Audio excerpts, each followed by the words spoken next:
สาเลือดพันสะพานบุญศรีพลอยประดับยนต์เพื่อส่งเสริมพระพุทธศาสนาสร้างหอระฆังจัดซื้อข้าวสารอาหารแห้งให้กับผู้ยากไร้ผู้ด้อยโอกาสผู้ป่วยติดเตียงในเขตจังหวัดเชียงใหม่และจังหวัดลำพูนขอเชิญทุกหน่วยงาน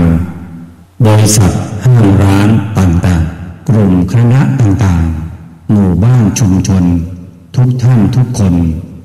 ร่วมฟังเทศ13 กัน3 ธรรมะร่วมรับเป็นเจ้าภาพกันเทศโรงทานความสามัคคีร่วมด้วยช่วยกันอานิสงส์สูงยิ่งนักเป็นมงคลชีวิตต่อตนเองและผู้อื่น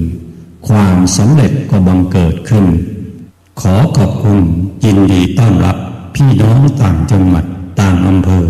ต่างหมู่บ้านที่แจ้งมาจะเดินทางมาร่วมในงานนี้วันอาทิตย์ที่16 มีนาคมณวัดทรายมูลตำบลแม่กาอำเภอสมตองจังหวัดเชียงใหม่เทศตั้งแต่เวลา 9 นาฬิกาถึง 17 นาฬิกาขอเชิญรับเป็นเจ้าภาพกันเทศ13 กันและรับเป็นเจ้าภาพโรงทานติดต่อ081-289-8992 ไข่หัวแล้วได้บุญสร้างบุญแล้วได้กุศลสมาคมนักจัดรายการวิทยุกระจายเสียงนครลำปางขอเชิญทุกท่านร่วมรับฟังเทศน์มาโดยองค์แสดงพระธรรมเทศนาพระนักเผยแผ่จังหวัดลำปางพระอธิการเสวตปัญญาวชิโรหรือตู้ต้อมเสน่ห์กาหลงวันนี้ได้มาเตะ2 ธรรมะนะทุกพี่เนาะและพระดานุพลมุนิวังโสหรือตู้เก๋สาริกาแสนเสียงจากวัดห้วยแหนแจ้คงเมื่อกี้มาได้ยินเสียงทุกพี่ปฏิทำอู้เสียงปนม่วนในวันที่17 มีนาคม 2568 ณ ลานกิจกรรมมิวเซียมลำปางตั้งแต่เวลา 9 โมงเจ้าเป็นต้นไปและขอเชิญทุกท่านร่วมทอดผ้าป่าสามัคคีเพื่อสนับสนุนกิจกรรมสาธารณประโยชน์ของสมาคมนักจัดรายการวิทยุกระจายเสียงนครลำปางสนใจร่วมสมทบทุนผ้าป่าสามัคคีได้ที่บัญชีสมาคมนักจัดรายการวิทยุกระจายเสียงนครลำปางธนาคารกรุงเทพหมายเลขบัญชี 658-716-1230 หรือร่วมทำบุญได้ที่ดีเจทุกคลื่นในจังหวัดลำปางแล้วมาร่วมสร้างกุศลด้วยกันนะครับ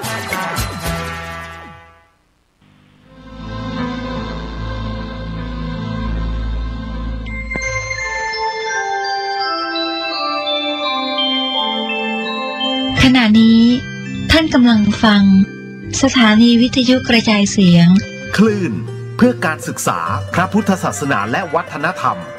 ระบบ FM 104.5 เมกะเฮิรตซ์ออกอากาศณวัดฝายหินตำบลสุเทพอำเภอเมืองจังหวัดเชียงใหม่โทรศัพท์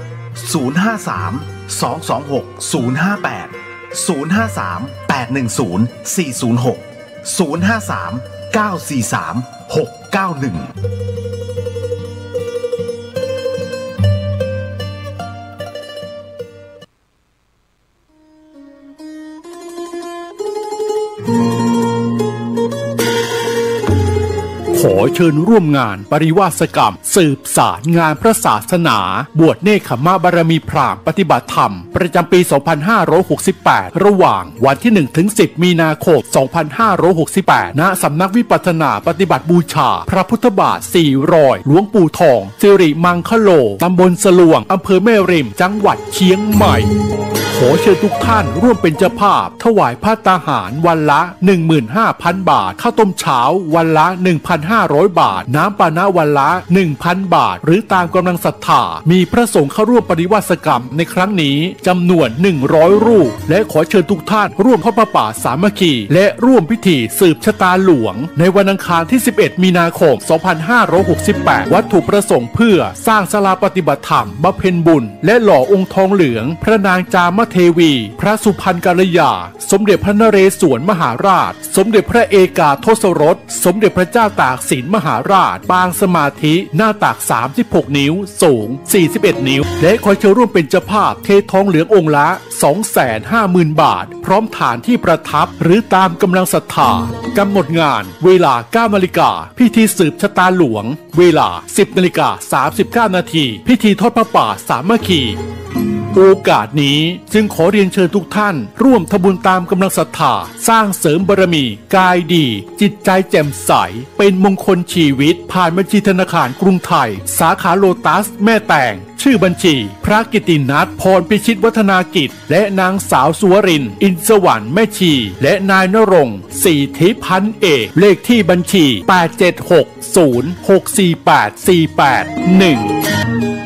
สอบถามข้อมูลเพิ่มเติมได้ที่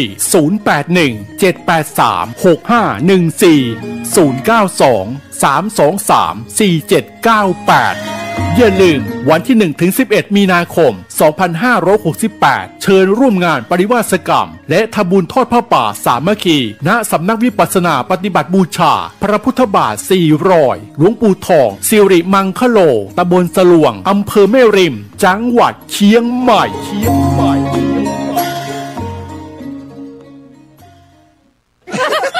ไข่หัวแล้วได้บุญสร้างบุญแล้วได้กุศลสมาคมนักจัดรายการวิทยุกระจายเสียงนครลำปางขอเชิญทุกท่านร่วมรับฟังเทศน์2 มาโดยองค์แสดงพระธรรมเทศนาพระนักเผยแผ่จังหวัดลำปางพระอธิการเสวตปัญญาวชิโรหรือตู้ต้อมเสน่ห์กาหลงวันนี้ได้มาเต2 ธรรมะนะทุกพี่เนาะและพระดานุพลมุนิวังโสหรือตู้เก๋สาริกาแสนเสียงจากวัดห้วยแหนแจ้คงเมื่อกี้มาได้ยินเสียงทุกปีประเทศทำเสียงเป็นม้วนในวันที่17 มีนาคม 2568 ณ ลานกิจกรรมมิวเซียมลำปางตั้งแต่เวลา 9 โมงเจ้าเป็นต้นไป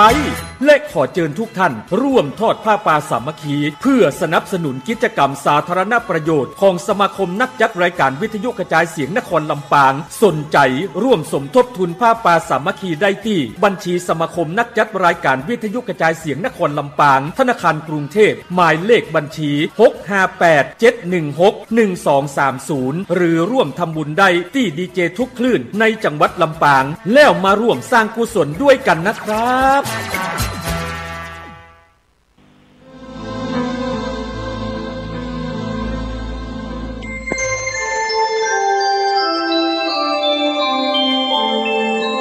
ขณะนี้ท่านกำลังฟังสถานีวิทยุกระจายเสียง FM 104.5 เมกะเฮิรตซ์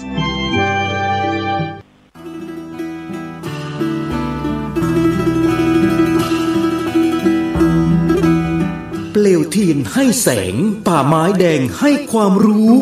คณะสงฆ์อำเภอชัยประการร่วมกับโรงเรียนพระปริยัติธรรมวัดป่าไม้แดงขอเชิญชวนศรัทธาสาธุชนทุกท่าน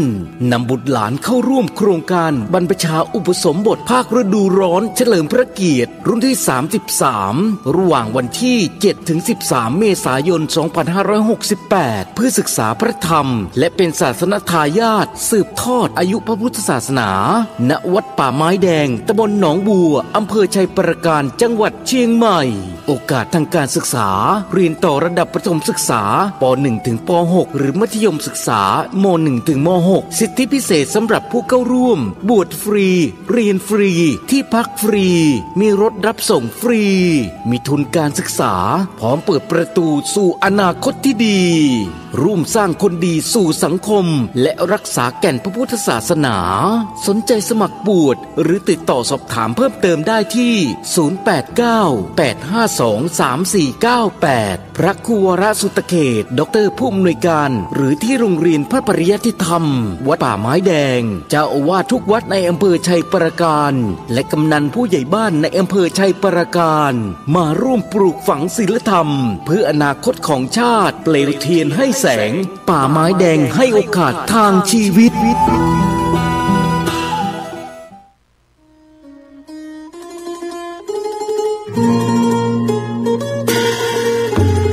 ขอเชิญร่วมงานปริวาสกรรมสืบสารงานพระศาสนาบวชเนกขมาบารมีพราหมณ์ปฏิบัติธรรมประจำปีตักยะปุตตัสสะสิริมะโตโยอิมังธรรมเทเสสิสัพพตุขาปนุทนัง เยจะปินิพุทธาโลเกยะถาพุทธังวิปัสสิสุงเตชนาอภิสุนามาอัตตาวิตัสสารธาหิตังเดวมนุสสนังยังนมัสสันติโคตมังวิชาจรณะสัมปันนังมาอันตังวิตัสสารทังวิชาจรณะสัมปันนังพุทธังวันดามะโคตมันติยะโตหังภคินีอริยายาชาติยาชาโตนาปิชานามิสัญจิจปนังชีวิตาโวโรเปตาเตนะสัจเจนะโสติเตโอตุโสติกัปปัสสะโพชังโคสติสังคโตธัมมันังวิจโยตถาวิริยัมปิติปัสสติโพชังคาจัตถาปะเรสัมมาตุเปกะโพชังคาสัตเตเตสัพพทักษินามุนินาสัมมทัคคตาภาวิตาภาวุลิกตาสังวัตตันติอภิญญายะนิพพานายะจะโพธิยาเอเตนะสัจจวัชเชนะโสติเตโอตุสัพพทาเอกัสสมิงสมเยนะโทโมคลานันจกัสสปังคิลเนตุกิเตติสวาโพชังเคสตะเทสเยเตจัตตังอภินันติตวาโรกามปุจิงสุตังคะเนเอเตนะสัจจวัชเชนะโสติเตโอตุสัพพทาเอกทาธรรมราชาปิเกลัญเยนาปิปิริโตจุนดาเทเรนะตัญเยวะพนาเปตวานะสัทรังสัมโมติตวาจะอภาธาตัมหาพุทธาสิทานะโสเอเตนะยวัชเชนะโสติเตโอตุสัพพทาปะอินาเตจะอภาธาตินนัมปิมะเหสินังมัคคาอัตตะกิเลสาวะปัตตานุปติธรรมตังเอเตนะสัจจวัชเชนะโสติเตโหตุสัพพทาภวตุสัพพมังคลังรักขันตุสัพพเทวตาสัพพพุทธานุภาเวนะสัทธาโสติภวันตุเตภวตุสัพพมังคลังรักขันตุสัพพเทวตาสัพพธรรมานุภาเวนะสัทธาโสติภวันตุเตภวตุสัพพมังคลังรักขันตุสัพพเทวตาสัพพสังฆานุภาเวนะสัทธาโสติภวันตุเต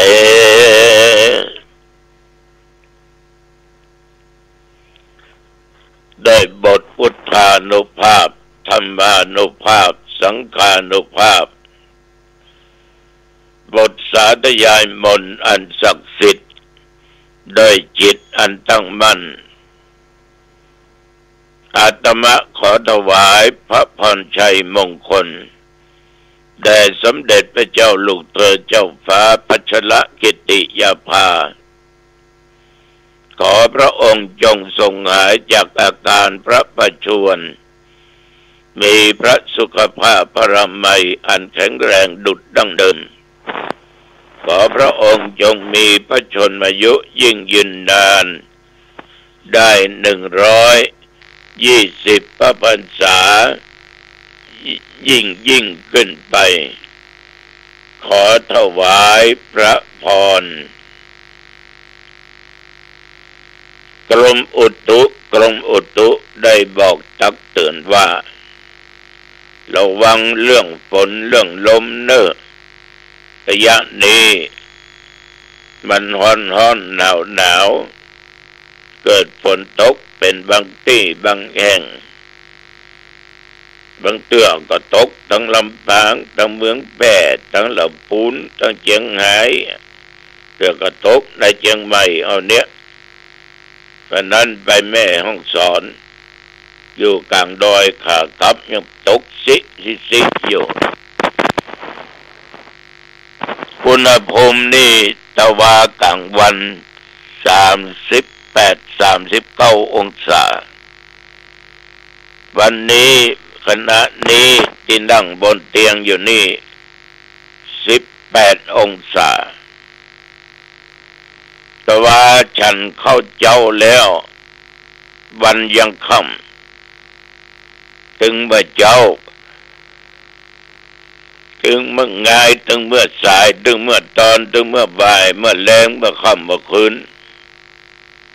แต่ว่านี่ก็บ่ไปที่ไหนไกลฉันเข้าเจ้าแล้วก็ออกไปที่สถานที่ศึกษาธรรมปฏิบัติธรรมไปจีรถมาปรับที่เกตที่เพื่อเตรียมงานปอยหลวงวันที่20 เมษายน 2568ที่ได้ประกาศไปเมื่อไปบอกที่จีที่ก็อยู่พักพอสมควรครับมาวัดญาติโยมก็มาฉันเข้าที่วัดก็พอดีมีโยมนำอาหารการกินมาถวายมาจากบ้านหนองจ้างตำบลหนองตองฉันเข้าเรียบร้อยแล้วก็ไปไหนอยู่วัดนั่งบันทึกเสียงธรรมะเพื่อจะนำมาออกอากาศตั้งคลื่น96ต่อจากนั้นญาติโยมก็ตามปกติติวไปติวมาออกกำลังกายส่งน้ำอาบน้ำตัวเจ้าบอกว่าส่งน้ำไม่ลงอาบน้ำเสร็จเรียบร้อยก็ไหว้พระสวดมนต์จนมาถึงตราบเท่าทุกวันนี้นันตวานี้ไม่ได้ออกนอกวัดไปที่อื่นที่ไกลพี่น้องศรัทธาสาธุชนญาติโยมท่านผู้ฟังทั้งหลายทุกท่านทุกคนระยะนี้ปอยหลวงปอยลามนักนะปอยหลวงนักมีกุฏิกุตังอำเภอหางดงปีนี้มี10 กว่าวัดมี10 กว่าวัดปอยหลวงนะมีนักแล้วก็ยังอีกหลายวัดที่จะต้องมีอยู่อย่างวันนี้นี่ทางวัดหนองตองก็จะไปทำบุญงานฉลองต่างๆ6 ที่แต่ว่าไป2 ที่วันนี้6 ที่ปีนี้มีหัววัดเพิ่นมาถึงนั้นประมาณเกือบ70 วัดก็ไปตานกุฏิกุแองกุหนเพิ่นบอกบุญมาก็ทำบุญไปอาตมาภาพไม่ได้ปฏิเสธใดๆทั้งสิ้นเพราะเรื่องบุญเรื่องคุณงามความดีเรื่องบารมีธรรมเรื่องการอุทานรักษาศีลเจริญเมตตาภาวนานั้นเป็นเรื่องที่เราจะต้องพึงปฏิบัติบางที่บางแห่งบางหนเพิ่นมาบอกบุญก็บ่ม่วนก็เปิ้นอันบ่ทำเด้อ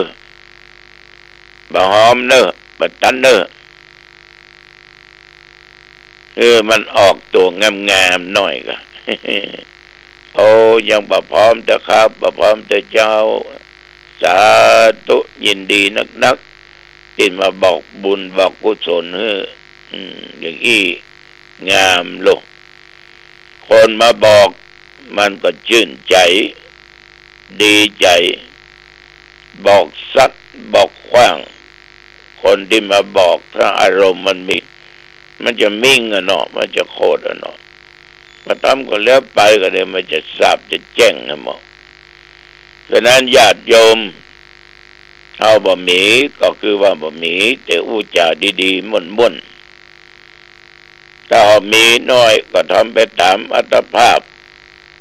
มันมีกฎหมายข้อใดมาบังคับเอาได้หรอกฉะนั้นญาติโยมท่านผู้ฟังทั้งหลายระยะนี้งานปล่อยหลวงปล่อยลามนักวัดเปิ้นวัดเฮานะก็ทำไปตามกำลังจะไปให้อารมณ์เด็กงดงิดเกิดขึ้นในด้านจิตใจถ้าอารมณ์งดงิดมันจึงรำปามไปทางอันเป็นบาปเป็นกรรมตายปะล่ำบะเหลืออย่างก็บ่มีสตางค์ก็หายากของก็แพงต้องวัดก็ค่ำผีค่ำบนคนค่ำลุ่มเนี่ยค่ำต่างๆแต่จริงเรื่องของวัดเรื่องของศรัทธาเป็นเรื่องของอันเดียวกันมันบ่ได้ไปบังคับใครใดๆทั้งสิ้นเอามีก็ยกมือสาธุยินดีกับเปิ้นที่เปิ้นกึศเปิ้นสร้างเปิ้นอ้างเปิ้นแปลงเปิ้นกินเปิ้นทานเปิ้นกระทำบุญยินดีกับเปิ้นคนบางคนนี่มันจะนั้นนี่ญาติโยม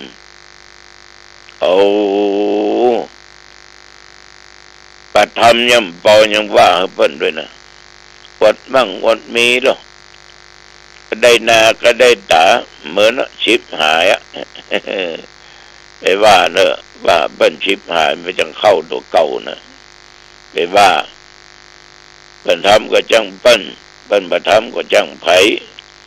ฉะนั้นญาติโยมของอย่างอี้ไปทำคนนั้นได้เขากินเราก็อิ่มอาบน้ำเหงื่อใครก็ออก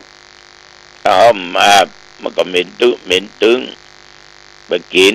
หิวก็ตายก็มันแต่เพราะมีอย่างกินแล้วบ่กินฉะนั้นศรัทธาสาธุชนญาติโยมอันใดก็ตามที่มันเป็นสิ่งดีก็กระทำไปเถอะอันใดก็ตามที่เป็นสิ่งที่บ่ดีก็ละเว้นเหียเนาะในโลกปัจจุบันสังคมเนี่ยมันต้องอยู่ด้วยกันอย่างเงี้ยคนเราเนี่ยญาติโยมมันหนีโลกธรรมไปได้บ้าเปิ้นบ่ว่าตัวแต่ไผจะหลงจะมกมุ่นอยู่ในสิ่งเหล่านี้นักหรือน้อยต่ออันธรรมเหล่านี้เป็นธรรมที่ครอบงำสัตว์โลกเขาอยู่เปิ้นเรียกว่าเป็นโลกธรรมมีอยู่8อย่างแรกนั้นคนเราชอบอย่างที่2บ่ชอบบ่อยากได้บ่อยากพบบ่อยากปะความมีลาภอยากได้การมียศถาบรรดาศักดิ์อยากได้การที่ได้มีความสุขกายสุขใจทุกคนอยากได้การที่ไปที่ไหนมีกับคนอื่นสรรเสริญยกย่อเป่าปั้นอันนี้อยากได้ถ้าอยากได้อยากเกิดมีกับตัวเองเป็นคนมีโชคมีลาภได้นั้นได้นี้ลาภปากลาภท้องลาภสักการะต่างๆที่มันเกิดขึ้นว่าเครื่องหัตถ์ว่าบรรพชิตทุกคนอยากได้แต่ว่าทุกคนนั้นบ่อยากให้มันเสื่อมให้มันหายเคยได้แล้วบ่ได้เนี่ยก็เป็นทุกข์ละได้มาเป็นสุขบ่ได้มาก็เป็นทุกข์ยศถาบรรดาศักดิ์ตำแหน่งหน้าที่ก็อย่างเดียวกันมันก็เป็นเรื่องของคนที่อยากได้มามันก็เป็นสุขมันไม่ได้มันก็เป็นทุกข์แต่ทุกสิ่งทุกอย่างมันบ่แน่ มันบัดเที่ยงแต่แน่นอนมันคงก็ออกไม่ออกอดีตกำนันก็ไปเลอะอดีตผู้ใหญ่บ้านก็เยอะแยะอดีตนั้นอดีตนี้อาตมาเนี่ยปีปลายก็อดีตเจ้าคณะอำเภอละเนี่ยญาติโยมมันแน่นะหลวงพ่อภาคพระพรหมเสนาบดีก็เป็นอดีตภาค7ไปละเนี่ยเมื่อสักกี่เดือนเนี่ยหลายตนละองค์ก็จะเป็นอดีตนะแต่ว่าจะได้เป็นอะไรอย่างก็ตามได้เป็นอะไรอย่างก็ตามเขาก็ต้องเป็นตัวของตัวเขานั่นนะเป็นตัวเขาดีที่สุดจะไปยึดมั่นจะไปติดมั่นจะไปอุปทานกับสิ่งเหล่านี้มันจะเป็นทุกข์จะมียศก็จ้างเตอะไอ้นะแต่ทุกคนมาปรารถนาเสื่อมยศเสื่อมลาภไปติดไหนติดใดอยากจะเพิ่นสรรเสริญโอ้อวดว่าตัวเป็นคนดีตัวเป็นคนเก่งตัวเป็นคนอย่างนั้นอย่างนี้มีไปเทียบได้อันนี้ต้องการเนาะถ้าเปิ้นเล่าหน้าจากควรติสินดินทาเอาเป็นทุกข์เล่าควรกูมึงว่าด่ากูตัวแทนต่อหน้ากูไปยังรับหลังเล่าควรกูเป็นทุกข์ใครไม่อยากจะเจอใครไม่อยากจะพบปะไม่อยากจะได้ยินเคยมีความสุขอยากได้สิ่งใดก็ได้สิ่งนั้นเมื่อมันมีก็ปะความทุกข์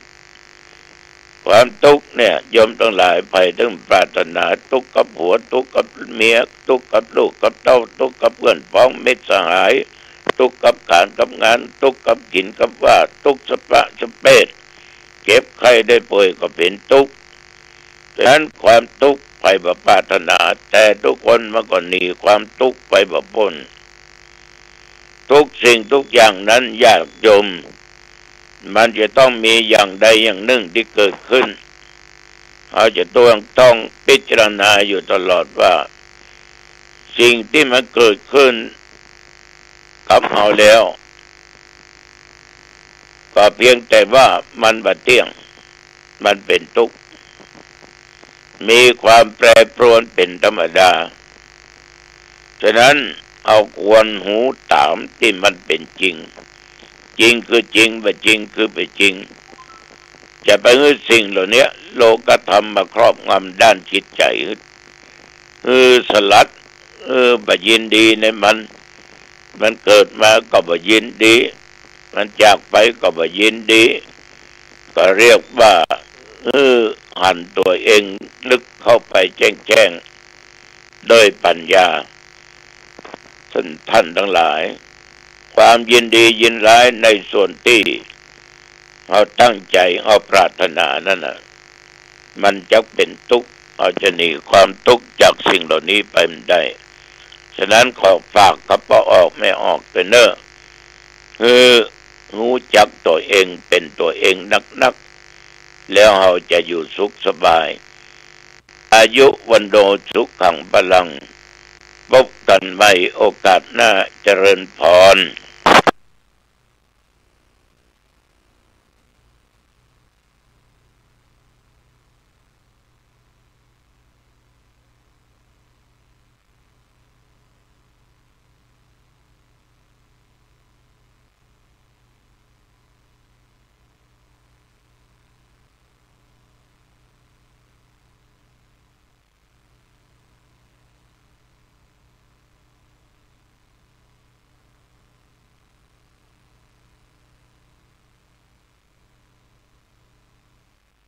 คนแก่ป้อมะแม่มอนได้ขาละอ่อนเดือดสนั่นปันขึ้นยังเอาตีต่ำนูนก็สูงขึ้นตัวพื้นแผ่นฟ้าเมืองไทย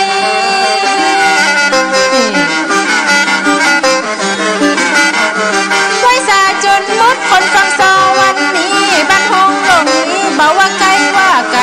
สิทนลงนุดจะขออภัยหล่อนว่ากรรมใดมันบัถูกต้องขอฝากเสียงโซกับพี่น้องคนฟังขอให้มันดังเหมือนเสียงระฆังเสียงกลอ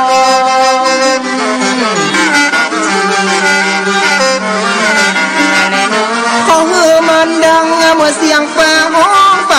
ฝากน้องป้อน้อยป้อนานป้อออกแม่ออกที่ห่มกินห่มตาลที่จวนลูกจวนหลานเข้ามาเข้าวัดขอเฮือได้เป็นอันนี้สงผลมูลตกแปะไปล้วนตึงบักกีดบักกับเปิ้นว่าคนใดหูเข้าว่าเข้าวัดจะได้ไปยากพักที่สวรรค์เมืองโบ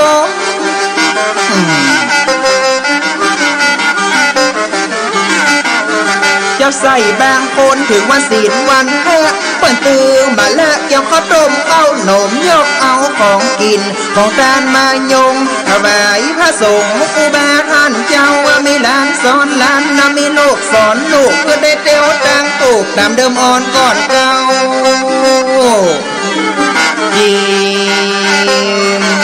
อะไรน้องได้เตียวตังถูกตามเดิมอ่อนก่อนเก่าเจ็บคนแก่คนเฒ่าคนได้เที่ยวได้ทางเที่ยวเสียนเลาะน้ำตัดไม้แปลงตาคือลูกคือหลานเขาได้เตียวตัง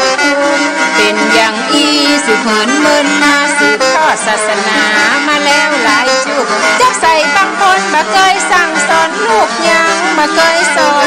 ตัวเอง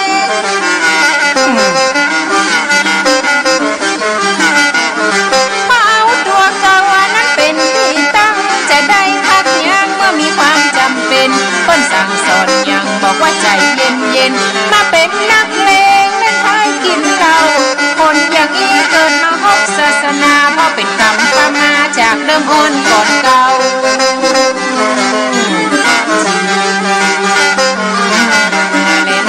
ที่จริงโง่เฮาเกิดมาเป็นเจ้าพุทธบดีย่ำยุดพระพุทธศาสนาเริ่มต้นศาสนาก็ติดตัวเฮามาถ้าเป็นเวลาก็ตั้งแต่เฮาเกิดที่จริงผู้คนก็มีศาสนาถึงจะแตกต่างกันก็เป็นสิ่งประเสริฐเข้ามาเกี่ยวข้องก็ตั้งเมื่อเฮาเกิดจนดับจิตตายไป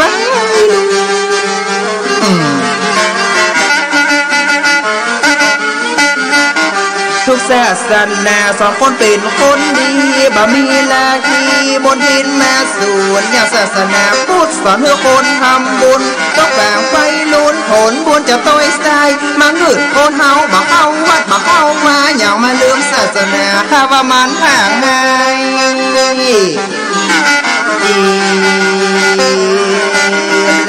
ก็มาหึดเต็มที่ตีคนมาเข้าวัดสาเหตุมีนักเจ้าถึงมาเข้าใจที่จริงไปมาบ่ได้ว่าคือใครหันมาอย่างใดจะว่าไปอย่างนั้นพี่น้องบ้านเฮาเต้ถึงบ่มีเพราะคนทำความดีเป็นเจ้าพุทธเต็มคันจะยกตัวอย่างมันเป็นบางบ้านบ่ใช่ว่าใครคนใดถือว่าบ้านสูงนะถ้าอย่างมีนักพร้อมเนอะคนเฮาเกิดมาถ้าความดีทั้งมันก็กันออกมาจากจิตใจถ้าความศรัทธาออกมาจากตั้งใครจะว่าอย่างไรก็ได้รับหลวงพรอยู่ที่ความเชื่อบ่ได้เป็นปัญหาการเข้าวัดเข้าว่าเพราะความศรัทธาล้นล้น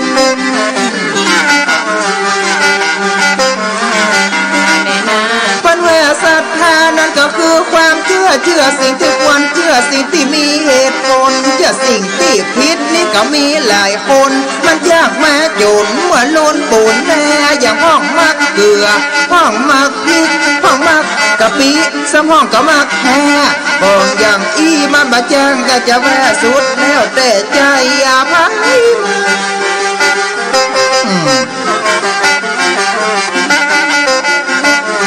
ก็อย่างเหตุผลของคนบ่เข้าวัดมันก็มีจัดนักลองมาปรึกษากันที่จริงไปแม่บัดต้องไปถึงวันฟังศีลฟังธรรมกับคำสอนพระเจ้าที่เป็นเหตุผลคนบ่เข้าวัดแม่ไปอู้ก้อยจากกันอย่ายามเจ้าจีและน้องเป็นสาเหตุมันก็มีจัดนักที่คนบ่เข้าวัดมันมีหลายประการจะยกตัวอย่างพอดีปองงามน้ำใหญ่ใจความให้จากให้คู่มีน้องนงนุดกับพี่ไอ้4 คนพอเก่นตามองวันนี้มาซ้อเป็นคู่เมา2 คนจะขอยกมาอู้เรื่องความเชื่อของคนแต่คนก็ต้องเชื่อบ่เหมือนกันเนาะที่เป็นสาเหตุของการบ่เข้า จะมีเหตุผลจะยกมาห้ามด้วยกัน2 คนเสื้อมันใบดนใส่พี่น้องเหนือใต้พอพี่น้องจะไปเก็บใส่ใจบ่ได้ว่าคือไผเน้อเอาอาหน้าไป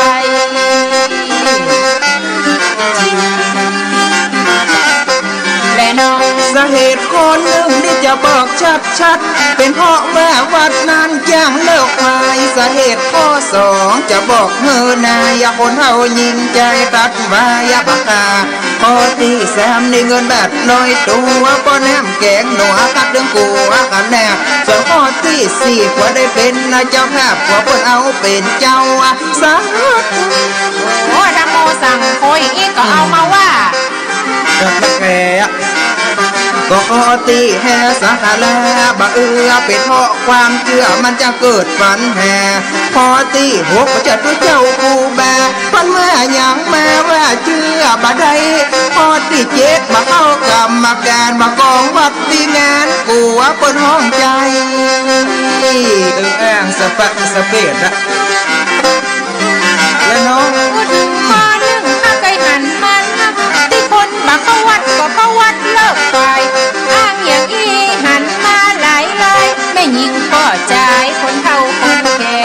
แต่งมาคู่ว่าบ่มีเวลาที่จริงไปมาเขาว่ามันถึงแย่วันศีลติดใหม่ไปวันเดียวเหยียบแย่บักเขาว่าแย่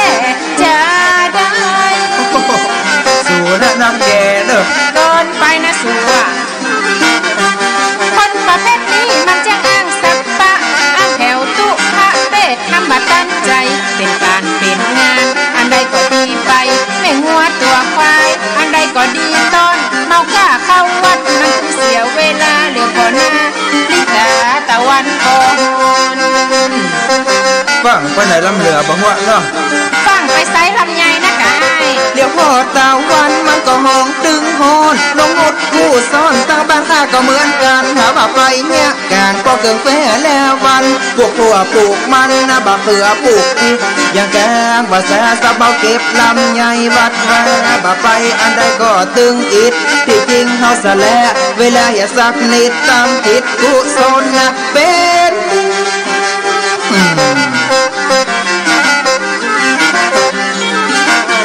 กันว่าวันศีลน่ะได้เข้ามาไว้ยกมือน้อมไว้บรรลบไหลหายสูญเกี่ยวข้าวเตือกดอกไม้แบ่งใจเป็นบุญอยากได้มั่งมูลส่งสะเข้าสั่งหานเพิ่นแว่คนใดมันกินมันแตนนะบุญสมแฟนจะมาจูช่วยกรรม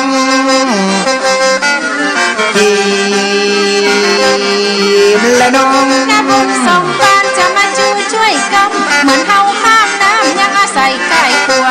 อย่างอันใดถึงบ่มีมองมัวถึงบ่ต้องกลัวอย่างสักอย่างที่จริงบ่จำเป็นจะต้องไปถึงวันศีลวันธรรมเฮาก็ไปอย่าค้างตั้งจิตกุศลขึ้นเป็นที่ตั้งเป็นตั้งสู่จันนาภายบนอันก็แม่อาจารย์แต่กะนะโมตัสสะตุอะทำพิธีวันศีลวันดีเฮาบ่ต้องสับสนเพราะว่าบ้านนงเฮาเพราะว่าบ้านศีลคนบ้านลุ่มบ้านบนเหมือนกันผู้อ่อนที่วัดเลิกไหวมันเป็นธรรมดาพิธีทางศาสนาเฮาบ่ดีใจโหแต่เนาะและน้องที่วัดเลิกไหวมันเป็นธรรมดาลองพิจารณาจะไปฟังใจให้สาเหตุก่อนหนึ่งตะกี้วัดเลิกไหวข้อ2จะบรรยายแล้วตัดใบบักขาดใบเส้นนี้เส้นใหญ่เส้นหลวงตัดตึงบะปูดพอมันฮึกขนาดคนเฒ่าคนแก่ว่าตัดใบบักขาดมันก็ตึงลำบากเด้แกบอกก็มันเหนื่อยแต่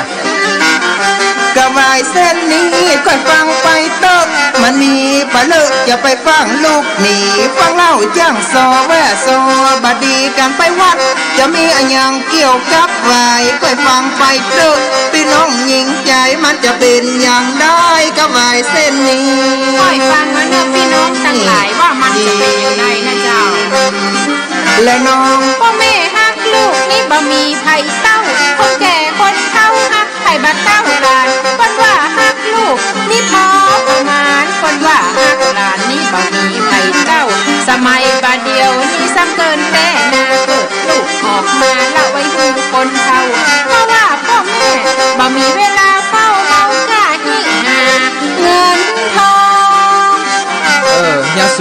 กะ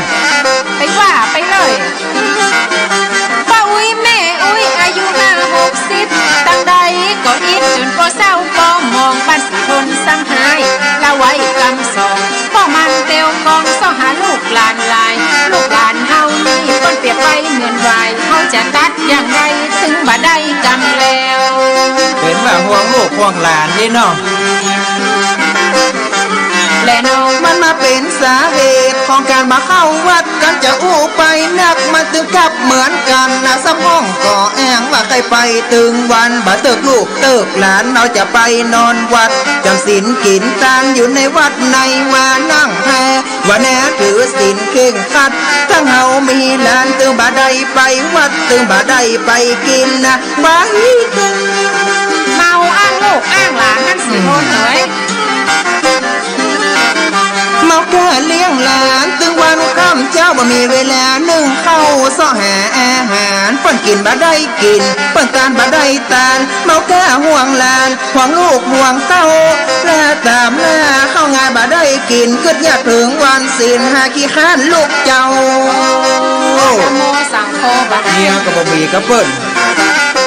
และน้องพอถึงวันศีลละกึดยากลูกเจ้าอ้างลูกอ้างเต้ามันบ่มีเหตุผลขี้ค้านอย่างอีนี่กะบ้านสีคนขอเปิ้นรณรงค์ว่ากันเข้าวัดต้องจูงแขนต้องก็จูงแขนกันสละการงานบ่ก็วันศีลมาตั้งยักบัดนี้ตาพอในโทรทัศน์เปิ้นประกาศเข้าวัดนะทำบุญโอ้บ่ใจบ้างแก่แล้วเปิ้นยกตัวอย่างบ่ได้ลูกบ้านสูนั่นน่ะแต่งมาอ้างลูกแต่งมาอ้างหลานเอาความขี้ค้านนั้นเข้ามาสู่ยังบ่บอกพี่น้องที่เปิ้นทำบุญคุณปู่คุณลุงคนหนุ่มคุณสาวคนหนุ่มตากว้างหวังก็ตั้งยาวหวังได้เป็นหาวไม่เศร้างามกัน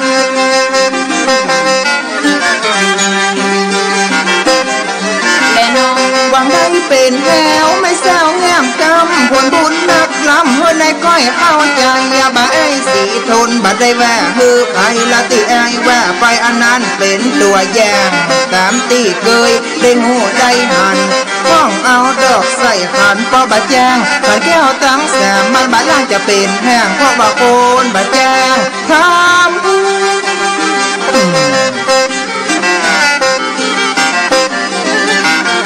ที่จริงสันและเวลาลูกเจ้าเกี่ยมดอกเกี่ยมเข้าเอามาใส่สลูกนะป้าลูกแบแล้วนะเข้าวัดทำบุญต้องแบ่งไปนู่นลูกหลานจะต่อส้นก่อนแม่คนใหญ่มาช่วยกันปูแตงวันนู้นปูนลางไผ่ไหนจะมาโยน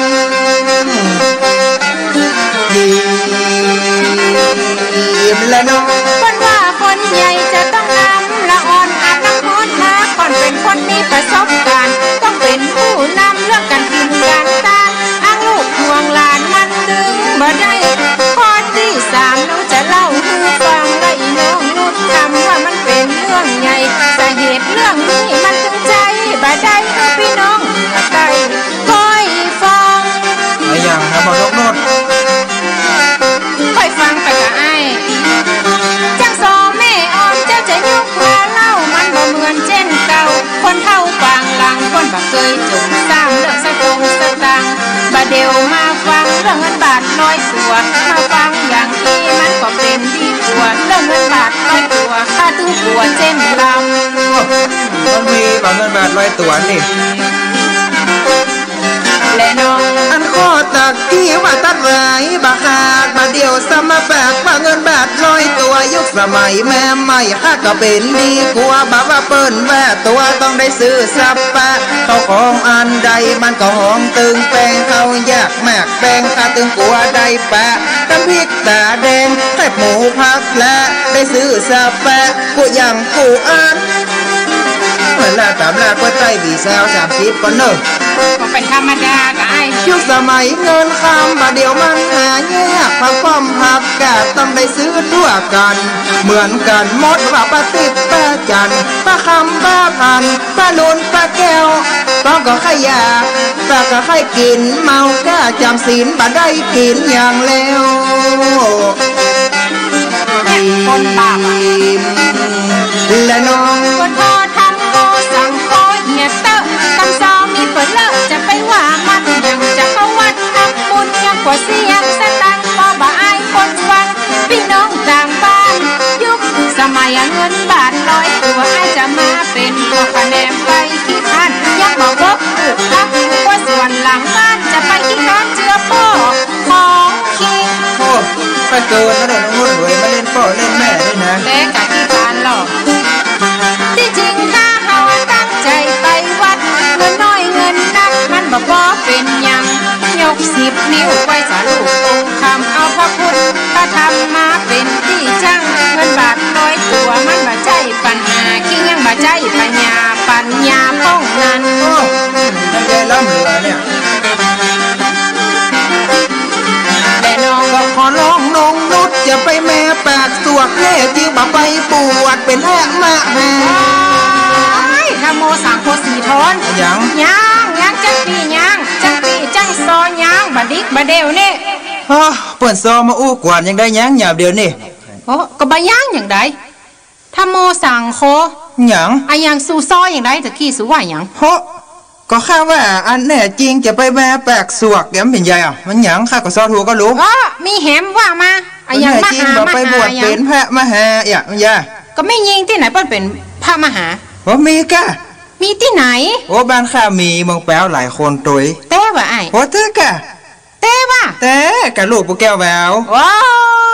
วลูกปู่อีจุ่มโอ้เจ้าก็ชื่อแม่ข้าพุ่นไปว่าอีอันแม่ข้าเท่าจกไข่หันแต่กะพระมหานี่แต่กะไข่หันแต่กะมีที่ไหนยิงก็ได้หรอไม่อยากสู่ได้ซ้ำหมอไข่หัวก็ได้ข้าจะแปลสู่ไปเป็นพระมหาอีเนาะสู่เนอะพระมหาอีพระมหาอีพระมหาอีพระมหาอีผู้จักก็สีทนเนี่ยใดกามอย่างอีก็เอามาว่าเป็นได้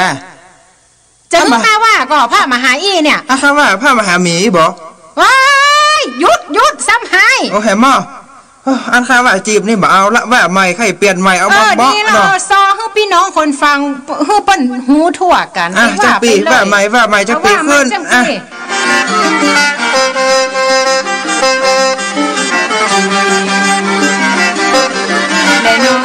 ซอตัวกันมันต้องซอดีกันเฮาซอบะดีเปิ้นจะเล่าตัวหลังซอกำหยาบซ้ำบ่มีไผฟังซอเรื่องศีลเรื่องธรรมว่าการหลอกมวนสาเหตุคนบ่เข้าวัดมาก้อยเตศนาเป็นส่วนกินลาบกินหมูมันต้องจูพักด่วนอ่านมันจะเมนเอือนเมนโอ้มีมืดมันก็ยังมีแจ้งมีสีแดงเนี่ยต้องมีสีขาวมีสั้นน่ะก็ยังมียาวเดือนกับดาวนี้กันถึงบัดได้มีบวกควายนอนมีดอนควายสีอุกันดีไปแม่ฮอนว่ายิ้มละน้องข้อ1 2 3ว่าไปตะกี้เข้ามาข้อที่4มันสมีปัญหามาขัวเปิ้นเอาเป็นเจ้าศรัทธาสร้างวิหารศาลากำแพงกุฏิห้องน้ำห้องครัวหอฉันหอละคังตามที่ได้ฟังบัดใจข้าอุทิเจ้าภาพห้องน้ำวิหารกุฏิต้องใช้เงินหลาย10มาหลายบาท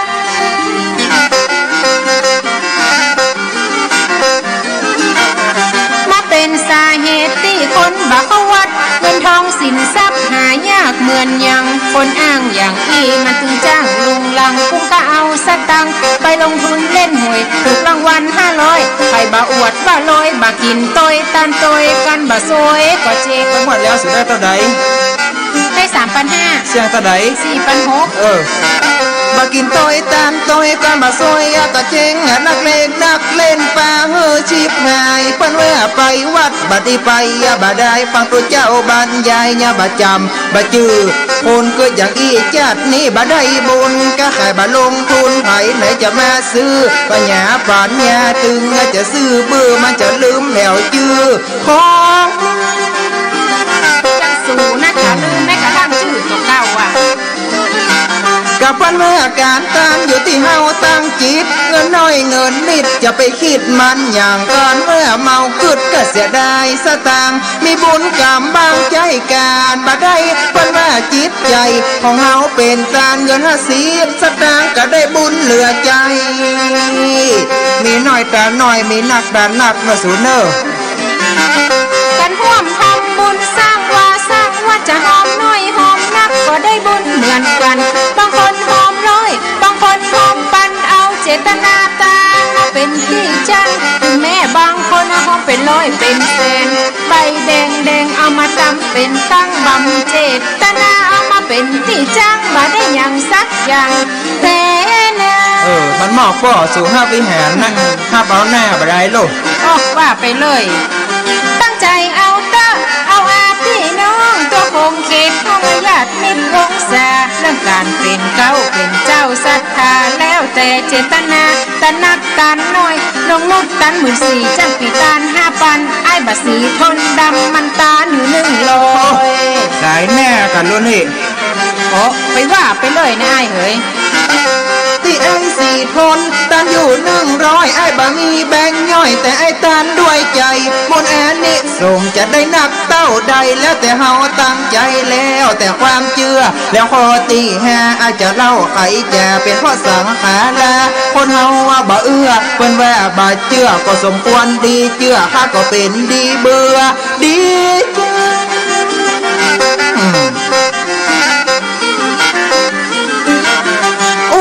สังขารของคนเฮาว่ามนุษย์เมื่อถึงที่สิ้นสุดกันบ่เผาว่าก็ฟังอายุ60มันเจ็บแอวเจ็บหลังสังขารและทำอันใดก็บ่เอื้อเป็นเพราะจิตใจบ่ตั้งมั่นในบุญตึงบ่มีหยังนนบ่มีหยังเป็นเจือจีม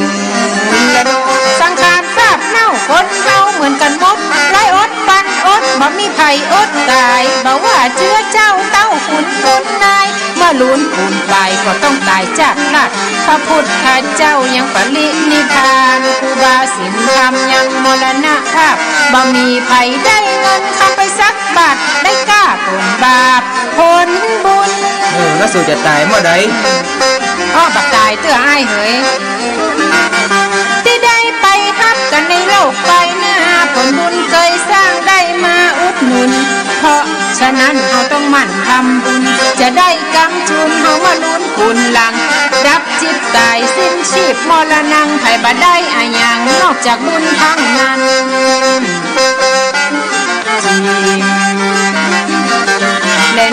อันการทำบุญในสมัยบัดเดียวมาตึงบ่เกี่ยวกับเรื่องสังขารมันแม้เต็มใจกับพี่น้องวงวานที่ป้าลูกป้าหลานนะเขาแวะเข้าวัดที่จริงทำบุญบ่ต้องรอเวลาความเข้าชะลาก็อนันต์มาตัดเด็กหาละอ่อนนุ่มสาวก็เข้าวัดหารการจัดหนักเต็ม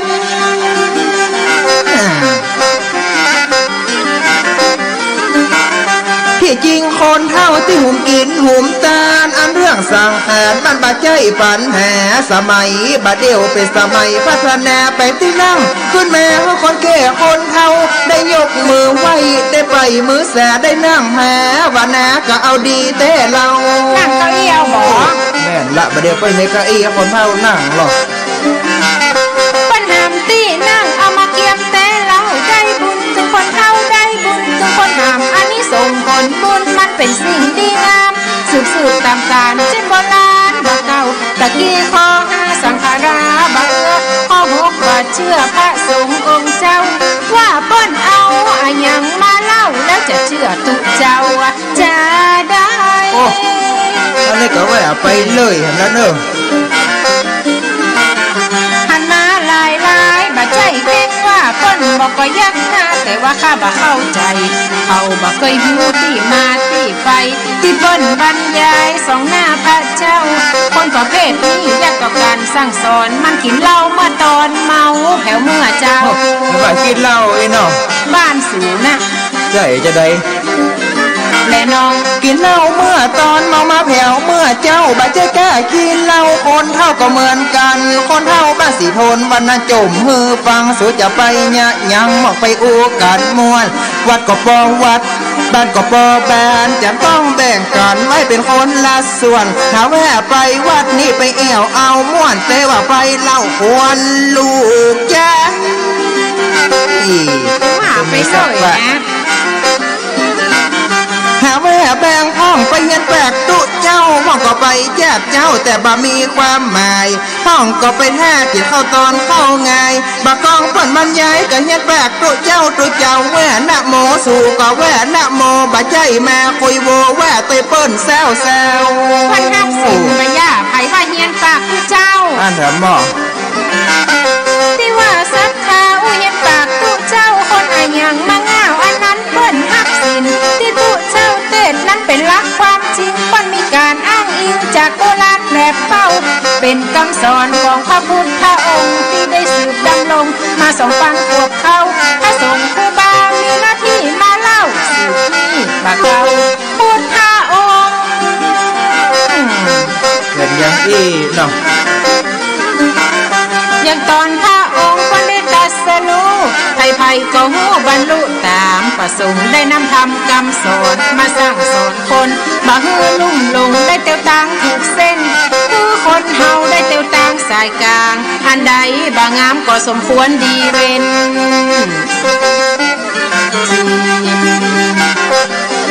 และน้องเตียวตังสายกลางบ่ฮือหย่อนฮือแข้งฮือเตียวตังถูกเส้นบ่ฮือไผห่มเลงเปรียบเหมือนสายซึ้งที่มาดิดเป็นเพลงก่อนเส้นใดเข่งมากระตึงจะพุดเส้นใดที่ย่อนดิดบ่เป็นดีฟังดีซึ้งสายกลางมาตึงม่วนที่สุด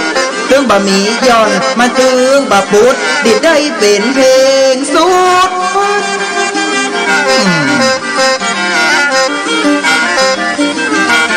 เปรียบเหมือนคนเฮาเลือกตั้งเตียวชีวิตมาออกหัวคิดมันตึงบ่เหมือนกันบางคนเตียวสายขาวบางคนเตียวสายดำห้องเตียวบัดถูกตั้งมันจะฮ้อนจะไม่เจ้าใส่บางคนชีวิตสุขสบายตึงกายตึงใจอันใดก็ดีเหลือใจอันนี้เปิดเตียวถูกเส้นเนอะเจ้านำธรรมคำสอนที่ครูบาตุเจ้าได้นำมาเล่าพี่น้องวงศาล้วนเป็นธรรมะที่ตรัสรู้มาของพระสัมมาสัมพุทธเจ้าเพื่อต้องการให้คนเป็นคนดีบ่มีลาทีมนทินมองเศร้าน้ำธรรมคำสอนของพระพุทธเจ้าล้วนเป็นหลักเก่าเหมือนมา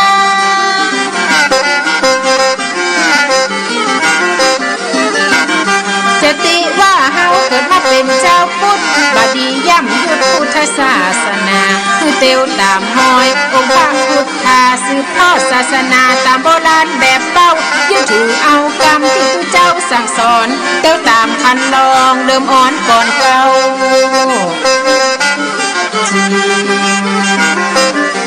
และน้องอย่าข้อที่7นี่เป็นข้อสุดท้ายห้ามมันห่างเฮ้ยบ่เคยหูเคยหันนะคนประเภทนี้บ่เข้ากำบ่แกนเพิ่นว่าอ้ายหยังมาตึงหุมไปคัดถ้าเปิ้นฮืออูแต่ก็บ่เป็นได้เปิ้นแถมหยังไปมันก็ทำเป็นดักคนอื่นเสนอมันก็ล้นมาคัดให้เอาลูกกุยปัดนะซัก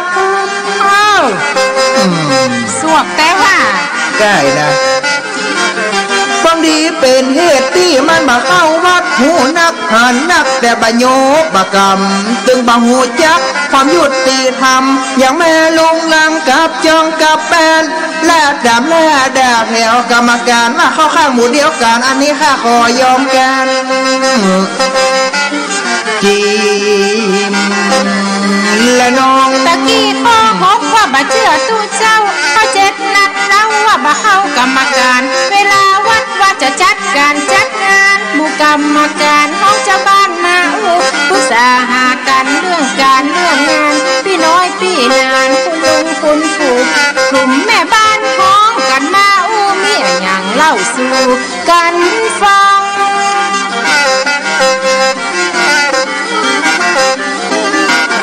สมมุติว่าเฮาจะจัดงานปล่อยขึ้นมาต้องปรึกษ ษาว่าจะเอาวันยังจะเอาวันพุธวันปิดวันจันทร์จะเอาอายังมาเป็นการฮับต้อนข้าวป่าอาหารเขาจะเลี้ยงอายังต้องปรึกษาหากันเอากันเป็นพี่เป็นโนกรรมการต้องเป็นลักเนาะจริงแน่นอนเพราะกรรมการจะต้องเป็นเสาหลักเป็นผู้นำจัดนั่งจัดงานจัดการควายหลวงสลากการกินการตานหมู่กรรมการต้องปรึกษากันก่อนถึงหมดเล่าแม่ก็มีเจตประการนะพี่น้องวงวานจะไปฟังใจอ่อนวัยรุ่นหนุ่มสาวพอเฮาแม่หมอนย่างกึดเถี่ยก่อนตึงแปลกะไอ้ดีแปลนั่นน่ะ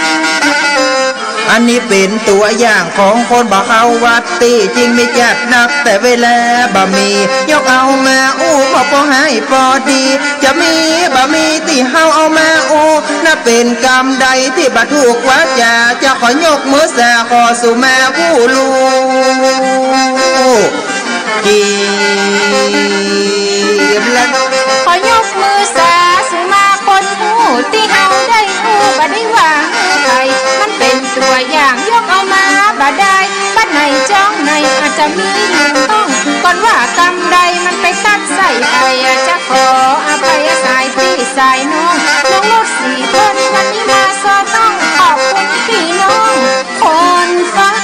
ผมไปตัดใส่แบบคนใดขอสู่แม่ตัวนะครับผมที่จริงคนเรามันอยู่ที่ความเชื่อจะเชื่อบ่เชื่อมันก็บอกเป็นอย่างหลอนว่าพี่น้องคนใดได้ฟังลองจำกรรมเอาไปเนื้อเจ้าถือว่าเฮาเอาบุญต้อยกันการเข้าวัดฟังธรรมมันถึงดีแต่เราขอให้ได้บุญเหมือนกันคู่คนนะครับผมสาเหตุของคนบ่เข้าวัดเข้าแอบเป็นอย่างใดพวกแกเอาแอบพี่น้อง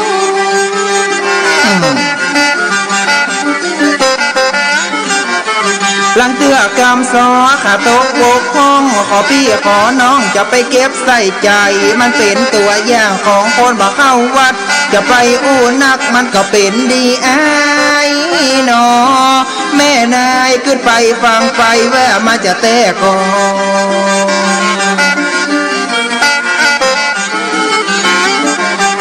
เจตประการที่ยกเอามาจะแต่ก็จะฮือบุเฮาก้อยพอลองพิจารณาว่ามันจะมีก่อช่วยกันสานต่อบ่ฮือวัดใดแห่งพรตุ้มบทบาทนี้จะแลกเอาปอนแม่ปั่นเพื่อพี่น้องคนฟังบุเฮาตึงหมู่จะขอปั่นปอนเพื่อพี่น้องคนฟังบ่ฮือเจ็บเป็นอย่างตับตั้งแต่นี้ก่อนจะสอนครับผมที่ได้ฟังสอนน้องรถวันนี้ขอให้พี่น้องสุขบ้านเหมือนกันหลอนว่ารักขอได้เงินหมื่นขอว่าคนตื่นขอให้ได้เงินพันเจ้าแม่นามีลูกมีหลานสอบได้ทีนึงก็คนได้ซื้อหวยก็ขอให้ถูกรางวัลนะครับผมขอให้ท่านปันร่ำปันรวยขอให้ซื้อหวยถูกหลายล้านหลายหมื่นกันว่าพี่น้องถูกรางวัลที่หนึ่งขอจะไปลืมจ้างโซเฮาเนื้อตอนงามตั้งแต่นี้อย่าได้เจ็บเป็นอย่างสุขสามประการถึงเท่าถึงหนุ่มอายุวันเนี้ยสุขภาละสดใสเป่งว่าเหมือนนาทีแม่นะ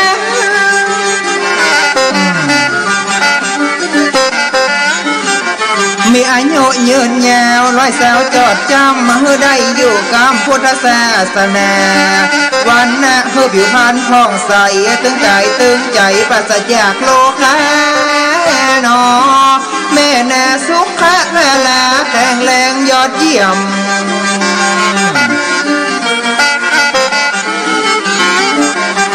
สุขภาพร่างกายแข็งแรงมีแบบมีแหงหมดกันเต็มเปี่ยมเป็นพ่อเป็นมานตึงบังเฮือมาเยี่ยมก็ได้รอดพ้นจากข้อภัยผู้ยัง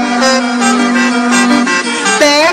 เป็นข้อเจ็บแข้งบอกว่าข้อเจ็บขาเปลี่ยนที่โลกาของเฮือหนีไก่ห่างข้อเจ็บแข้งบอกว่าข้อเจ็บขาเจ็บหัวมัวตาเจ็บแอวปวดท้อง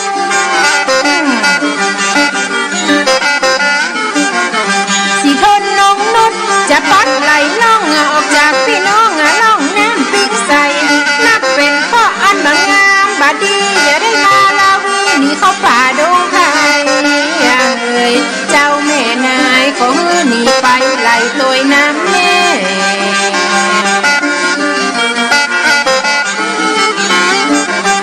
เพราะแม่นางเพราะนางสาวเพราะคนเราเพราะคนเฒ่าคนแก่ที่ปุ่นเราก็บะหามบะแห่บะมือมาแว่คนฟังท่านแต่นอลอดคอขอบคุณคนที่มาฟังสอนมอบกำเพิงกำก็จะขอยกมือกลาน่าเป็นกำซอจะขอนวดผงปันเอาอย่าเปิ้นฉายหนังจะเป็นม้วนเป็นมุ้ง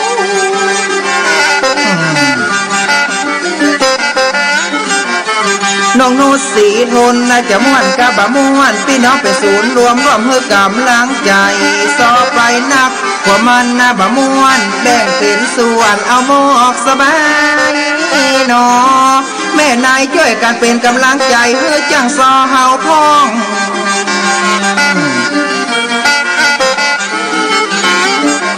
สองคนบอกเข้าวัดมีอยู่7ประการม่วนกะบะม่วนเตื้อกำบะถูกต้อง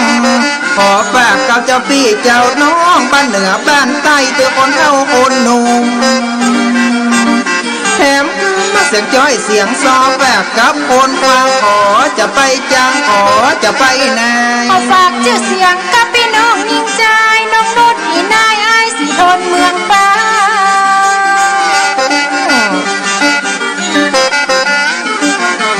วันนี้บัตตาวันน่าจะมาเฝ้ามีการมีงานติดต่อสอบถามจะละเมียเก่าจะเอาเมียใหม่ป้อยห่วงป้อยใหญ่กลางพวงแก้วอาลามเลยตั้นนานะมีการมีงานป้อยมาปะกันใหม่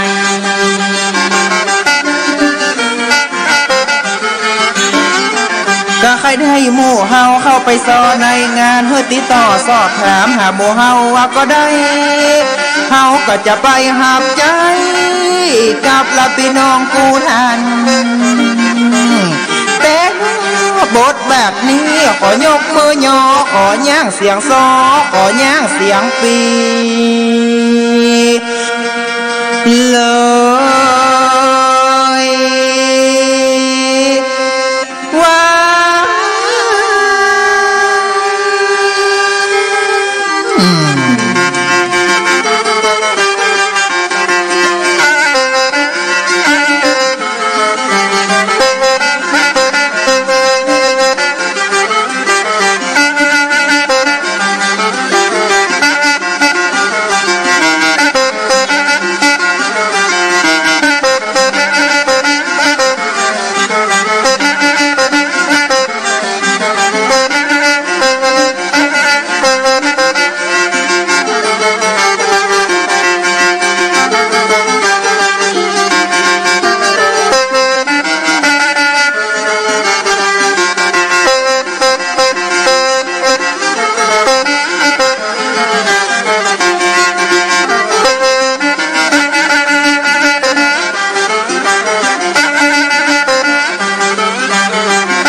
หนองเก้าห้อง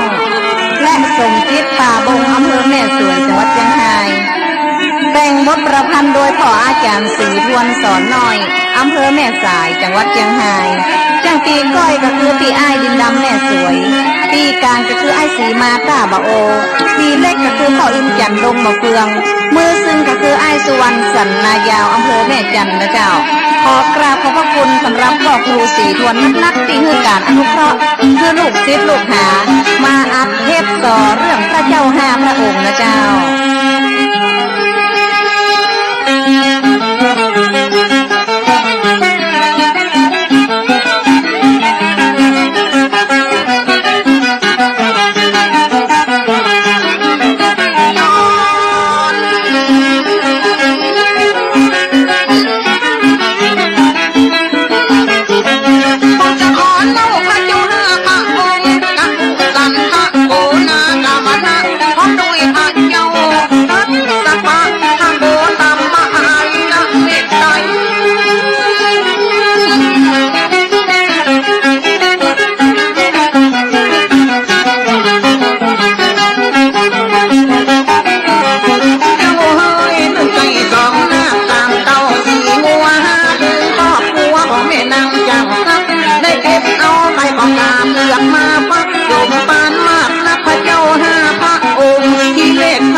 ลงมาต้วยกันนับเป็นห้าพระองค์พัดเปลี่ยนเป็นบุญถึงห้าองค์พี่น้อง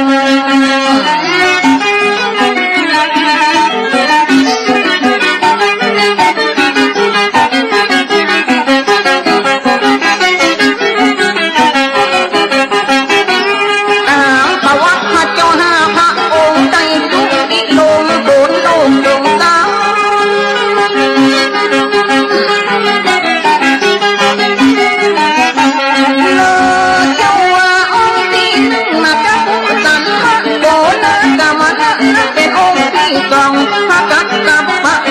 สามองค์น้ององค์ที่สี่พระโกตมะเยาวะองค์ที่ห้าอริยะเมตไตรนะก็อธิบายตั้งแต่ปลายฮอดเก้าเดือดเนื้อเชื่อไข่ของพระพุทธเจ้าที่หมู่เฮากราบเฝ้าวันกัมพุตันทะโกนากามนะทะกัสสะพระโกตมะเปลี่ยนกันอริยะเมตไตรเกิดมายังบัดตันยังบัดเจียงตุปานของพระโกตมะเยาก่อนวันนี้งาเดือเก่านี่และน้องอย่าหนาว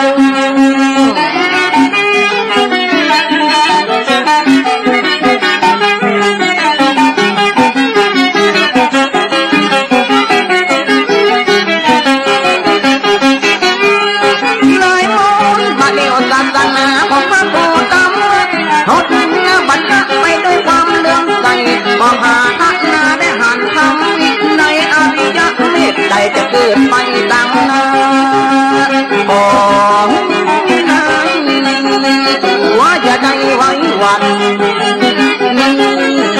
และน้องและน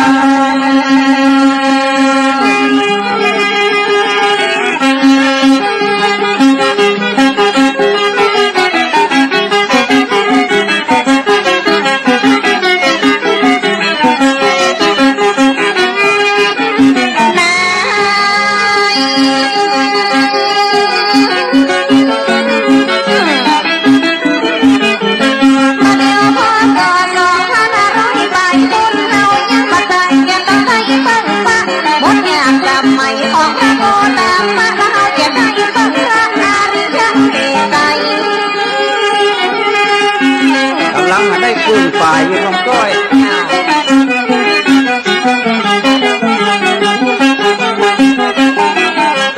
น้องไว้กำเนิดพระเจ้ามีอยู่ห้าพระองค์กะโกสันทะโกนากามันนะประกาศสะปะและมาโกตามะได้เป็นพุทธองค์พระกรรมคนวังหาลักธรรมะสำเร็จเป็นพระองค์อรหันตาอริยเมตไตรขอตั้งใจเกิดมาเพราะศาสนาพระพุทธประสุทธิ์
เกิดรับนกบัดได้เกิดรับหนูบัดได้เกิดรับงูบัดได้เกิดรับเนื้อมาขาดเขาสูงอยู่ต้องมีกาเพื่อตีได้เลือกเป็นแม่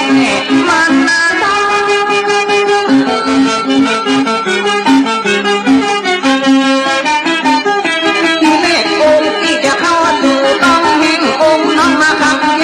มากินมาเข้าอยู่ต้องควายกว่าเขาใจไอ้นาเข้าอยู่ต้องมากกว่าเขากินต่างกันหันแม่กาเพื่อกยับอยู่ไปปงเจ้าหน้าพระองค์ได้เข้าตรงกำนัน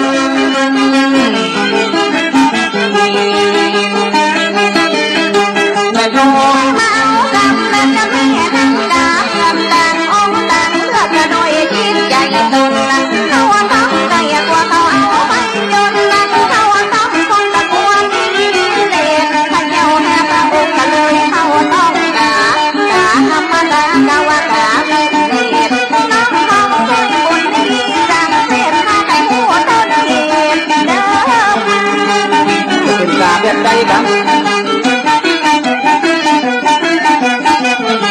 พระเจ้าห้าพระองค์ได้ลงมาเลือกเขาต้องกาเพื่อทรงราชักดาวเสด็จพระดานักพระดาลูกไหลมาอยู่ในป่าแห่งห้องกาเอากาเพื่อยิ่งเสื่อมอยู่ในดงพระเจ้าห้าพระองค์พากันทรงพระสิงโต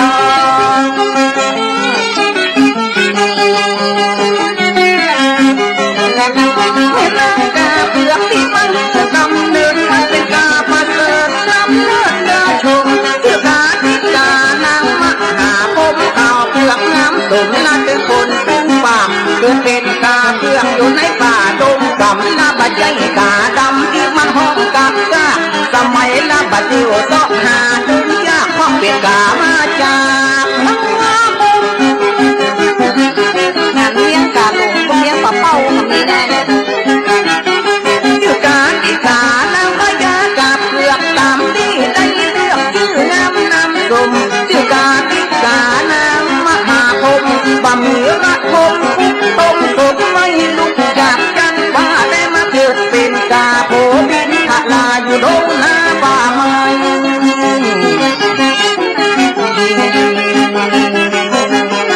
และน้องแม่นางกาเพื่อกเป็นผู้เลือกกำเนิดนักก็ถึงประเสริฐล้ำเลิศอาศจรรย์ละหน่อพอที่ทักเข้าไปอยู่ในนั้นละบุญสมบัติอย่างเรียกว่าได้เป็นข้าพระองค์เข้าทรงต้องการแม่ก็หันกาองค์ต้องโยนใหญ่พอเดินดำรถจะแม่มา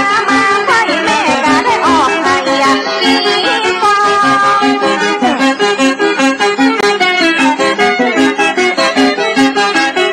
เวลาหนึ่งวันแม่กาจะออกไปต้องเอาใจใส่บังได้มนมองแม่กาเพื่อจะออกไปที่ฟองบอกน้องเขาซอยน้องเข้าห้องแต่นางขอไว้กาป่าการดงพระเจ้าเธอพระองค์ได้พ้นยานน้อง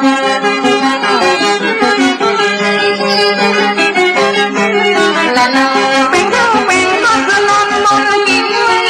กาออกไปได้5 วันสักก่อนเอาให้ออกมดพดออกจากกันไปเป็นน้ำบาหานในกลางดงกลางป่าแม่น่ากะเพื่อให้วันนักฟองให้ออกจากต้องรวมกันให้ทั้งแปลงก้อนดงดอนในป่าดันฝนเมฆป่าต้องน้ำ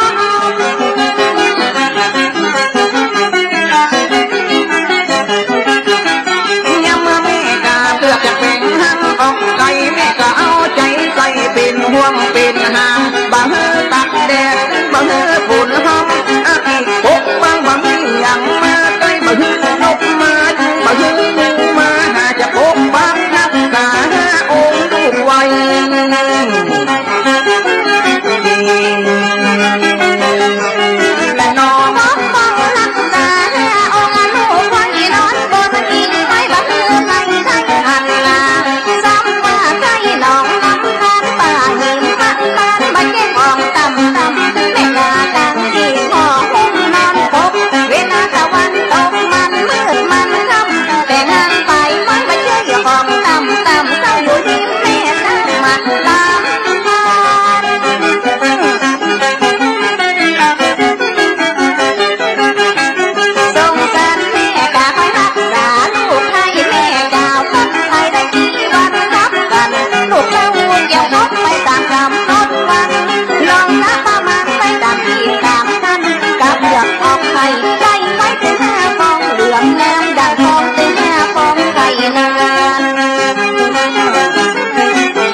ลงน้ำไหลมาหูแววหูนี่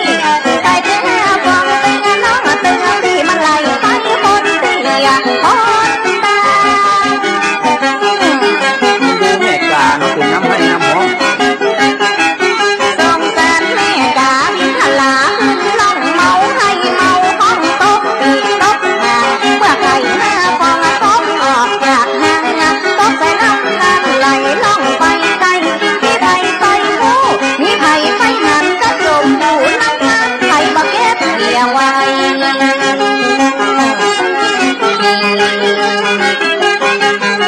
และน้องข้าก็ต้องของแม่น้ำตาบุญเดือมข้างจมป้าก็มีลายไหลไปจอดข้างตำหิมหาดสายปักกันกระจายรอบทีมแตกขาบยังมีแม่ไก่ไปก็กินอาหารลิ้นน้องของทางตามอ้างตาภาพมาหันป้องไข่ขาวใสมักมากแม่ไก่ก็ลุยกาบเอาว่ามา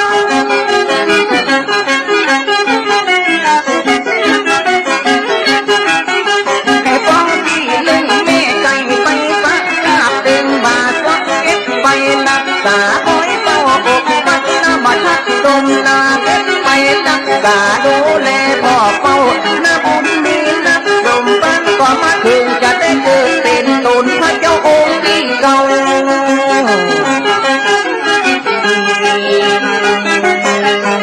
และน้องจะได้เกิดเป็นน้องพระเจ้าองค์ที่เก่าแม่ไก่มาขอเฝ้าเก็บไปรักษา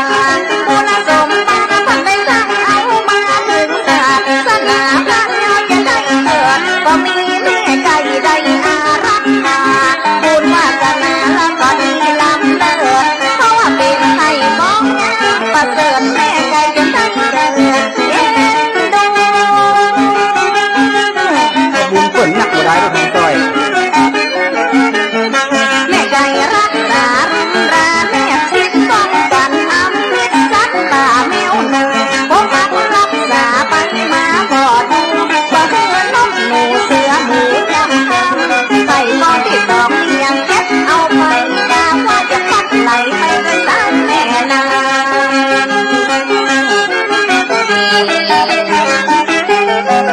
และน้องก็ให้ปัดในบุญให้จมน้ำจมบ้านเสื่อมตั้งตึงบัดเด็กตามนายให้ฟองตีสองไหลไปย้องตกใจฟองตีอยู่ตั้งเหนือฟองน้องอยู่ตั้งใต้มีพญานาคโผล่น้ำขึ้นมาก็ได้มือกามาหันใส่ฟองไข่เมฆพดานนาคก็ช่วยกราบเอาไว้เอาลงไปไว้ใต้ยาบ้าเป็นแม่พญานาคให้ฟองตีลึงไก่เก็บรักษาไว้นะเอาจอมบุกไม่มันก็ดีเหมือนกันให้ฟองตีสองน่าอยู่ใต้บาดาลแม่นาคสงสารรักษาพอเฝ้าหมดบังเอิญไตให้บังเอิญตอมจากท่านทุกท่านน้องรับผู้คำผู้เยาว์แต่น้องให้ฟังดีสองต้องเป็นของแม่นาคแต่บังเอิญนำบาปปฏิบัตินักดีลูกกับมือไก่ให้บังเอิญมีพ่อบุญบาละแม่ของบ้านกาแก่ก่อนบ่มีไก่บ่มีน้ำมาหันยอละเทป่าว่าจะเอาไปกินแน่แน่ไก่ฟ้องที่จะมาไหลไปไหนแม่ให้หัวมือมันแน่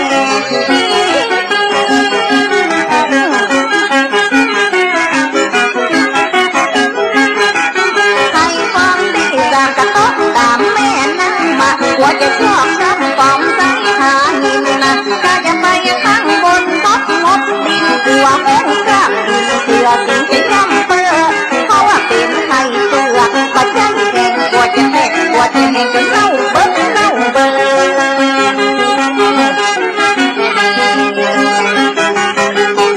และน้องให้ฟองที่สามไปยังเก็บไว้ฟองหนึ่งแม่ไก่เก็บไปรักษาให้ฟองที่สองแม่นาคนาคาเก็บไปรักษาดูแลพ่อเฝ้าให้ฟองที่สามคิด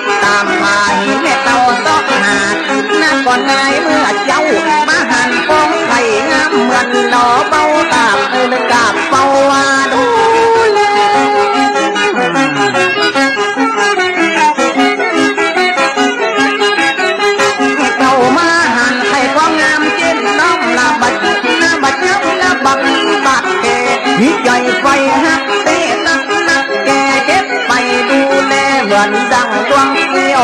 ควรจะปักแล้วนกยางนกเหี่ยวบ่มีใกล้อย่าปอมเลี้ยว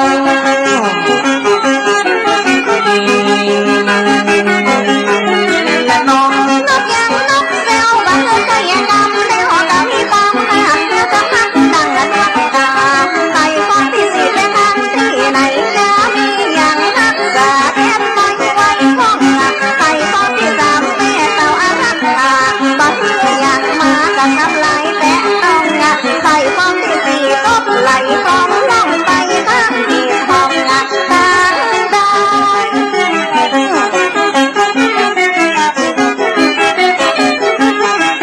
ใส่แม่กาบกับหน้าองค์พี่น้องว่ากันลอยล่องไหลด้วยฟองน้ำไหลใส่ฟองที่สี่ไปข้างตันไหลลำน้ำไหลมาเชื่อว่าของเป็นวันแท้กระจายไปด้วยใจโดยหินปลาทุกปลาลิงจะกินหมดเลย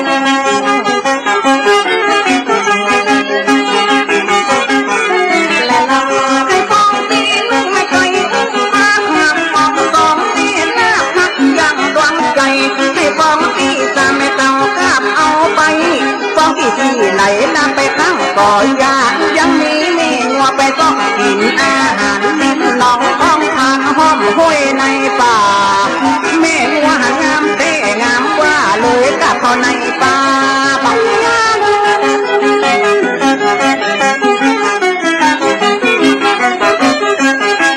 แม่หัวหักษาเด็กไว้ในป่าถึงเธอตักป่าตักเด็ดตักมือบ่มีใส่บุญใส่ลมปักย้อยบ่เธอได้เปิดเผยสูญทิ้งสูญยาแม่หัวนักกว่าหักดังยิ่งใหญ่ตุนบ่เธอได้ตักบุญนักตักเด็ดตักมา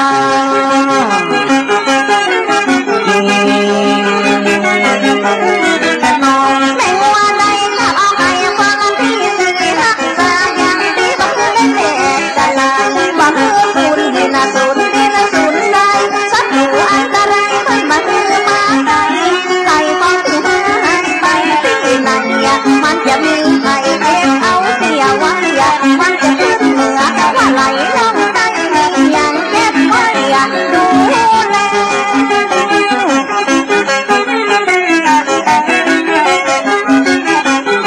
เป็นเวรเป็นกรรมน่าสงสารเย็นน้ำตกลงจมน้ำไหลพัดด้วยกระแส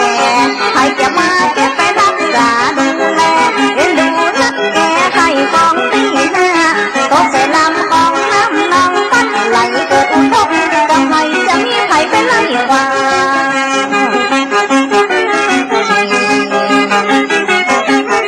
และเราให้ฟองตีสีหัวทับไว้แล้วเอาต้นฟองไว้แล้วก็ดีเหมือนกันให้ฟองตีห้าไหลน้องฟองผ่านนี่นางหนึ่งนั่นก็ไปนั่งสักผ้ามาหันฟองไข่น้ำฟองน้ำฟองใส่ใจน้องลอยไหลโดยทานน้ำตาพอดีมาถึงนาทีนั่งสักผ้านั่งก็ไล่คว้าเอาว่ามา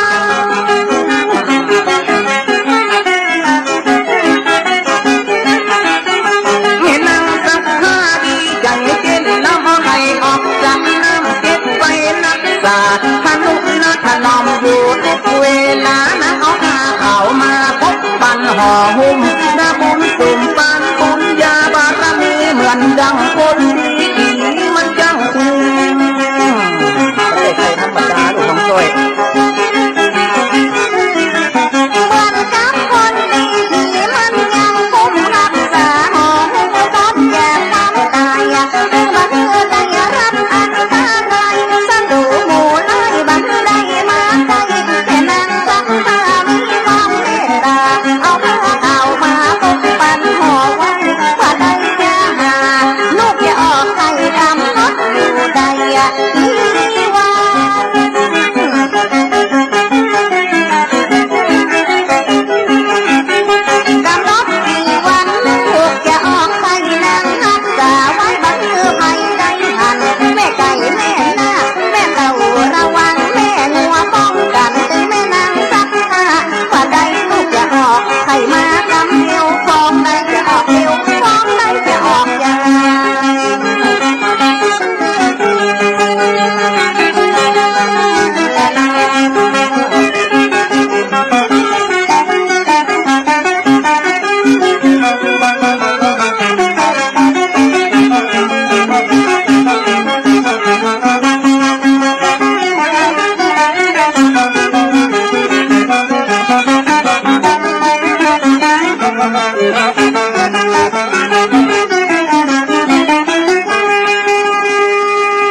สองให้ความที่สามออกเวลาเดินตอนให้ความที่สี่ออกบ่ายโมงก่อนให้ความที่ห้าออกหาวันลงนะเป็นที่ละพักโอพี่ห้าโอพี่น้อง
พ่อใหญ่มาพ่อแม่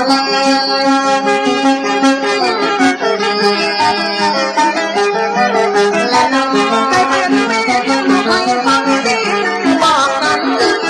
ยามเมื่อตัวทำถ้าเป็นลูกใจได้ทำคือตำน้ำตามออกในคำคือกับปุกกับฮักคือกับน้ำกระเด็นสมตึกมาเป็นคนที่ถูกหลักกันนะก็เลยมีชื่อว่ากันนะอมอาสามหาผู้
นับนะว่าบุญนะบัดใจของน้อยได้คือกำเนิดเกิดมาเป็นคนได้สร้างกัน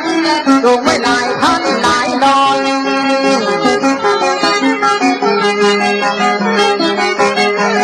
และน้องแม่นานักกาลาบลาหอดนักโตเนื้อยามันนักเราเป็นวัดวัดใส่ยังลูกคนที่สามจะมีน้ำยังได้ยังมีแต่ว่าเอาไปไว้ในขณะโคตรออกยังไงนับว่าได้โคตรถึงมาได้ตาถึงมาได้ตามาแม่เต่าทั้งยังโยนใหญ่โยนตาแล้วจะตั้งชื่อมาล้านได้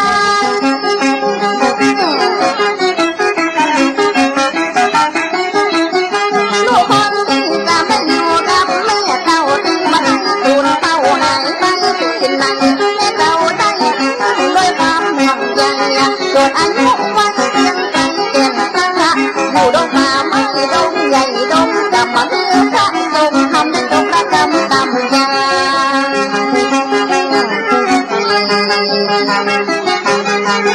และต่อได้เป็นบัณฑิตนามาตัวคือกับกรรมมาเป็นลูกคนที่ดำพอได้เกิดมาจะเป็นพระทรงธรรมก็ได้ตั้งนามเป็นตามกรรมแม่เต่าหาผลนักไม้หัวมันผ่านดาเจ้ากับปะไว้ติดตามเข้าทักเหมือนกับลูกทักเหมือนกับเต่าตามภาษาเต่าดงน้ำมันเจ้ากับสปะนอกทุกแม่เต่าเนาะเจ้ากับสปะอยู่กับแม่เต่าต่างดงบานเราตามอัธยาศัยบ่ได้พัดพาลาไปจากทางใดเอาอกเอาใจกับลูกไข่อ่อนน้อยเจ้ากับสปะเกิดมาเป็นคนถึงมันได้โดนเวรตามรอย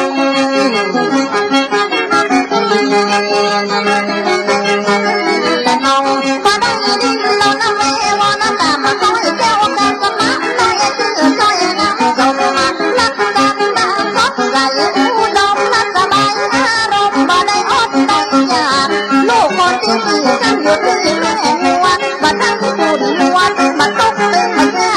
เพราะว่าแม่วัดจะมีความรักมากในเรื่องอุปาทานเป็นวัน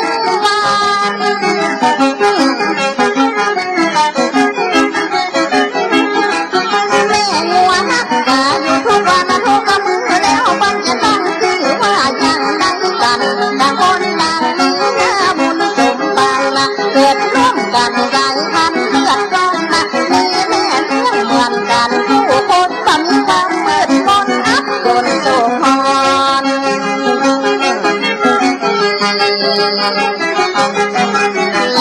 มันความมืดมนเรื่ององค์นี้น้องเกิดมารุ่งต้องกาเพื่อไม่กาทุกคนที่สี่มีงัวเลี้ยงมาได้ตั้งฉายาว่าเจ้าโบตัมมะพอลงมาเกิดมนุษย์ลูกเด็กสารหน้าบุญสมบัติจะได้เกิดเป็นพระได้รับก็รู้จนได้เป็นพระเกิดเป็นพระบุญพัฒนาสัมมามา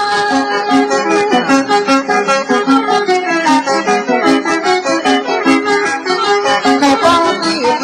เจ้าโบตัมมะเกิดมาเป็นพระได้แผ่ศาสนาได้ตั้งสันลูกเป็นพระสัมมาสัมพุทธสัมมาที่เขาจากไว้เจ้าโบตัมมะคิดใจบักบุญมัวเพราะเป็นลูกแม่งัวที่ได้เพชรเลี้ยงไว้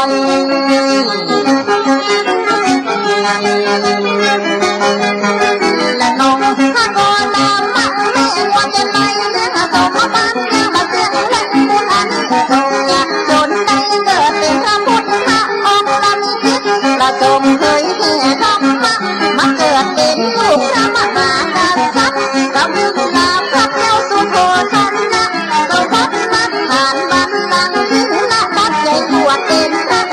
สัมมา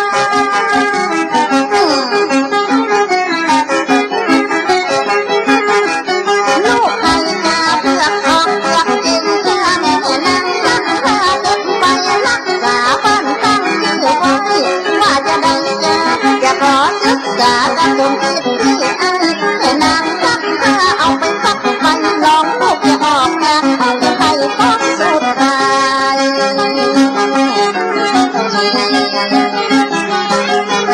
และน้อง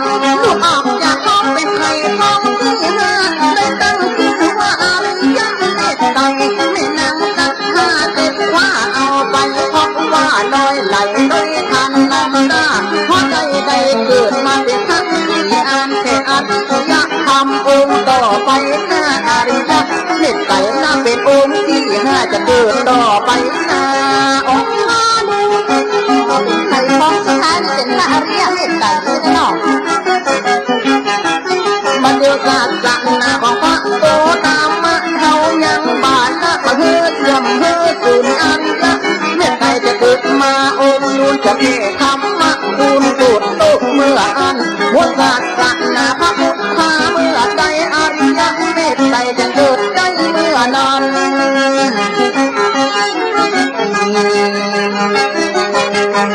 และน้องกะโตสันนะโอนะกะมานะและพอกัสนาปะกะวันนะของใจ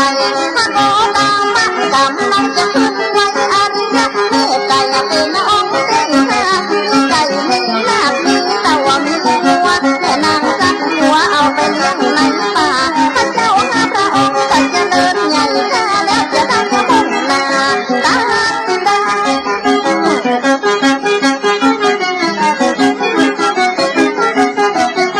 พระเจ้าหาพระองค์ก็จะเริญเติบใหญ่มีแม่เลี้ยงไว้บังได้หันหน้าไทยเรื่องมาศึกษาแล้วบังอย่างอันใดต่างองค์ต่างอยู่ไกลเกียรติเมืองเกียรติบ้านนะเพื่อหาพระองค์จะเดินขึ้นไว้ต่อจากนั้นไปจะเป็นจะได้ท่องนาน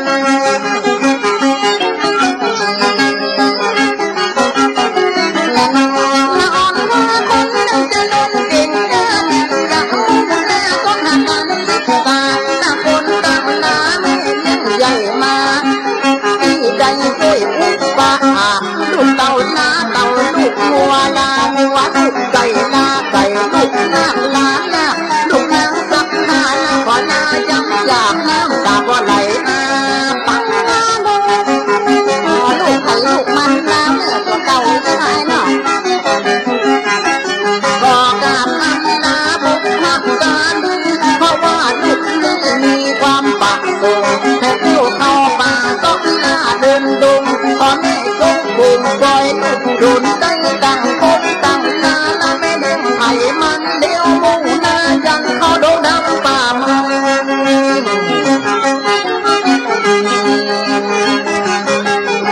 และน้องมาจะมุ่งหน้ายันเข้าโดนดำป่ามันเลี้ยงองลูกให้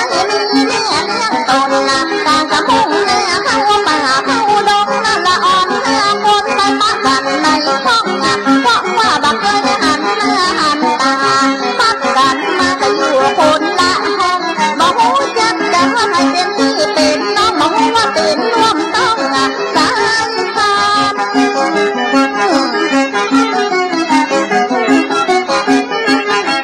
เมื่อละอ่อนเธอคนนั้นเดียวหนสวัสดิ์มาแจ้งไปปักเนื้อพี่น้องเดียวกันโดยน้ำไหลพัดไหลโดยลำทางเป็นบุญสมปานก่อนได้ขายผ้าอันจนมีกำเนิดเกิดมาเป็นคนอ้อมเข้าป่าองค์เป็นองค์ท่านนาน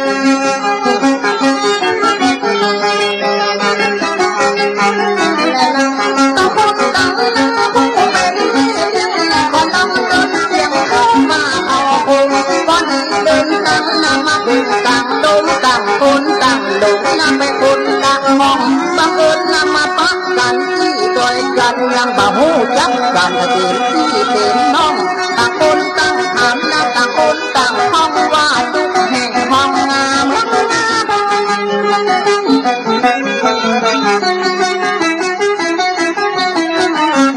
รูปร่างหน้าตาเหมือนกันเช่นน้องมาคุ้มหน้าประจำบ่ฮู้ใครเป็นใครคือคนที่น้องบอกอายุไว้อุปนิสัยกำลังกันอย่างนี้มันเป็นส่วนบุญและส่วนกุศลนะพี่น้องแม่บุญมาพักโดนกันข้างหนึ่ง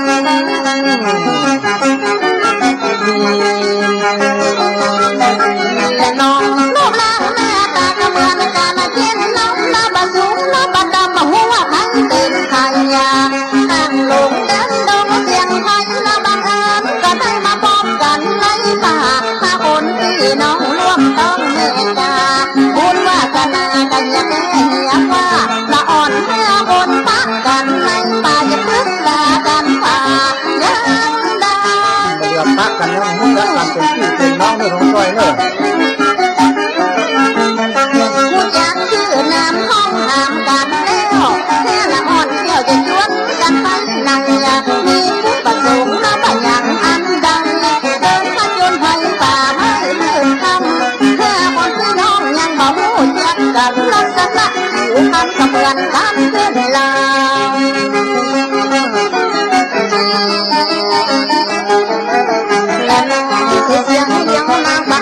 การเรียกตู้หาคนนอนเจ้าคอยมาจ่ามีทุกนักประสงค์ตั้งนานเลี้ยงมาต้องหาการดาเลือสี่คนเขาบางหูน้อยก็อยู่หนไหนต้องภูมิใจมันกันเรื่องเศร้าป้ากันต้องหาการดาเลือสี่เขาป้ากันจัดป้าเจ้าว่าดอกงามมาป้าใจลึกสิ่งเจ้านักประสงค์ต่างคนต่างให้บวชนักให้ทรงพักหนวกเป็นพักนักสีป้ากันเดินตามเข้าป่าดงสีเสาะหาเลือสี่โดนเกโดนเข้าจะผู้สันทักมีมานะมุ่งหวังจะเป็นผู้เดินทางก็เป็นองค์ที่เก่า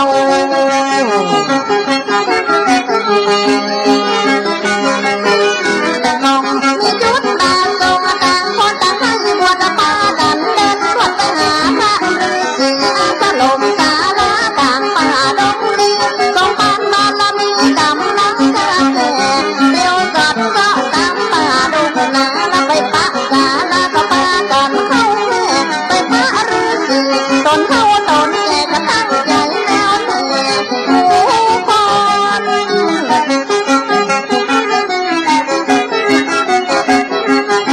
เมื่อไปถึงสารากับฤาษีป่าไม่มาดันกราบพญานกน้อมตัวตนฤาษีได้ถามเด็กลำผู้คนว่าเจ้าลุกแห่งหนจากไหนมานี่ถ้าองค์สื่อน้องจะตอบห้องอย่างไรสมคิดพอใจค่อยบรรยายประเดี๋ยวนี้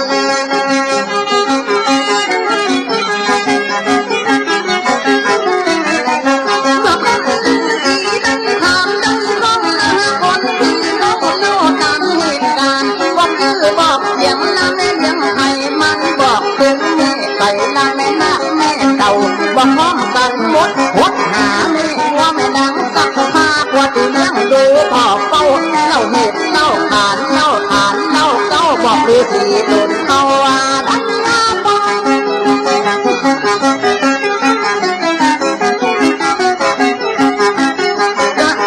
สันทะโกนากามนะโยกัสสะปะโกตนะฝากฝังอริยนิสัยบอกใครให้ฟังชื่อเสียงเลี้ยงนามบอกกันพบควันพันสีสังฆก็มานับรวมกันว่านุ่มน้อยหน้าใจหน้าเหมือนกันล้วน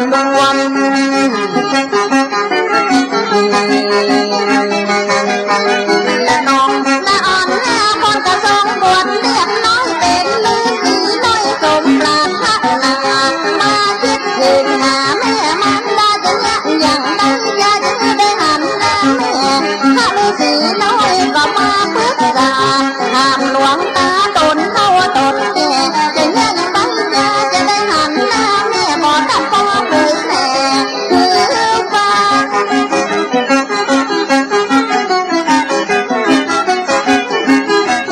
ก่อนแม่กาเพื่อเป็นแม่ข้าแต่คงจะได้หันแม่ดังความสมหวังขอตั้งหลวงตา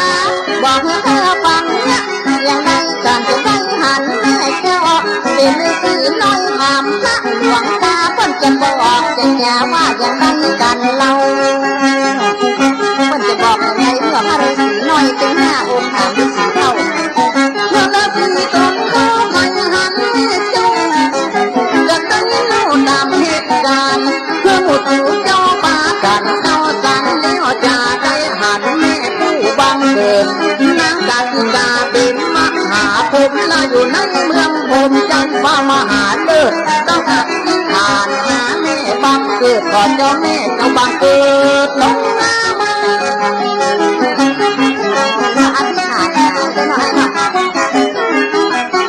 ชื่ออธิษฐานเข้าสังขารลุกหูเจ้านั่งส่องจักทุกตาแล้วจะได้หันแม่เจ้ามันดานักกาทิกานั้นเป็นแม่เจ้าหน้าที่น้อยกับมากันเข้าสังส่องจักทุกหันแม่มันเรียบร้อย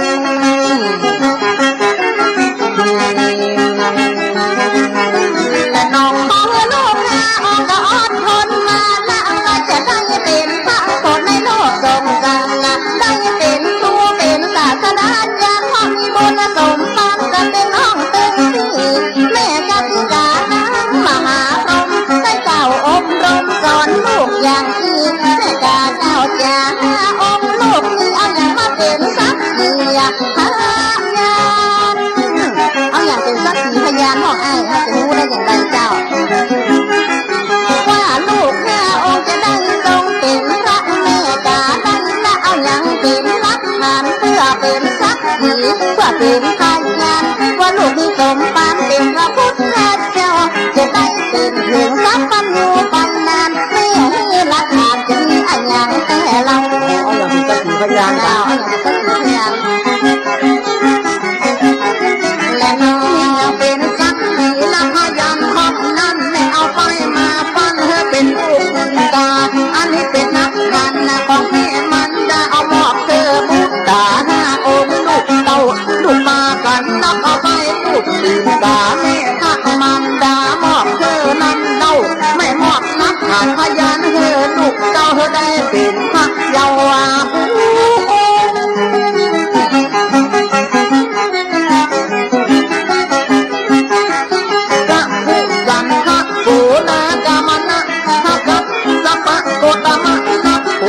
ก็เลยเกิดมาเป็นพระ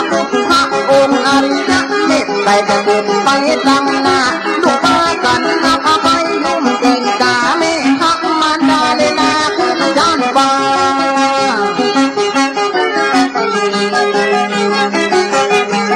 และน้องสักทีพายานนักทางอันนั้นแม่เอาไปปั้นเธอเป็นหูตีนกาบ้านลูกได้เป็นองค์พระสัมมามีหูตีนกาเป็นลักฐานแท้พอ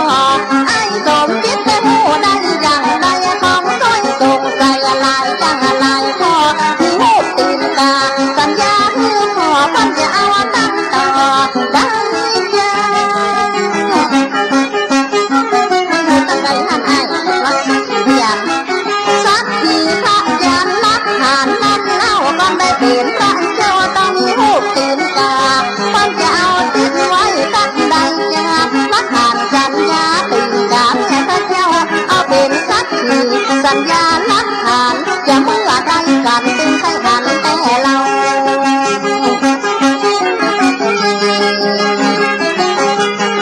และผู้ยุ่งตีนกามันเป็นสัญญานักตามนั้นวัดตามในพระทานมีลูกตีนกานักเป็นพยานกันว่าไอ้หันนักเธอพอดีงานประเพณีงานการกุศลมันห่างคือมีพี่ก็ไปใครหันเดือนเป็นเดือนที่ตามที่ไอ้ที่ผู้อ๋อเป็นว่าเดือนที่เดือนเต็งก็เจ้าอันนี้ได้หันลักฐานของแม่หรอกเดือนเต็งเดือนที่แล้วก็มีแต่มีแต่ไฟน้ำพัดที่ก็เป็นลูกตีนกามีการคู่วัดมีการคู่วาลักฐานกัน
อกไม้แค่ไทยไฟงามเชิญพี่น้องภาคไทยภาคกลางภาคอีสานหลายจองหลายบ้านเชิญแอวเมืองเหนือตึงหวนใจลำ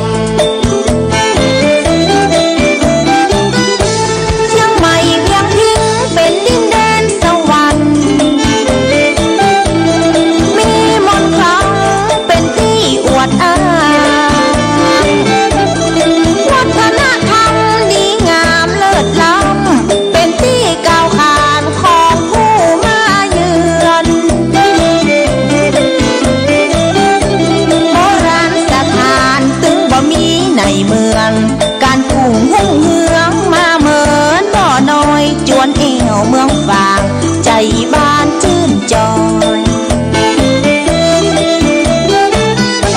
ก็เชิญพี่น้องขึ้นไปเอวเมืองฝางแวะนมัสการตนหลวงพระเจ้าที่โดยหัวโทเป็นโดยเลิกเก้าเขตอำเภอเป้าเจียงดาวชัยประการ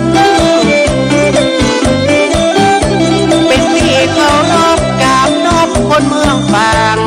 ให้จะเดินทางขึ้นเหนือลองไปบุญบารมีพระเจ้าหลวงรักษาไว้มีน้อยเวียงผาเป็นขุนน้ำฝางพอเข้าใจประการมีวันออกแจงใต้จากนั้นเฮาไปหาที่สากราบไหว้ตั้งวัดตกแจงใต้คือว่าทำตับเต่าห้องบ่มีรถป้องก็ปากันเมามาไว้ทำตับเต่าบ่ฤาษีอยู่หันมาไว้พระเจ้าพรหมเป็นมงคลเลิศล้ำ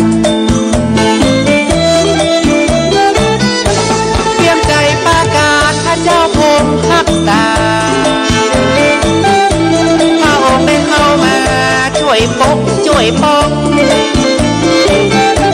สร้างบ้านแปลงเมืองคือพี่คือน้องทุกคนนอบน้อมสร้างสารูปพระองค์ไว้วัดป่าไม้แดงเพื่อเป็นบุญกุศลกับผู้หัวตัวคนติสารกาไฟด้วยจิตใจเป็นธรรมจะบาทุกข์ยากไรออกชัยประการเข้าสู่เขตเมืองฝางถ้าไผ่ได้มาตึงบักให้ปิดบาน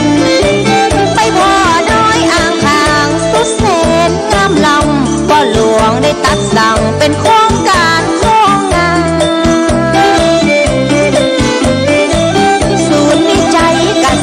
ของสุดเขตสยามอยู่บนดอยอ่างขางพระภูบาลเฮือสร้างเป็นภูเขาดอยงามธรรมชาติเลิศล้ำขึ้นลัดเลาะแอวดอยอ่างขางมีโครงการหลวงของพ่อเจ้าปัจจัยส่งเสริมปลูกพักปลูกข้าวผลไม้เมืองหนาวพืชพันธุ์มากมีสำบ้าดอกไม้ปลูกสลับสีเข้าซอยลำดีที่บ้านจีนฮอทำการเกษตรปลูกพับปลูกทองลงดอยมาแล้วเฮาจะพาไปหัน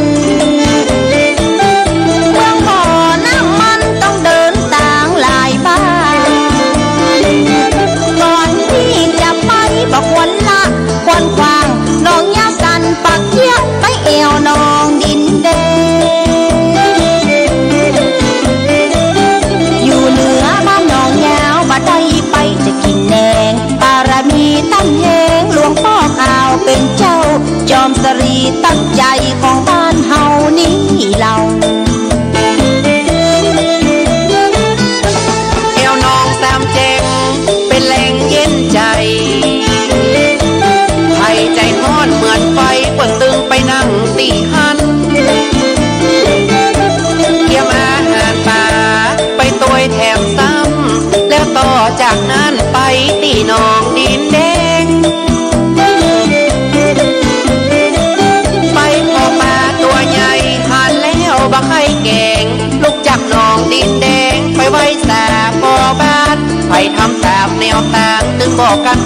อยากนำเจ้าพ่อขอมือเล็กวีรกรรมกาหารนำทัพปัจจันบาพม่าบ่สู้อดีตปัจจุบันเล่าขานฮับผู้ตำนานเล่าสู่ลูกหลานคนฟังแหล่งสักการะที่บ่อน้ำมันฝางเจิญไปเอวกันต้นเจาะที่หันเป็นแหล่งผลิตน้ำมันดิบเท่านั้นแล้วต่อจากนี้เฮาจะไปไว้สาเจ้าพ่อขายาข้อมือเล็กเป็นเจ้าทักษาบ่อน้ำมันถ้าว่าใครจะเข้าต้องไว้สาก็เจ้าบอกเบาอยู่เหมือนแน่จากนี้เฮาจะเข้าสู่อำเภอปางพ่อเจดีย์งามของผู้เมืองกูบ้านพ่ออยู่ใกล้คุ้มหวังพ่อเจ้าปางพ่อนักวัดเจดีย์งามเฮาไปไว้สาวัดเก่าล้านนาเมืองฝางแก้วกวางเป็นสารีกู้จองกู้บ้านเชิญทุกท่านไปพอไปก่อนตาวัดแรงลมปัดซอยเมฆลับดอยน้ำเย็นบ่เหือดแห้งเมืองศิลป์เมืองธรรมน้ำใจตื้อบ่แลไปสักการะพ่อพญาปางพระนางตามผิวเทวีแม่เจ้าประวัติเต่านานคนเฒ่าเปิดเล่าน้ำบ่อบางเก่าแนววัดพระบาทอุดมใครไปไว้จะสมประสงค์เป็นมงคลเงินทองจะไหลเข้าน้ำบ่อสาวามีมาแต่เก่าโป่งน้ำดังน้ำตกเย็นใสสายน้ำไหลเย็นใจผ่องแผ้วโป่งน้ำฮอนไผได้มาแอวได้เจ้น้ำแล้วผิวพรรณสวยงามโดยฟ้าห่มโปกเป็นที่ข่าวขานอุทยานภูเขาเมยอ้อมแอวโป่งน้ำเย็นต้มไข่โป่งน้ำหอม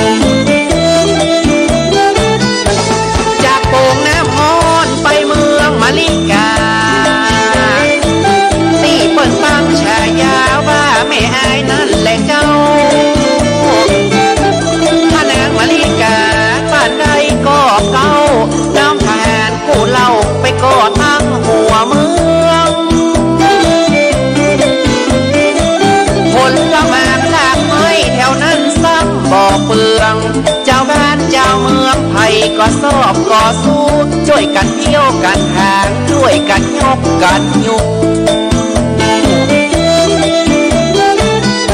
พระธาตุโดยปู่เจ้พระแม่มาลิกา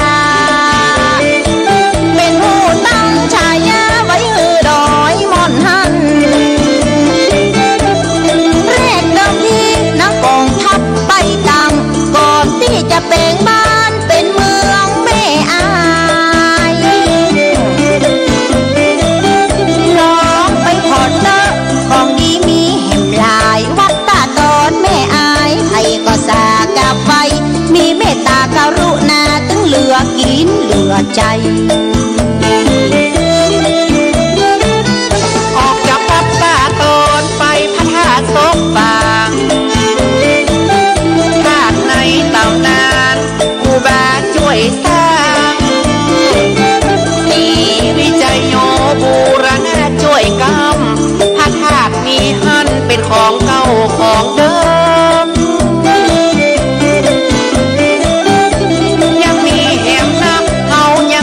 บ่ถึงจะโซเมินประวัติเมืองประวัติการยังเข้าบ่ถึงตำแหน่งเก่าเตือนั้น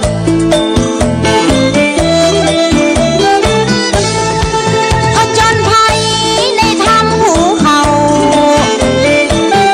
วันติดวันเสาร์มาเอวก็ได้เป็นลอยหมดจิ้งกลางดงป่าไม้ลัดเลาะเตียวไตชื่อถ้ำห้วยบ่อ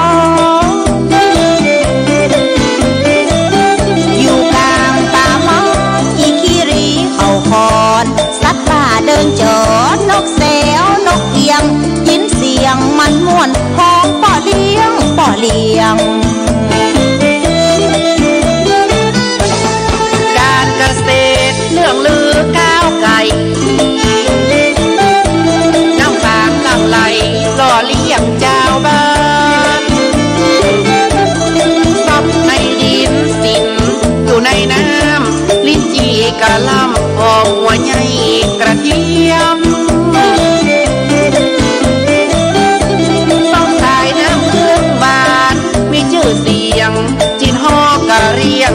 มูเสอรับต้นคนเมืองคนไตสายใยพี่น้องโอละน้อละน้องพี่น้องโอละน้องเจ้าอย่าเจ็บพี่น้อง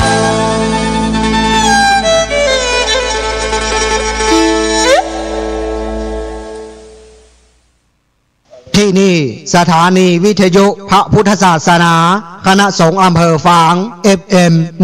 100.25 เมกะเฮิรตซ์ออกอากาศณวิหารพระเจ้าหลักแห่งสำนักปฏิบัติธรรมแห่งที่ 21 วัดพระบาทอุดมตำบลเวียงอำเภอฝางจังหวัดเชียงใหม่ติดต่อ 0819515864 093-140-0386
ศิลป์เรื่องธรรมเรื่องตั้งโลกมนุษย์ออกเผยแก้หลายชุดต่างเป็นจุดสนใจ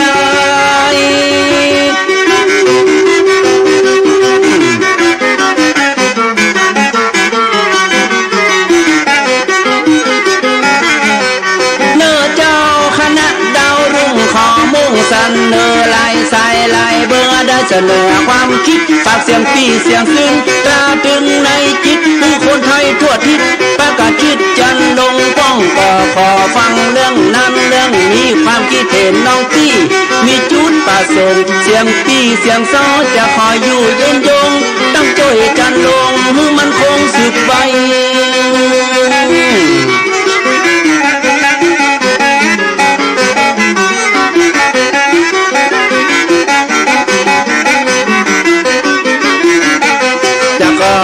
ใจพี่น้องคนฟังทุกท่านที่ยังฮือกำลังแรงใจ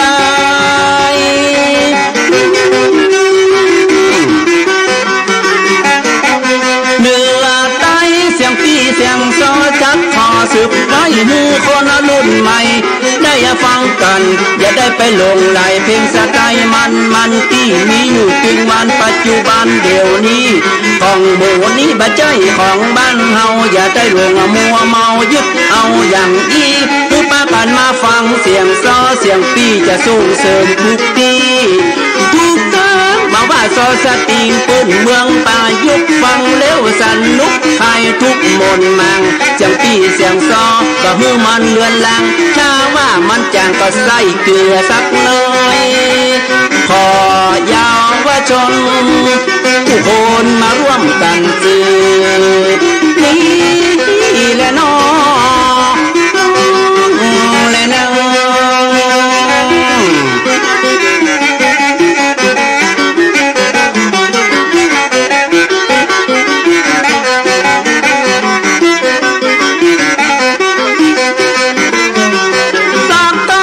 เสนอผลงานให้ทุกท่านมีสุขเพื่อลืมความทุกข์ผ่อนเบาบรรเทาหายดูตีพื้นเมืองฟ้อนเจิงกายลายปีพัดเครื่องสายฟังสบายแต่เจ้า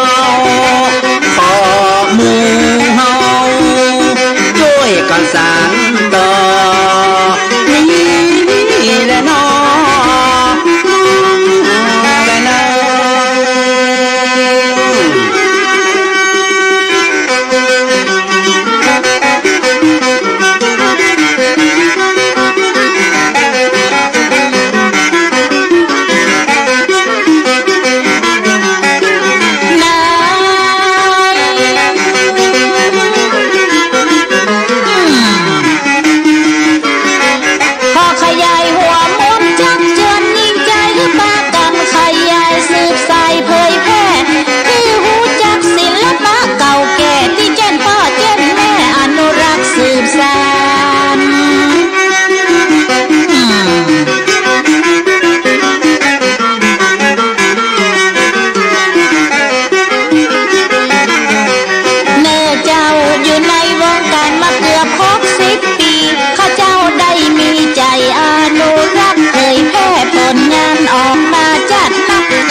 ประจักษ์แก่สาธารณชนเพราะบ่ได้กำลังใจ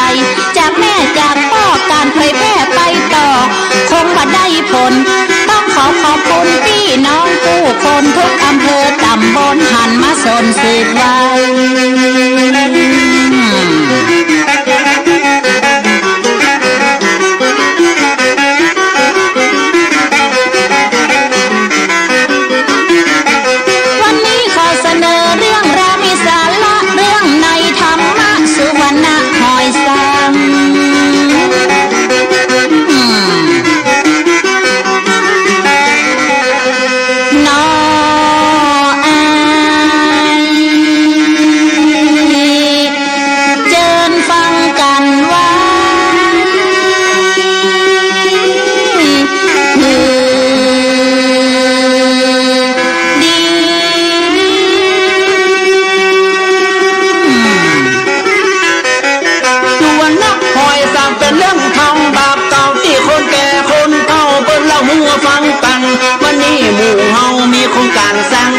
จะเอาเรื่องในธรรมมาขยายตั้งต้น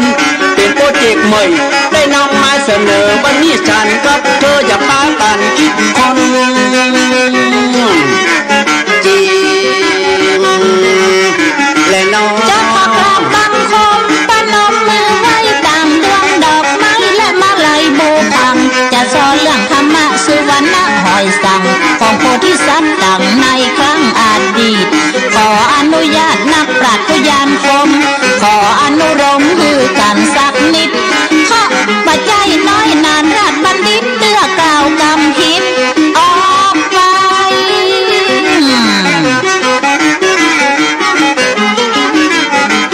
สุวรรณหอยสังเป็นข้าวทำหมากเต้าก่อนจะนำมาเล่าตั้งจีแจงแถลงไขก่อนจักได้เท่าความเป็นไปเรื่องเล่าอย่างใดคือฟังไปใจเพื่อสืบไปหน้าคือปาการปลูกฝังผู้ดุชนรุ่นหลังอนุรักษ์สืบไว้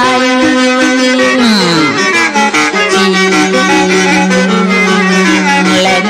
ตะมนป่อเต้าแม่เจ้ามนทาปกครองนาประชาเมืองปาลานะสีประชาราษฎรได้อยู่ดีกินดีย้อนปาลานะสีนี่เป็นเมืองใหญ่ไปก็ขายก็ค้าไปก็ขายก็ขายเลี้ยงวัวเลี้ยงไก่เลี้ยงเป็ดเลี้ยงไก่ทำมาหากินเลี้ยงต้องเลี้ยงไส้มีความสุขสบาย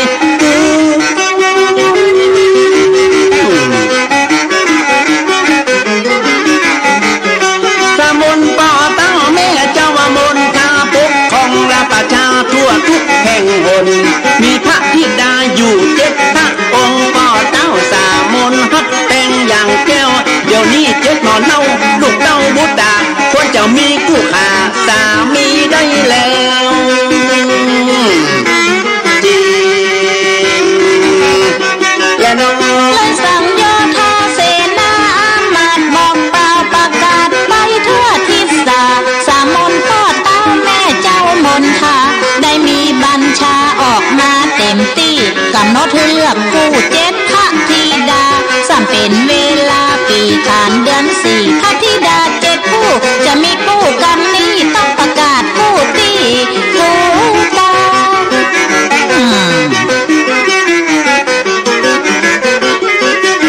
101 หัวเมืองทราบเรื่องตามนี้เลือกพระสวามีเดือน4 ปีขานเพื่อทรงราชบุตรวัยหนุ่มรูปงามอายุอานามบ่เกิน30 ปีข่าวนี้ถูกประกาศไปทั่วราชธานีเมืองปาราณสีไผ่กะฮูจีและน้องถึงวันนั้นกำหนดเลือกผู้มองในตั้งกับผู้มาปนกเปิดเลยสั่งเสนาประยุกต์ชื่อนำเบอร์แล้วทูลขึ้นเสนอสามนป่อเต้าจดชื่อเอาลายจดไม่เอาเสียงจดชื่อบ้านเมืองอยู่ในกันเล่าเลือกจัดงานต้อนรับเลือกสำหรับกับเขาคือหมูล่าสบุกนาญา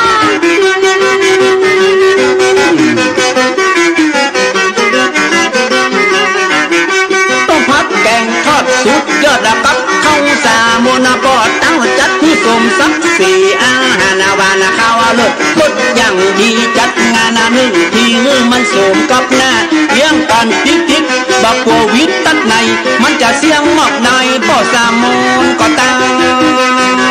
เป็นตีและน้องบักกงมาถึงวันงานพิธีเลือกพระสวามีเขาไม่นี่จัดหลายพระธิดาตั้ง7ก็ปางกันเนียมอายบักเคยหันพ่อใจมากมายมาก่อนปากันเอาผ้ามาปิดหน้าปิดตามิตัวไปมาเสียเวลาเกินคนป้าเต้าสามมนป้าพิโรธโกรธร้อนข้าบ่มีภัยเลือก3 คนมานับมาหลายเสนามาดได้ประกาศไล่ชื่อป้ากันเตียวซื่อยายเต็มห้องโถงแล้วก็เดินเข้าสู่ยังท้องพระลงเตียวกำพล2 คนกว่าจะเลือกได้พบนางผู้พี่เลือกจีได้มายังเหลือรจนาน้องล่าสุดท้ายเดี๋ยวว่าเนาะ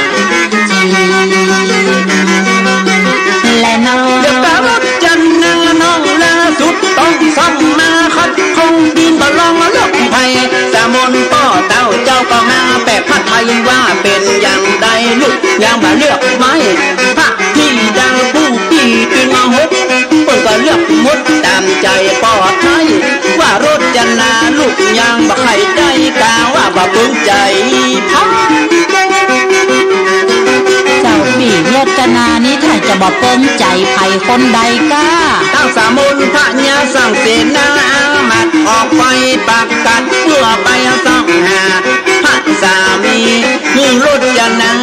เลยบอกบัญชาให้เสนาเป่าอื่นจะบันจังเมืองในปาราณสีระดับใดก็ดีอย่าได้มีเหลือคนจริง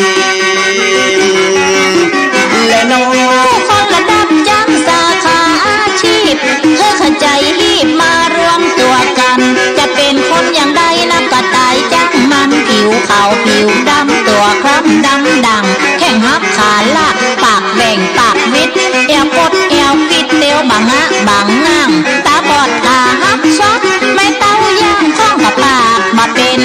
กำโคแยกทางกันไปคนที่คนต่างไปประกาศมาเชื่องตีกะลกกบเป่าออกเก่าวันค่ำเจ้าเมืองเจ้าบ้านอู้กันส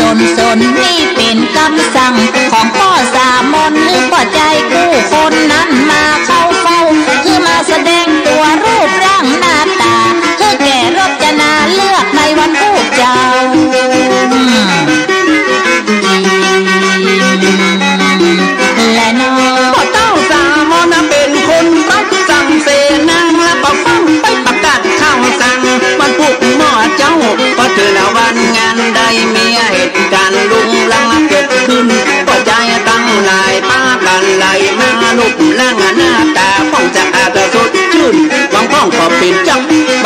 เป็นตื้นหน้าบางกลางยืนลมคืนก็มิ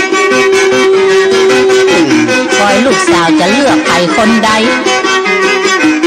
พ่อก็แต่งตัวเท่มาเท่ยังรอพ่อก็เบ่งมาซองมาปองพุกแป้งมาพุกดีบางพ่อก็จุกน้ำเงินคำนะบ่มีออกไปกู้เศรษฐีเอามาซื้อเสื้อซื้อผ้าปักแป้งคนใดอย่างใดก็มีห้องหน้าอย่างกับผีเพื่อเปิ้นฟังปาดยัง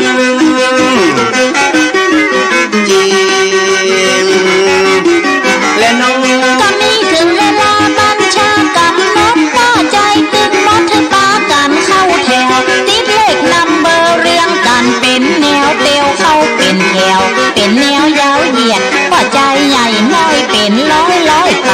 ปากันเรียงลายซื้อเป็นระเบียบแต่รถจราเจ้าก็บ่ยอมเลือกเบาว่าใจในคนใด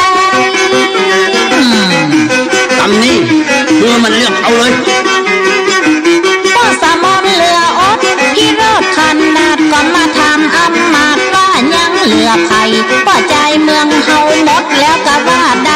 ยังลงเรือไผ่ที่บัดได้มานี่เสนาอามาตย์กระทุนกราบจาดหมอกว่ายังเหลือเจ้าเงาะแหมคนนึงนี่ไปไหนเอามาเลยและน้องเอาอย่างอีมือนี่ไปสักไปเอาตัวเจ้ามันจะมีที่ในสามุนปอตั้งเจ้ากาห้อนใจตั้งเสนาไปแล้วกระใจไปสักทหารน้อยใหญ่เป็นร้อยในเข้าป่าดงไผ่ไปเอาเจ้าเงาะปะกันเดินกลางซอกเจ้าก็ซอกก็ไปปะเจ้าเงาะมาพอ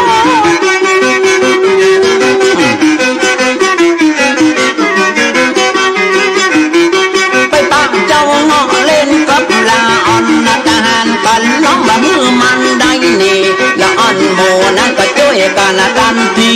รู้มาบุตรตีทหารถึงใหญ่น้อยตะปันเอาบาหินดินกี่ขว้างแป้งเล่าทหารเสนาเลือดจุดตอนย่อย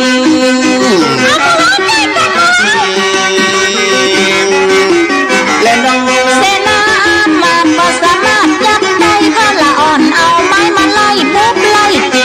กำนันเสนาก็เลยหาวิธีจะเนี่ยอย่างใดดีกับหมู่ละอ่อนเลยใจทหารไปซื้อเอาเข้านมมาเป็นสินบนคนก้อน2 ก้อนแล้วทุกถามกับหมู่ละอ่อนเขาก็บักคัดของอันน่าได้เดี๋ยวนอนเอาขนมละอ่อนหมู่นี้เขาก็ได้จี้บอกคือไปซ่อเอาดอกสีแดงสดใสมันติดไม้เศร้ายาวล่อไปเพราะว่ามันเปิงใจสีแดงดอกหันหมู่เสนาทหารก็ฟังไปจัดเก่งไปซ่อเอาดอกแดงมาล่อกำนัน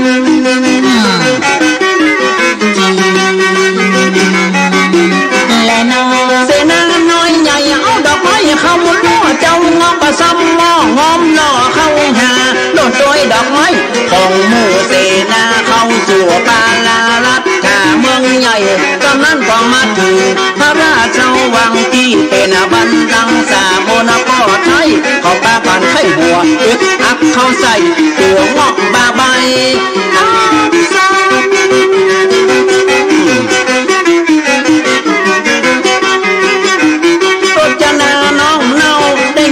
หัวล้อฟังไปพอที่กลางสันนำไปหันยังเจ้าเงาะลูกร่างเก่าซ้ำเนื้อตัวบองงามผิวดำกำซ่องเจ้าเงาะอธิษฐานเพื่อหวังเป็นผู้ครองขอนั่งหันลูกทองที่ซ่อนนี่เราโอมเพียงและน้องรถจานาได้หันหน้าเจ้าเงาะเป็นโอกาสมาเจาะเฉพาะแน่นหนาซึ่งนางได้หันรูปร่างกายาเป็นโพธิสัตว์ตามีทองทาในหันนี่เป็นเพียงแค่เงาะภายนอกบาดใดแต่ว่าในกายผ่องใสดังอันนางเอามาไล่ที่อยู่ในมือหันซุกขอจะเงาะนั้นบ่รออย่าได้น่ะลูกหออย่าได้น่ะฮะสามนป้าเต้าเจ้าป้าเสียหน้าด่าว่าอีลูกป้ารจนานี่หนอคือใจอย่างใดเอา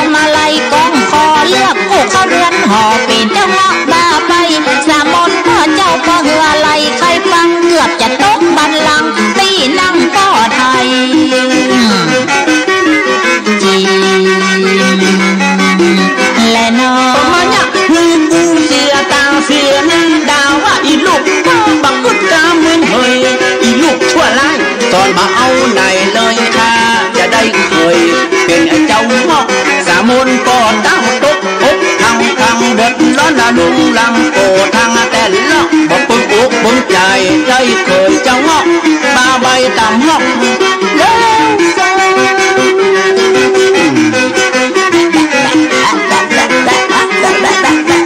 แม่นางมนถ้าบ่จ้างจ่าจ้างแจ้งนั่งแปลงนาแห่งน้ำลายปอดจางส่วนพระผู้พี่มีถึงหกนางอวดตัวงามปานน้ำน้องละปากันย่อเย้ยยังว่าจ่าว่ามือรถจันนาได้ผัวตำจัง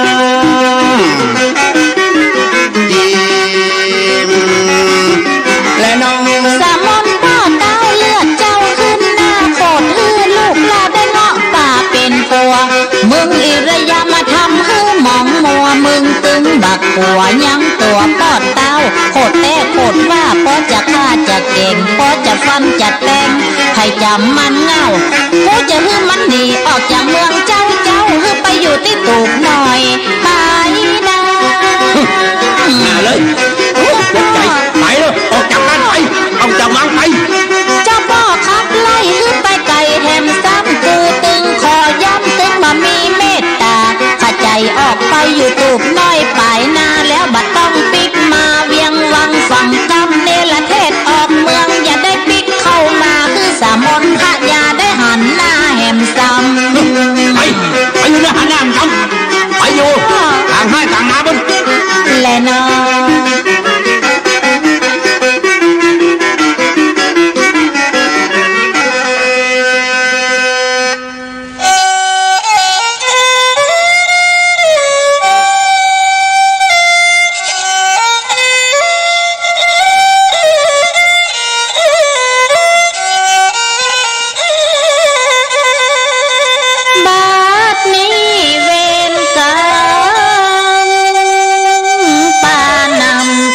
จ้า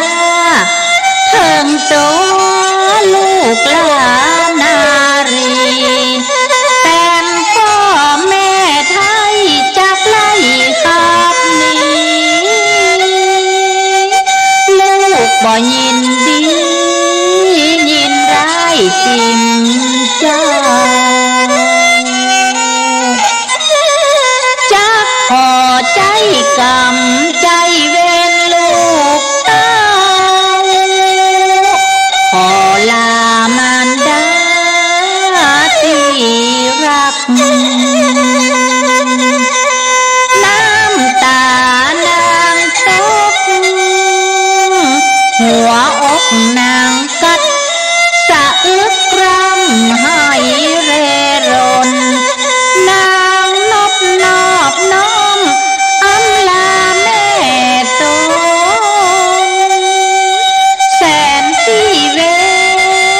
นนบให้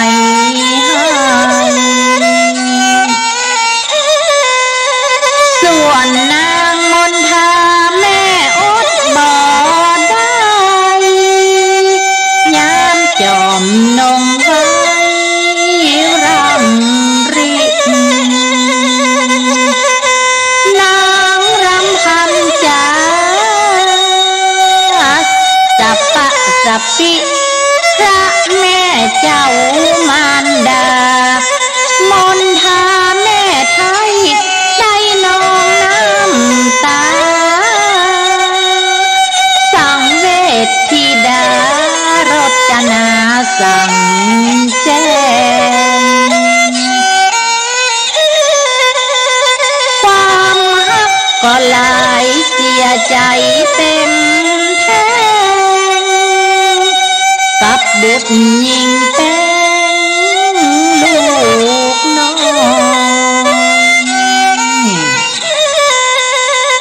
นางบินหลังตาน้ำตาอาบย้อยแข็งใจตอบถอยนงไว้สั่งสอนลูกฮักซึ่งน้ำตาไหลยาม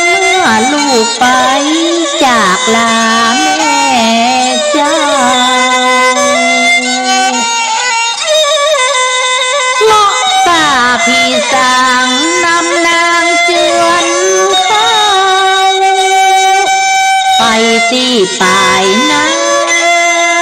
สำนักสู้หัวสองมือจี้ควักจวนนางนอนเนาไก่กาเงาะนำออกพุ่มภาษาเคหานางก้อยอำลาสีตาบีหายกันป้นประตูคุ้มเวียงไฟใต้ออกจากเวียงใจสี่พักนางเหลียวขึ้นหลังพอหาสำนักหันภาษาเจ้านางนายใส่งามระยับเกี่ยวคำเป็นสายนางก็เสียดายเหงายังนั่งหายจิตใจนางเล่าเหมือนไฟเผาไหม้อัตตะไนจูลุกนางอืดกำสามและทางกำตุกเลือดจุกนั่งเปิดลงใส่ความกลัวก็นักความหักก็หลายสร้างแถมความอายสูญกันปนปีว่าอกพุทโธธัมโมเสียนี้กำสั่งเว้นได้ชาตินี้ได้มาสยองต่อยตันตอบทีคือตัวมอนขานายนางไปปิกหนกว้างขวางหัวใจแห่งนางเป็นสองสอดดำกันกึดไปถึงรูปทองเมื่อก็ใจมีมันกลางพักกันกึดไปหาข้าว่าสำนักอันเคยอยู่สร้างสุขบานซ้ำมีโศกทุกข์มากมายหลายทานสูญสั่นอุ่นอันหัวใจแห่งเจ้า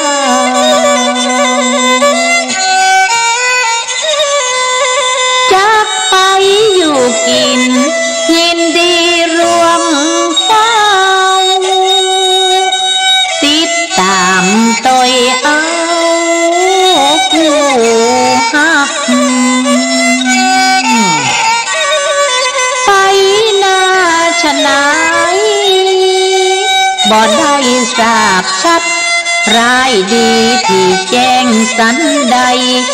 สงสัยอาตาเหมือนห่อบ่อ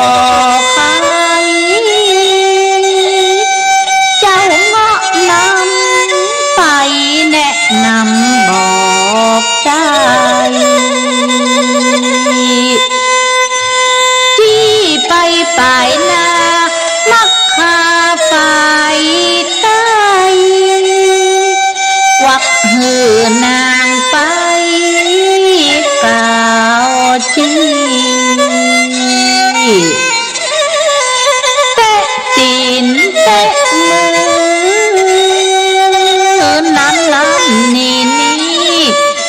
โดดโลดเต้นไปมากันไปฮอดแล้วกระท่อมเคหาคนใจเสนาสั่งลาน้องนาว่าเมินไหนจักมาใจเจ้าตูบ่ตัดบ้านขวางสัตว์ตาสีตาสาปากันกังกัดสังเวชนอนเน่านางนาย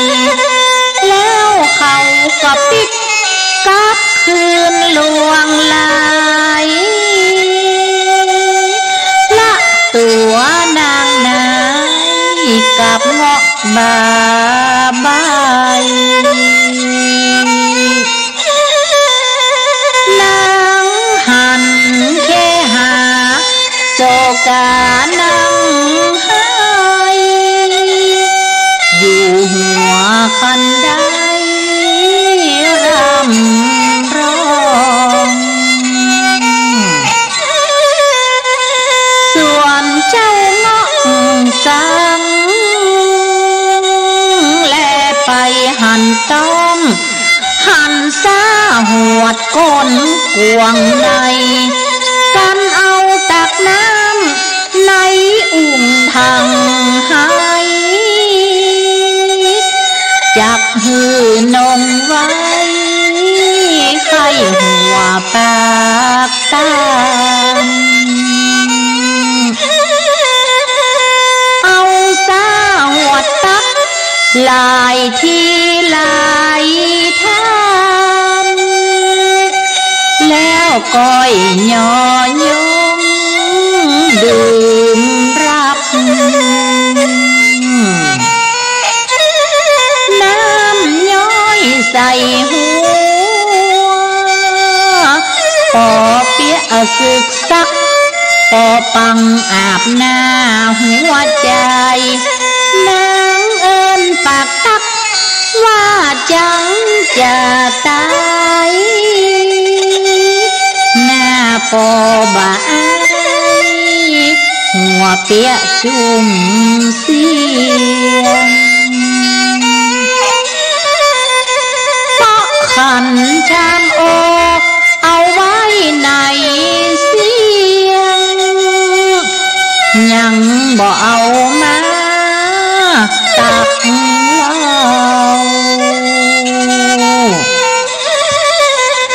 เลาะสับซาโกยลงโบยขย้าซ้ำไปก่อเศร้าดังไฟแล้วเอาน้ำคุกหาน้ำมันใส่ตักเข้าใส่ในดังไฟขึ้นตั้งนางสัตตาหันก็ตกสาลังหันเปียวไฟควันทั้งเต้านางเอ็ดอักไปว่าใดกันเล่าเอาพุใส่เขาดังไฟเมาะลวดเก็บสัตว์ชะลงปงให้แล้วกลับเข้าไปในเฮือนตูบน้อยซ้ำเปียกระทนวิ่งยนต์เป่งป้อยตีนเตะก้อยดีดหับตีนมือปัก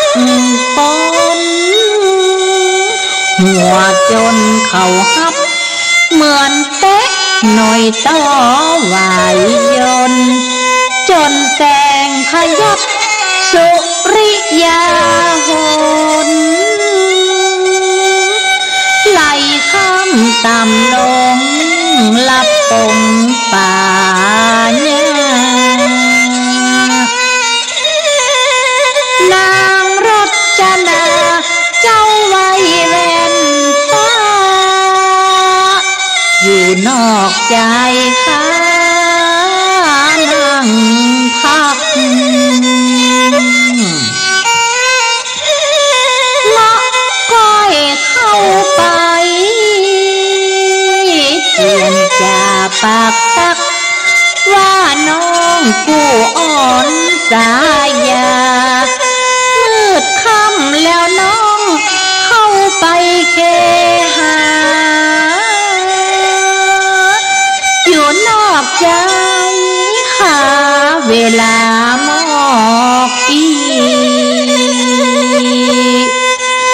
ดักเย็นสงบยิ้มพบยุงจีอยู่ตั้งในดีแลน้องพี่จักใจแป้งสุดมุมแวดล้อมมาตะผู้อ่อนดวงไทยนางได้ยินเงาะผู้ตันปราศัยเป็นความวิไลใครจะผู้เจ้าเป็นความวิไลใครจะผู้เจ้า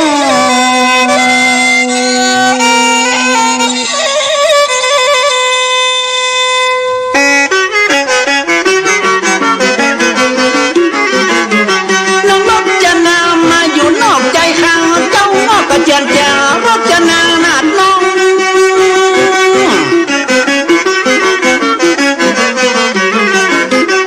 รจนาเฮยซ้ำเซยผู้ป้องคำมาแล้วน้องมาเข้าห้องเจือกาเมื่อเย็นสงบยิ้มพบยุจีมานั่งอยู่นี่ที่ตีนใจข้านาแม่นาเจ้าเงาะพูดจาภาษามวลเข้าใส่น้องเมื่อมาตั้งแต่กับน้องรจนาได้จะทำต่อไปว่าเจ้าเงาะลายปัดดีแต่ไปแต่เมื่อกลางวันทำมันต่อไม้ชลิบาใบอุบายขนาดนอนไหนจะไปมานั่งใกล้หน้าจังจะตายเงาะป่าเล่นลายไปมาใกล้ข้าเนอน้องอย่าตามก็อย่าได้น้อยใจลายอย่าได้กลัวพ่อใจเตินน้องต้องกลัวอ้ายเนอะอย่าได้จังข้าเลยสามเฉยกู้ทองมาเตินน้องมาร่วมป้องเคียงกายอย่าได้หันหลังลับตาจังใส่ปีไอคือตัวก้อยไว้มาพอเตินนายท่านนายรจนาหันใจเจ้าเงาะถอดลูกนี่ป่าเขาไปได้ฝาดไปกันเนี่ยหันรูปไก่เจ้าเป็นเนื้อทองคำฟังเอามือไปกำไปคลำไปลูบนางยิกขวนตื่นเอาเล็บเข้าขูดหันเงาะถอดรูปเจ้าแทบมาเจือในยารจนานาดน้องรำร้องเจียนจ่าบ้านพี่อยู่ในจ่าบอกข้าน้องจีนน้องรจนาสู่จิตาเป็นต้องไปหานั่งทองคำของป้าสั่งนอนนึง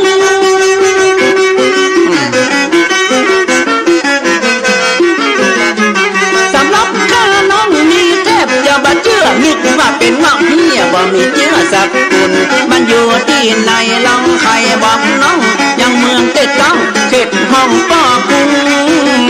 นาแม่นาอยู่เมืองไหนจ้ารจนาทำไทย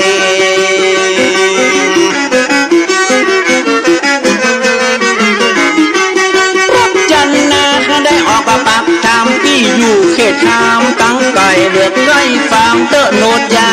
ชายาน้องทั้งไม่จะขอบอกไว้คือนายน้องนาแต่หน้าเมืองปัญจนครเขตห้องปังลาพี่ ตัวมาจับหาเนื้อปูแล้วถามตั้งพ่อแม่ปิดตามันดาชื่อปั้นอย่างจ้าบอกคือข้าน้องทาย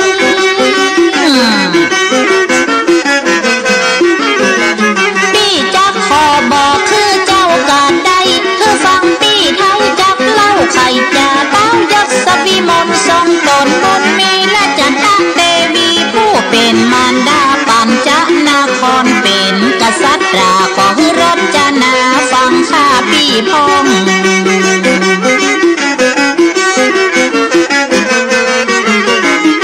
ข้าน้องขอเตอะเจ้าพี่พระสั่งเจ้าพี่เนี่ยยังต้องถือตั้งถูกต้องรจนามีอย่างเอ่ยป้าขอร้องคือเจ้าพี่ของน้องทอดหูไปตลอด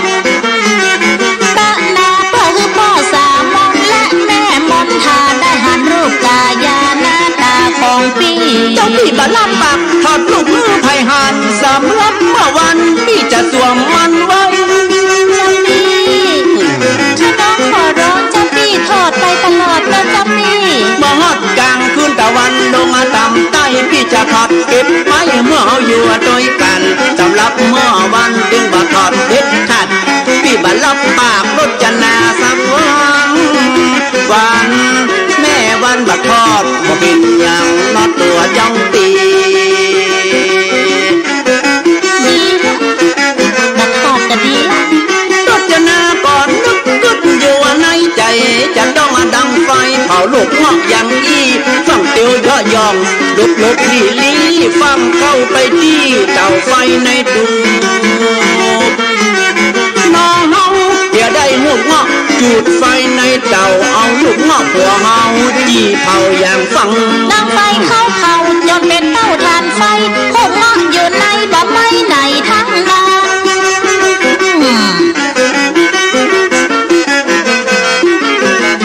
ลูกงอกทางให้ขามไฟเจ็นลังเอาขอบกเข้าซ้ำตึงบ่บางตีในเอามีดเข้าฟันเอามุยเข้าโป๊ะจนนางว่าพวกนี่มันเป็นจะได้กายารูปเงาะซ้ำข้ามคมแข็งนางฟัดฟันแตงจนปอดึกปอดื่นเป็นจะได้ล้ำเหลือนะนางก็ได้จมเป็นอุ้มอ้ำอุ้มอ้อมจนตอนนั้นพระสามสะดุ้งตื่นขึ้นหันรจนาไล่ฟันไล่ตื่นรูปเงาะเหี้ยฟื้นยังมากันเต่าต่อมาถ้าสั่งเดือดไม่ฟังลงไปหาเปียรูปเงาะมาจากมือเมียมิ่งพระสามทองได้ด่าว่านางมือคำแล้วเอางอกของฉันมาฟันแผ่วเพลสับปีคือครั้งหนึ่งนางก็แบ่งหน้าเตตาเตเธอมานะเจ้าเล่เป็นนักเป็นนาพระสามทองปากดันกันเลาะเปียเอาว่าหุบเหาะจากมือรถจันนาแม่นาฟังเอาอัตตาเป็นเงาะเหมือนเก่าสับปีข้าน้องขอร้องนะสับปีส่วนรถจันนาได้กล่าวว่าพี่จ่าน้องขอกรุณาเมตตาน้องน้องขอยกตดมือข้าบัดเต้าเมียแปลงของเจ้าสักคำตึกที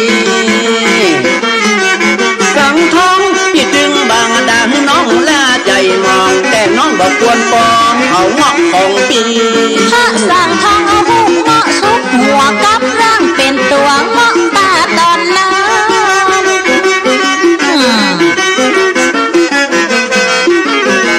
เพราะกลัวรจนาเอาไปทิ้งขว้างหลังจากนั้นตึงบัดเชื่อใจตึงบัดทอดออกจากหัวซักเตื้อเพราะข้าสั่งบัดเชื่อรจนาต่อไปนายแม่นายบ่มีไผหันกายรูปทองอย่างเก่าพี่ตึงมาถอดรูปผู้ไผ่หันซ้ำจะได้กล่าวถึงยังเต้าสามองกึดถึงเหตุผลที่จะฆ่าเงาะเจ้าเขาต้องกึดกูบายอย่างหนึ่งมีเล่าคือเจ็บเคยเจ้าเนี่ยตามคำสั่งบิดาพ่อเต้าสามองสั่งลูกเคยมาออกอุบายขึ้นมาให้ลูกเคยเจ็บนอนสั่งลูกเคยตั้งรถออกไปหาป่าถวายพระบิดาคน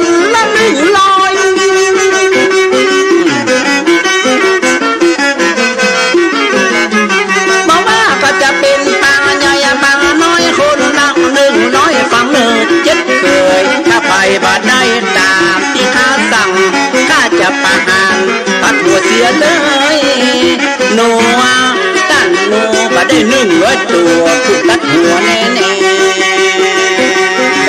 จะไวก็เนี่ยหมู่เฮาปานนั้นเจ้าเงาะทอดพุกป้าสั่งใจเวทมนต์ขังยังฟังนำแม่ได้ใจกระถาเข้มกาแต่ป่าลูกป่าแม่ป่าน้อยป่าใหญ่ดังมาแม่พานาทุกนัดดีเป็นยักษ์สาเป็นแม่มันดาสอนคาถาฮือลูป่าน้อยป่าใหญ่ลังไลกันมาเพราะว่าโดนคาถาพระสังห้องไว้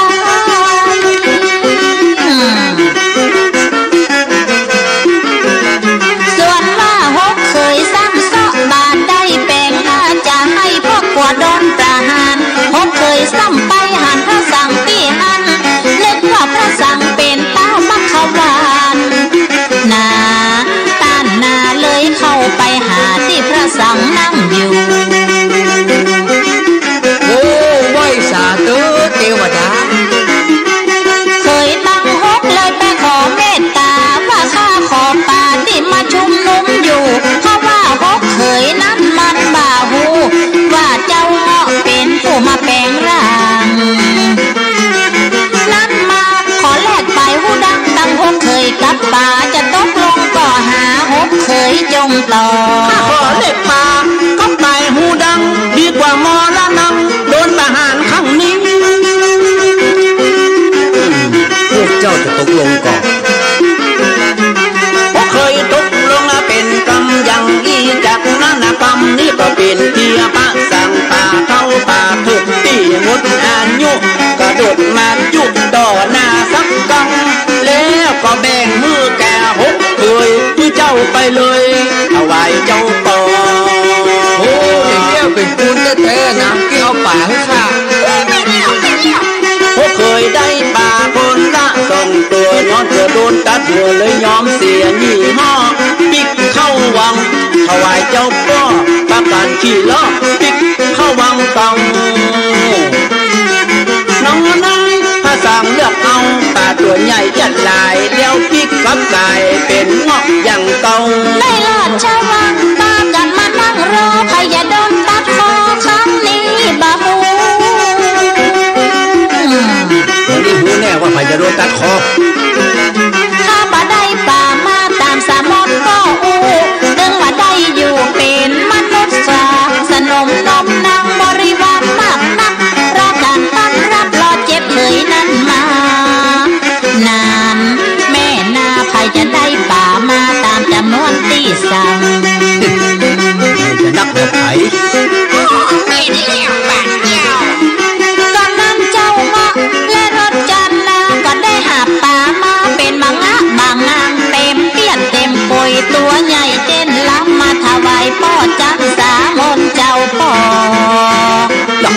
เต็มท่านผู้ว่าส่วนเคยตั้งฮกได้ป่าคน2 ตัวเขาปากันไข้หัวตีหูดังเขาแหวงพวกเคยมูนี้ก้องแก้นหัวใจถ้ามันเอาตาไหนหักไม่เจ็บลง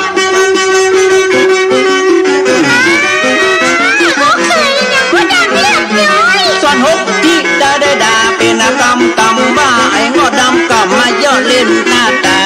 ฮกที่ด่าปากันเกียดไม่ลืมด่าน้องไทยน้องรถจันนานางพอคำค้อนได้หลอกเข้าไปหาด่ารถจันนาจับขาดดีตอย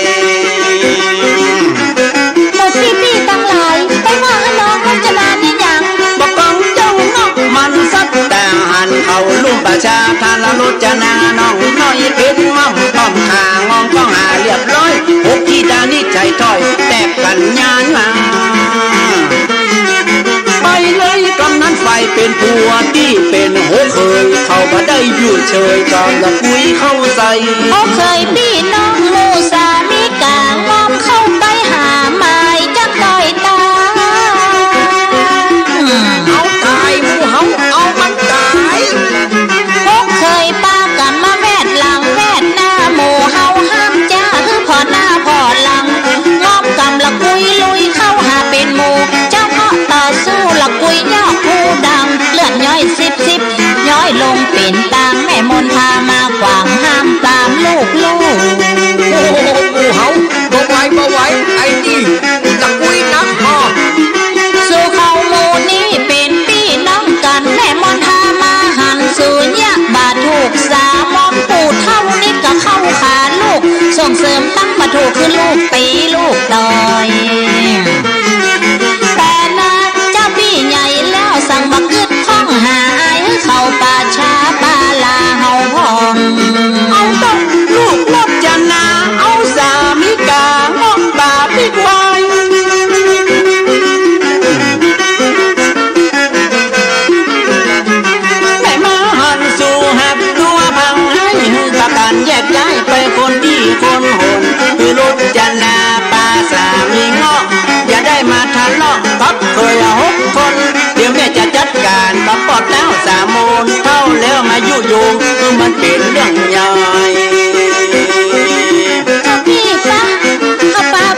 พังได้หันติดตุลังโอทาเก็บไม่ก็ฟังเอาผัวกับเมื่อใจว่าขอลาแม่ไทยมนตาไปก่อน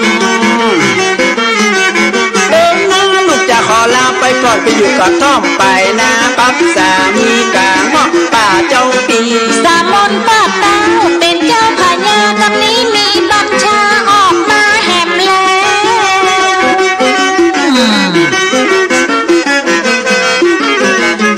ได้หาวิธีบ่ฮือกาดแก้วในเมื่อหันแล้วบ่สำเร็จแผนการได้ออกบัญชาฮกเคยและเจ้าเงาะเจ็ดเคยฮือไปซะอันเนื้อกวางเนื้อฟานนาท่านนาก้อนบัดใดเนื้อมาสู่ต้องตายแน่ไปเข้ามาไปใครจะได้กินได้เนื้อนักกว่าพันเคยตั้งฮกได้ยกโยธาขี่จ้างขี่ม้าแห่แหนแตนแต่ถ้าบอดได้เนื้อมาถวายแด่เฮาต้องตายแน่ฮกเคยป้ากันโจม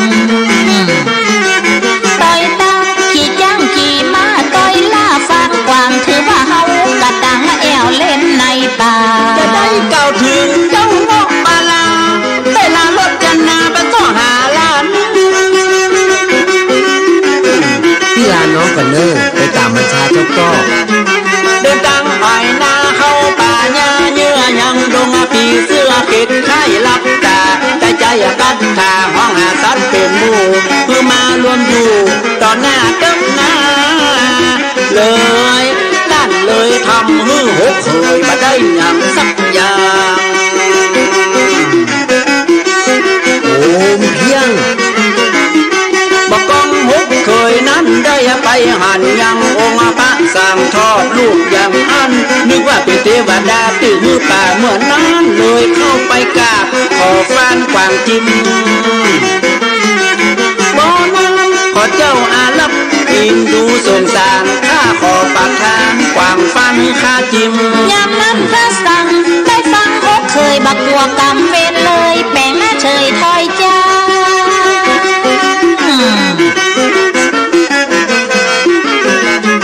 บักกัวเวรกำมาตัดตอบตาบักกัวบาปกาถอยจ้านักหนาชีวิตจิตใจภายในกาฮักหมู่สู่คิดจับเข็นฆ่ามันกาบุญสัตว์มันต่ำหน้ามันเป็นคนมันก็กินอย่างคนเหมือนกันอย่างเก่าโอ้ข้าเด็ดเทวดาโปรดประทานเนื้อลูกข้าเด้อในเมื่อฮกเคยบ่มีความเอ็นดูข้าจะขอตีนหูของสู่ฮกเคยเจ้าเอามาแลกอย่างเนื้อกวางฟานนี่เล่าจังหมู่สู่เจ้าฮกคนอย่าเอาก่อเอาไปสู่ก่อจับป้นด้วยเยี่ยงความตายเคยตั้งฮกใจเจ้าจะตกลงก่อเดี๋ยวแล้วปัดตังเดี๋ยวนี้ปัดหูจะเอาก็สู่ต้องลงกันก่อนเด้อโอ้มาเห็นน้องๆทั้งหลายว่าอย่างไรหมู่เฮาตอนนั้นฟุงโมหกเคยหน้าเสอะมาอู้กันก่อนเด้อจะตกลงก่อหาแผลที่หูดังมันยังบ่หายได้ประเดี๋ยวแผลใหม่ก็ซ้ำจะมาด้านไม้อุดเอาตัวนายดีกว่าตายเปล่าแห่เก่าเงี้ยบัดจังหายลูกแห่ไม่จะมาแห่เลี้ยวกุดเอาตีนหูแลกกับความตายชื่อจะเอาอันไหนกุดไปเนื้อเจ้ากำนันเคยใหญ่ที่เป็นปีเก้าเจียนจ่าลมเล่าอุดเอาเจ้าน้องตีเดินหน้าหกเคยพี่น้องอุดกันรับด่ามือเทวดาปัดหูคนดินกำนันสั่งทางได้ห้องสัตว์นานาโดยเสกคาถาห้องมากำนัน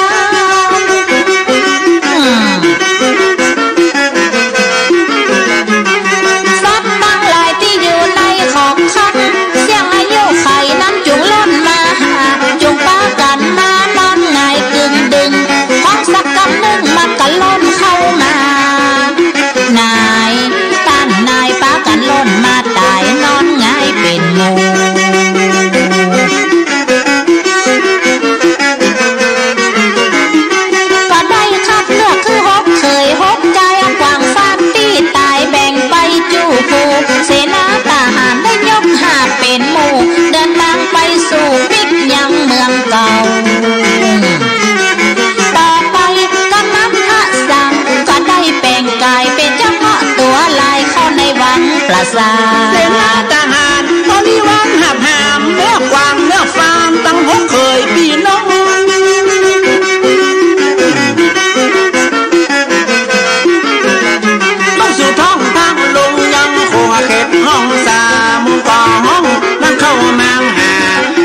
บัญชาที่ข้าสั่งไว้สู่ได้กาบัดใด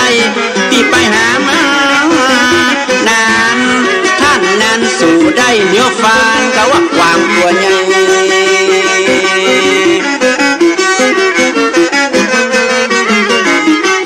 เคยตั้งหกได้ยกมาทำไว้นี่เป็นเนื้อติดตายหมู่ข้าหามาได้ไปเสาะล่ามามันก็แสนแยบไปบ่มีตัวใหญ่คือปอไทยพอล็อกเดินดูสามุนปอดเต้าเจ้าไปหันใส่หูว่าลูกเคยกูติดหูมันอย่างแบงนี่หูหมูข้าแบงก็ถูกดีตองเหลืองมันเอามีดเข้าเฉือนหมูข้าบาดไทย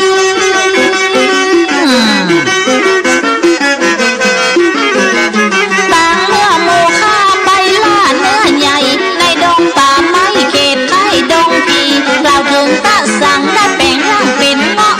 หากเนื้อจัดมองเข้ายังทานีดีแม่ดีเนื้อฟานข้ามีกะตัวใหญ่ใหญ่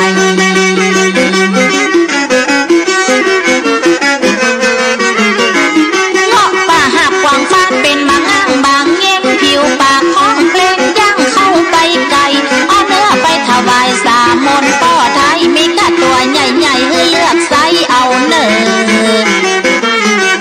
เอาเลยละสั่งสามนป้อประหารหกเคยฆ่าเลยตั้งหกเคยลูกป้อจะมองย้อยลูกเคยหกคนอย่างหูเต้าสามนเป็นเลือดเป็น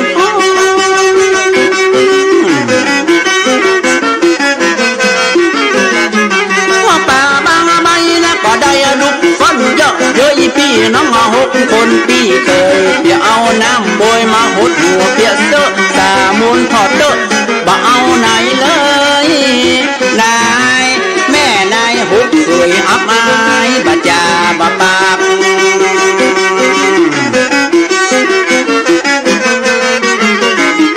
พอเต้าสามนห่อนโดนหัวใจไอ้เงาะปันใจจะไปมาประมาทได้สั่งประหารเสนามัดคือเขาไล่เอาดาบโล่นฟันเงาะปัง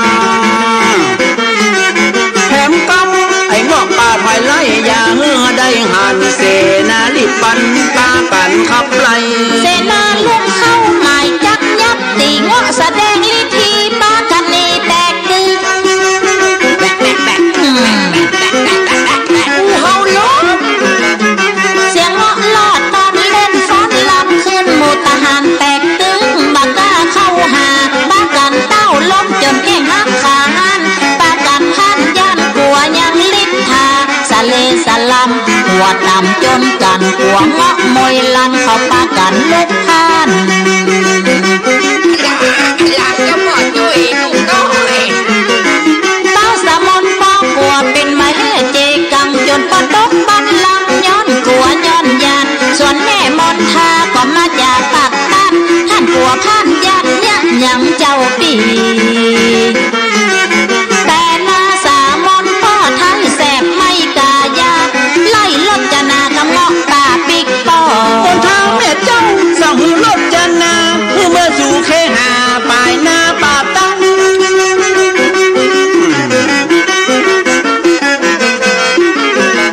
ไปยังให้ยังนาหากินอยู่สั่งตับผัวผู้ข้างตึกลูกเตรียมควันน้องรถจันนาหน้าตาสุขเศร้าได้วิงวอนปวดเย้าสั่งทองถึงวังนาแม่นานางเล่าลุ่มเกียนจ่าหื้อหม้อป่าแปลงลังจะพี่ถอดเงาะเถิดน้องขอร้องแต่ว่าพักสั่งก็บัทัดออกมาเพราะบัถึงเวลาถึงมาอย่างอันไปจะว่ากัดจ้างตายจ้างเอาน้ำจิตใจเตียงมันเลยสูญความสูญซองคนใดเขาจะนินทากล่าวว่าในใจก็ปล่อยเขาว่าไปมาชนใจเสียยังกำนันพาอินได้ส่องจักผู้ยามเกิดความสงสารรจนานาดน้อง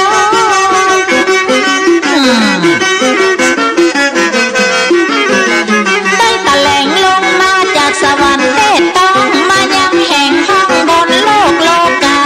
แต่งเป็นเจ้าเมืองต่างแดนต่างเขตยกคนล้ำนิเวศสามนมาพญานา วนมาล้อมปลาเมืองใหญ่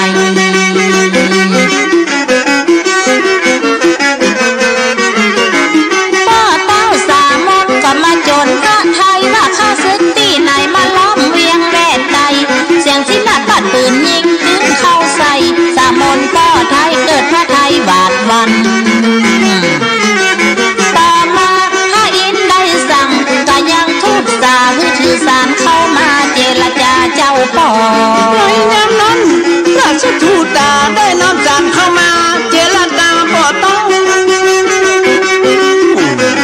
ไว้ชาบาจงเต้าสามนองค์คณะพันเงาท่านพญาเจ้าของเมืองลัทธาได้แกะสารจุดหมายจับทูตได้ความสรู้ว่าอย่างอีนา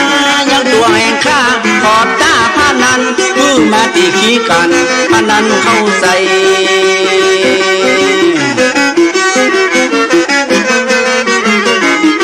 ถ้าภัยฉันน่าจะฮือยึดบ้านเมืองแถวแต่ละคำเดืองที่ดังน้อยใหญ่จังมาป้อยบนหัวไฟนางให้จะเอาเป็นชาติใหญ่ในศาลได้ข่มขู่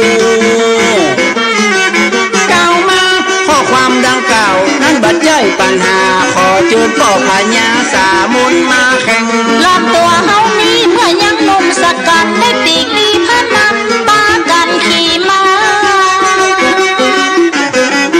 เดี๋ยวมันเท่าเนี่ยคือหยักกันเด้อมาเดียวเฮาเท่าบ่เหมือนเก่านี่กาข้าศึกมาตาฟู่จ่าปากแห้งข้าจักคือไปไกลตาตอมเต้าห่างข้าแก่เท่าบันนับบ่าแยงสามนป้อเท่าปอบ่มีแหงขอสัมมาดูแคว้นพนันเอาเมืองใหญ่เมืองโนมาตามาเท่าแต่ป้อเต้าสามนกังวลข้าไทยมีความตกใจข้อรถถึงใส่ปัวลูก6 คนคือเจ้าไปแข่งไว้ก็ล่างว่าได้พระนำขันต่อเอาเมืองป้อเต้าสามนเจ้าเต้นคำเหลืองมีอาจยาตึง6เคยโวยว่องมีมันช้าจากป้อเต้าสามนคือเคยตั้ง6 คนไปตีขี้แข่งตั้ง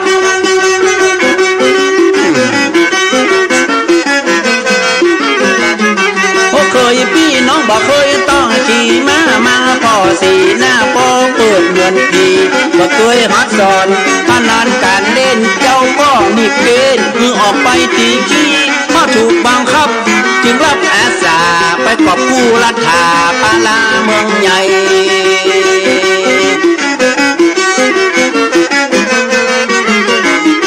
เสนาแวดล้อมเต็มพร้อมสันนำมีคนติดตามวันตุกออกได้มาเฝ้าที่พระพาทองพระลงใหญ่เคยโหคุณก็ได้ขึ้นมาขับเคลื่อนอาชาพระอินทร์ตีขี้ส่งไปส่งมาเคยโหคนหลายตาตีบ่ถูกสักแกนมาวิ่งไว้แต่สองมือแม่กำเพื่อไล่ไข่ปักหัวตกลำจากฟ้า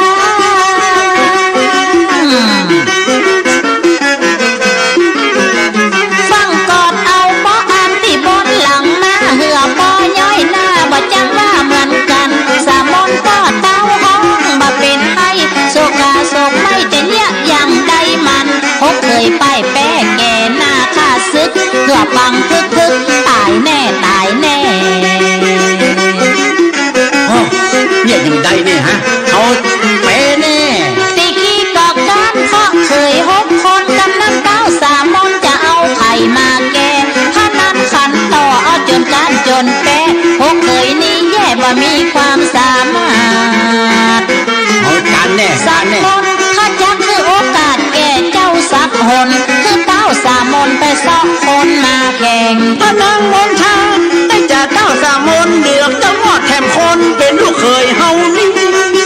เจ้าพี่ก็ยังค้างเจ้าเหมาะแถมคนรอผัวล้นกันนาคือมาตาประลองก๊อบเขาอย่างอีข้าหานาว่าดีห้ามประมาทละสาขนาดหาปลาขนาดหาเนื้อเป็นที่แน่ดีเชื่อมันยังหาได้มามิดีหังเหือขี้เมี่ยงจากกินในขอสามนจุดใจลงไปหาบดีว่า ไปเตอะเจ้าพี่คือโอกาสเขา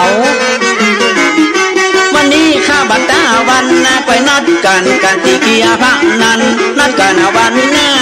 รอแหม7 วันจะมาแข่งตาบ่ฮือใดเนิ่นจ้าตั้งเจ้าเขารอกหลายวันสามนปอดตั้งเจ้าก็พรผ่านขอสัก7 วันไว้พนันกันมั่งต่อมาจากนั้นพระแม่มนทาได้เสด็จไปหารจนาลูกน้อง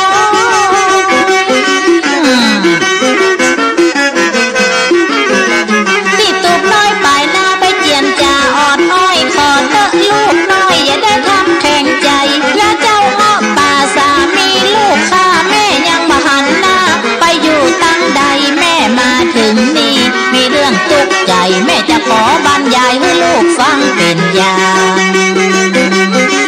มาเถอะลูกแม่จะเล่าให้ฟัง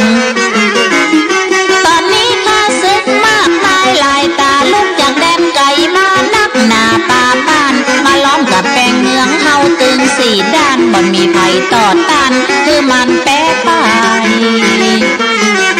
ทำลายฮกเคยพี่น้องเกือบพอจะได้ข้าศึกมันหมายมาชิงเอาเมืองใหญ่ข้าศึกแดนไกลมันได้มาลาวีหน้าพานามตีกีเอาบุรีเด็ดโต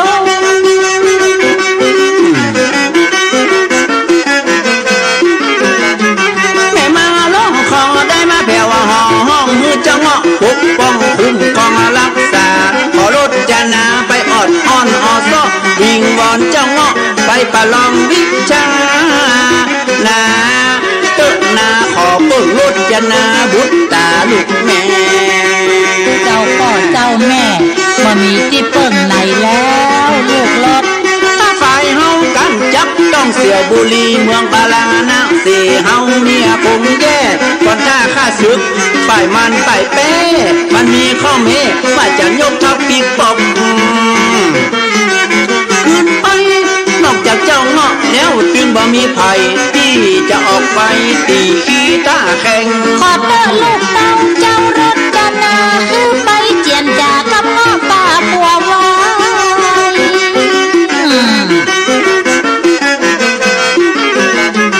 ตอนนั้นรถจนาบุตรตาลูกไทยรับกับปากแม่ไว้ว่าจะไปปรึกษา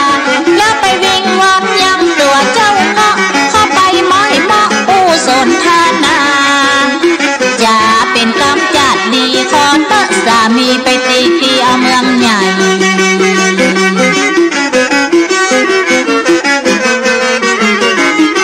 ขอเจ้าพี่ข้าอย่าได้ใจดำรัตนาแป่งกับวอนวานรำไห้เพราะข้าศึกได้มาข้านำตาปลอดภัยเพราะหันแก่ข้าไปเจ้าเมืองเฮาพองเตอะนาเจ้าขอน้อมไว้เจ้าสามีกาขอได้โปรดคุณนาเจ้าผัวข้าน้องนามาฟังแบบน้องล่ำร้องเจียดจ่าน้องรบจนาในมาขอร้องสักทีพอหันแก่เจ้าบ้านเจ้าเมืองคำเลิศบาดเจ้าพี่หันแก่ตั้งแม่และน้องเดินตามมาขอร้องวิงบอนโศกีเอาเตอะผู้ฟังว่าพี่จะขออาสาพี่มาตีกีแต่ว่าตัวพี่นี้เสื้อผ้าบ่มีสำหรับตีกีเงาะพี่บ่มีใส่แม่จะพี่บ่มีเสื้อผ้าใส่แม่มนทาได้ยินกรรมจะมีความโสมานาเนี่ยบอดเนี่ยใบส่วนสบายวัดผ้าเสื้อผ้าที่ใส่แม่จักสั่งสาวใจกาบคุณเจ้าปอเหลืองเล็กน้อยสางมองแม่มายินดีกับลูกเพราะเคยตนที่มาเป็นคนออกไปตีกีแข่งคงจุงปลอดใจกราบไปทุนสายังพระราชาสามนต่อทาง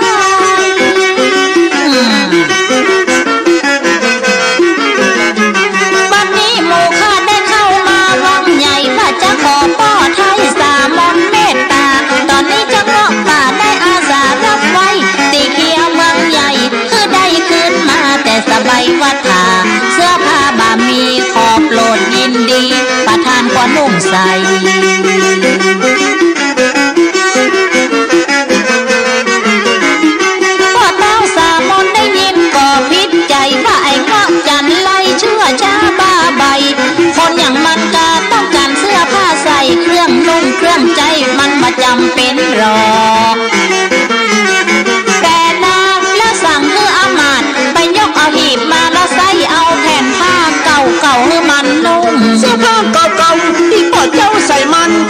โป่งจะปันผู้แก่มันไปใจ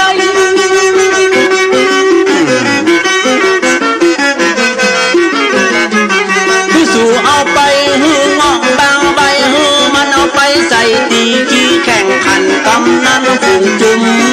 ปวดใจได้ยกเอาสบายวัดถ้ามาเลี้ยวพันประกองเจ้างอกได้สัตทหารเสียผ้าหมองดำข้ามันจึงบาใส่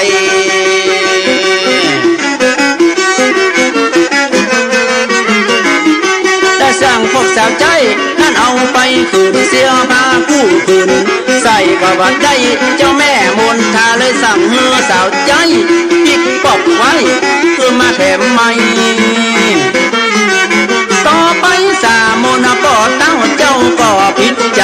ไอ้งอกบ่พึงใจจะเอาอย่างใดแน่สามนป้าไทยเตือนไม่อุราบ่ผิดยังว่าจะติดกูว่าเอาไว้เราจะเอาอย่างใดกันแน่นี่ฮะตัวใจอย่างใดเนี่ยฮะไอ้เจ้าเงาะป่าปาลาบ้าใบกูคือเสื้อผ้าใส่มันก็เป็นบุญโคจะไปยักคือมันได้ขึ้นหน้าแต่มาเลือกเสื้อผ้าปุโธปุโธกูหมูพวกใจเจ้าจงไปบอกมันกูตึงบ่ปงปันคือมันใส่ของใหม่หยาบห้องของใหม่บ่ฮึได้สั่งพวกใจมา2-3 หนแต่พอเต้าสามมนก็บ่ฮือใดถ้าอินเสียเวลายกโยธารอไว้มันจะเนิ่นนานไปบ่มาแข่งสักเตือสักทีถ้าอินเนรมิตอาพรใส่สีล้วนแต่ของดีๆคือพระสังทองใสพระทรงลูกทัพสำรับกระโจมเก็บเก้าโมลีโพมเป็นของดิบนั่นเล่า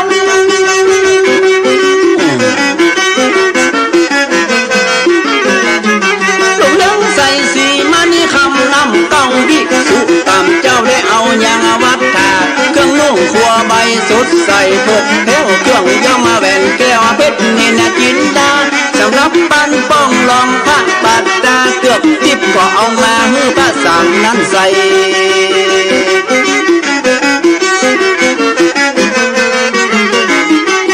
วิสุกรรมได้นำมาทางไว้ฮื้อพระสังองค์ใจนั้นใส่จนได้ผู้ทอดลูกหอกของเจ้าเก็บไว้วิสุกรรมได้ลงมาสุกสา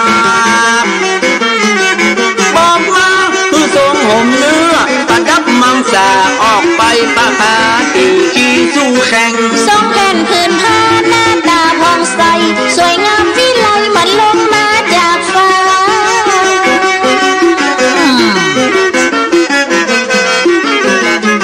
การเซ็ตแต่งกายวิไลสั่งงามได้ทรงแผ่นผ้าออกจากเคหาที่ตุกน้อยปลายหน้าหาเทียบบาดได้แม่มนทาแม่ไทยยกมือไหว้วันตารจนาตะมือคือแม่มนทา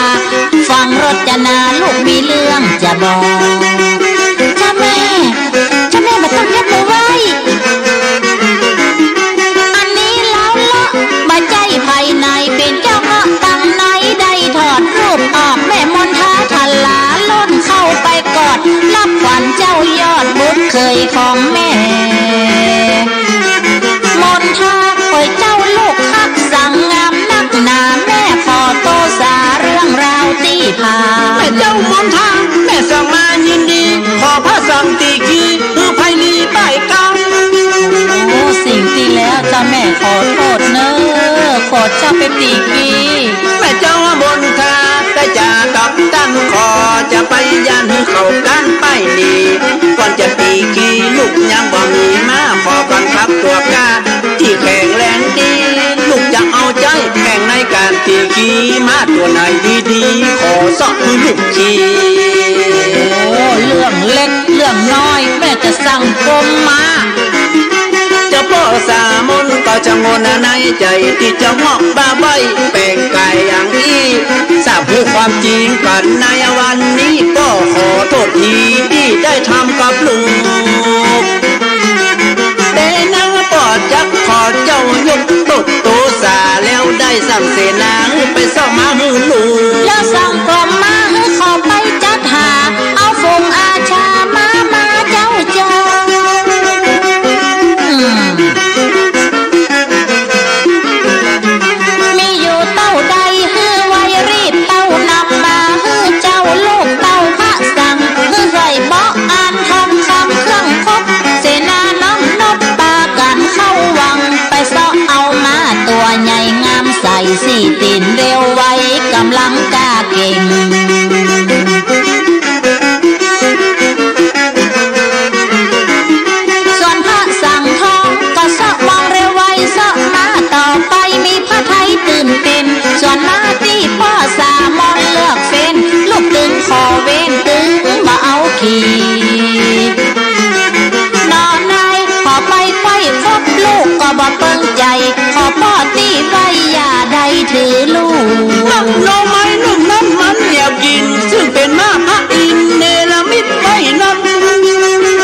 ญาสามนได้สั่งมือเสนาเขาฟังไปยับตัวมันมาเพิ่งเทียบไล่กล้องรอเข้าไปหายังตัวอาชาเดือดนั้นสนั่น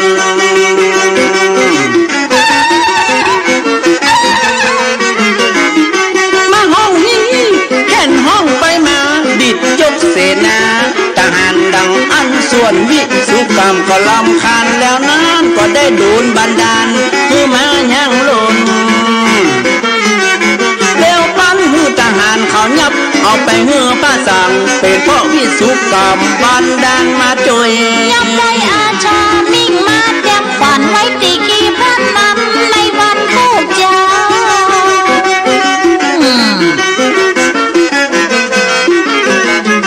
กำนันพระยาสามนป้อเต้าสั่งเสนาหนุ่มเข้าปิดคืนกับหลังจนกันใกล้กาจากไปหน้าตุกน้อยสนมหนุ่มน้อยปิกเข้าสู่วังสามนป้อเต้าสั่งให้ปิกบุรีเมืองปาลาณสีจะรับขวัญเคยไหม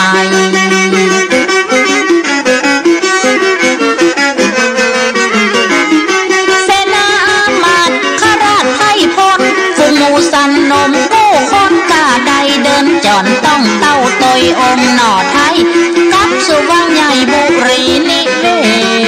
ศต่อมาพระสังฆกับตัวน้องรัตนาและพระแม่มนทากับปากันปิกป้อส่วนพวกพี่สาวขอรบจนาเขาปากันอิจฉารบจนาน้องทอยตัวนางรัตนาอย่างมางามแก้งามป้าแต่งูเสียดสีว่าเจียห่อนไม่หันว่ารถจนาได้ผัวดีกว่าตนกำนันรถจนาก็ได้บอกเล่าถึงเรื่องเก่าๆผู้ปอดเต้าสามมนถึงความปีนป้อนของพี่เคย6 คนผู้ปอดเต้าสามมนได้ทรงรับสา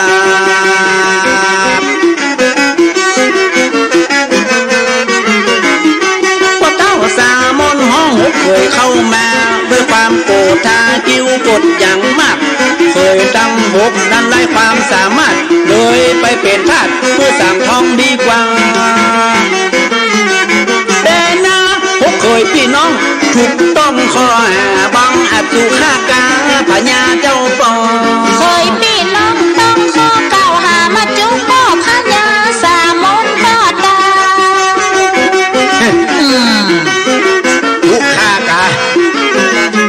หมู่สู่เป็นไผมาตื้อไปตื้อเงาไปเตอะสู่เจ้าพวกว่ามีสมองผู้จักฆ่าฟังก็เป็นบาปเสียเปล่าจักคือพวกเจ้าไปเป็นข้าทาสสังทองใจไปหาป่าล่าเนื้อเอามาก็ยังมาจุกฆ่าสามนแห่มอยู่ตั้งนี้ไปเป็นทาสสังทองเดี๋ยวนี้ลูกจำนึกผิดแล้วในวันลุ่งเจ้าเมืองปาลาณสีสั่งทองจะตีขี่มาต่อสู้พระนำกับพระอินทร์ที่ประชิดเมืองอยู่ผู้คนจะได้หูถึงความสามารถสั่งทองผู้คนทั่วบ้านมานั่งยายสันหลอนมาพอพระสั่งทองอื่นได้ตรัสรู้ตามมีคุณธรรมของความเป็นพระพุทธเจ้ามีคุณธรรมที่เรียกว่าพุทธญาณ14นะครับมีอาสาตนาญาณ6มีปฏิสัมภิทา4แล้วก็มีเวสารัชญาณ4รวมเป็นพุทธญาณ16นะต้องมีพุทธญาณ16มีทศพลญาณ10กำลังของพระเจ้านะต้องประกอบด้วยคุณเหล่านี้นะถึงจะได้เป็นพระพุทธเจ้า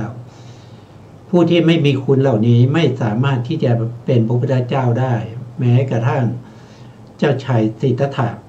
ก็ยังไม่ได้มีคุณเหล่านี้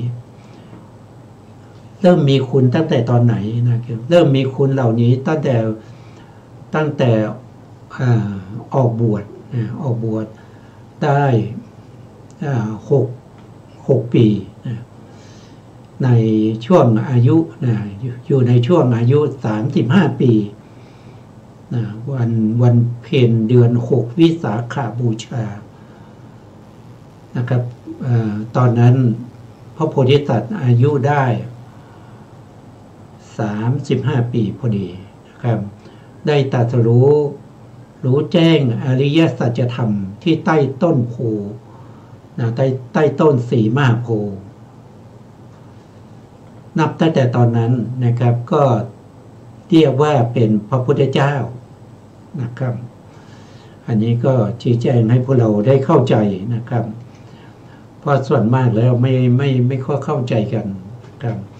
เราก็ศึกษามาในถึงคุณข้อที่2นะครับเรื่องของการตรัสรู้อริยสัจสี่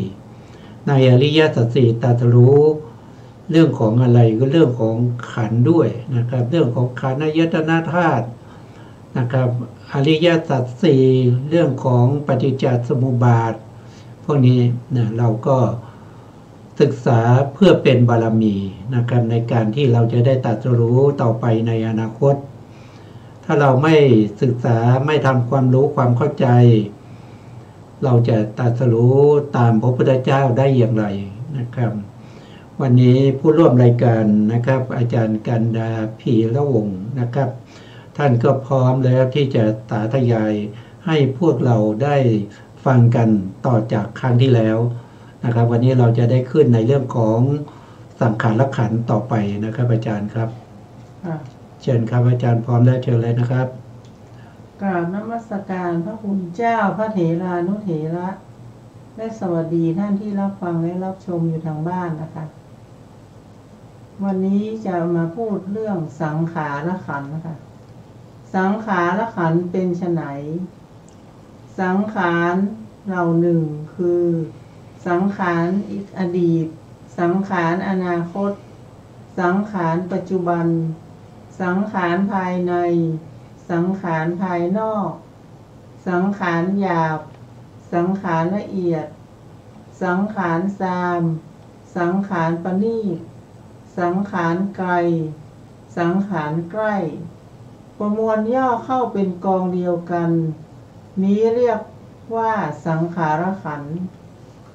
ในสังขารขันธ์นั้นสังขารอดีตเป็นไฉนสังขารเหล่าใดล่วงไปแล้วดับแล้วปราดไปแล้วแปรไปแล้วถึงความดับแล้วถึงความสิ้นแล้วที่เกิดขึ้นแล้วปราดไปแล้วที่เป็นอดีตสงเคราะห์เข้ากับส่วนอดีตได้แก่จักขุสัมผัสสชาเจตนาโสตสัมผัสสชาเจตนาคานะสัมผัสสชาเจตนาชิวหาสัมผัสสชาเจตนากายสัมผัสสชาเจตนามโนสัมผัสสชาเจตนานี้เรียกว่าสังขารอดีตสังขารอนาคตเป็นไฉนสังขารเหล่าใดยังไม่เกิดยังไม่เป็นยังไม่พร้อมยังไม่บังเกิดยังไม่บังเกิดยิ่งยังไม่ปรากฏยังไม่เกิดขึ้นยังไม่เกิดขึ้นพร้อมยังไม่ตั้งขึ้นยังไม่ตั้งขึ้นพร้อมที่เป็นอนาคตสงเคราะห์เข้ากับส่วนอนาคตได้แก่จักขุสัมผัสสชาเจตนามโนสัมผัสสชาเจตนามีเรียกว่าสังขารอนาคตค่ะครับผมครับก็สังขารเนี่ยก็มีความหมายหลายอย่างนะครับคำว่าสังขารเนี่ยรูปกายนะกายทั้งหมดก็เรียกว่าเป็นสังขารได้หรือว่า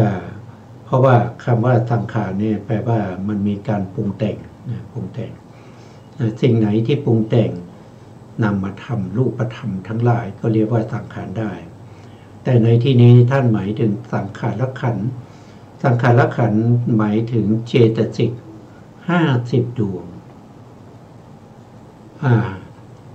50 ดวงครับ50 ดวงเพราะเจตสิกนี่มีอยู่52นะเจตสิก52ก็เว้นอะไรเว้นสัญญาก็เป็นสังขารขันธ์สัญญาเจตสิกเป็นสังขารเป็น เป็นสัญญาขันธ์ไปแล้วนะครับแล้วก็เวทนาเจตสิกก็เป็นเวทนาขันธ์ไปแล้วที่เหลืออีก50นั้นเขาเรียกว่าเป็นสังขารขันธ์นะเป็นสังขารขันธ์สังขารขันธ์เป็นการปรุงแต่ง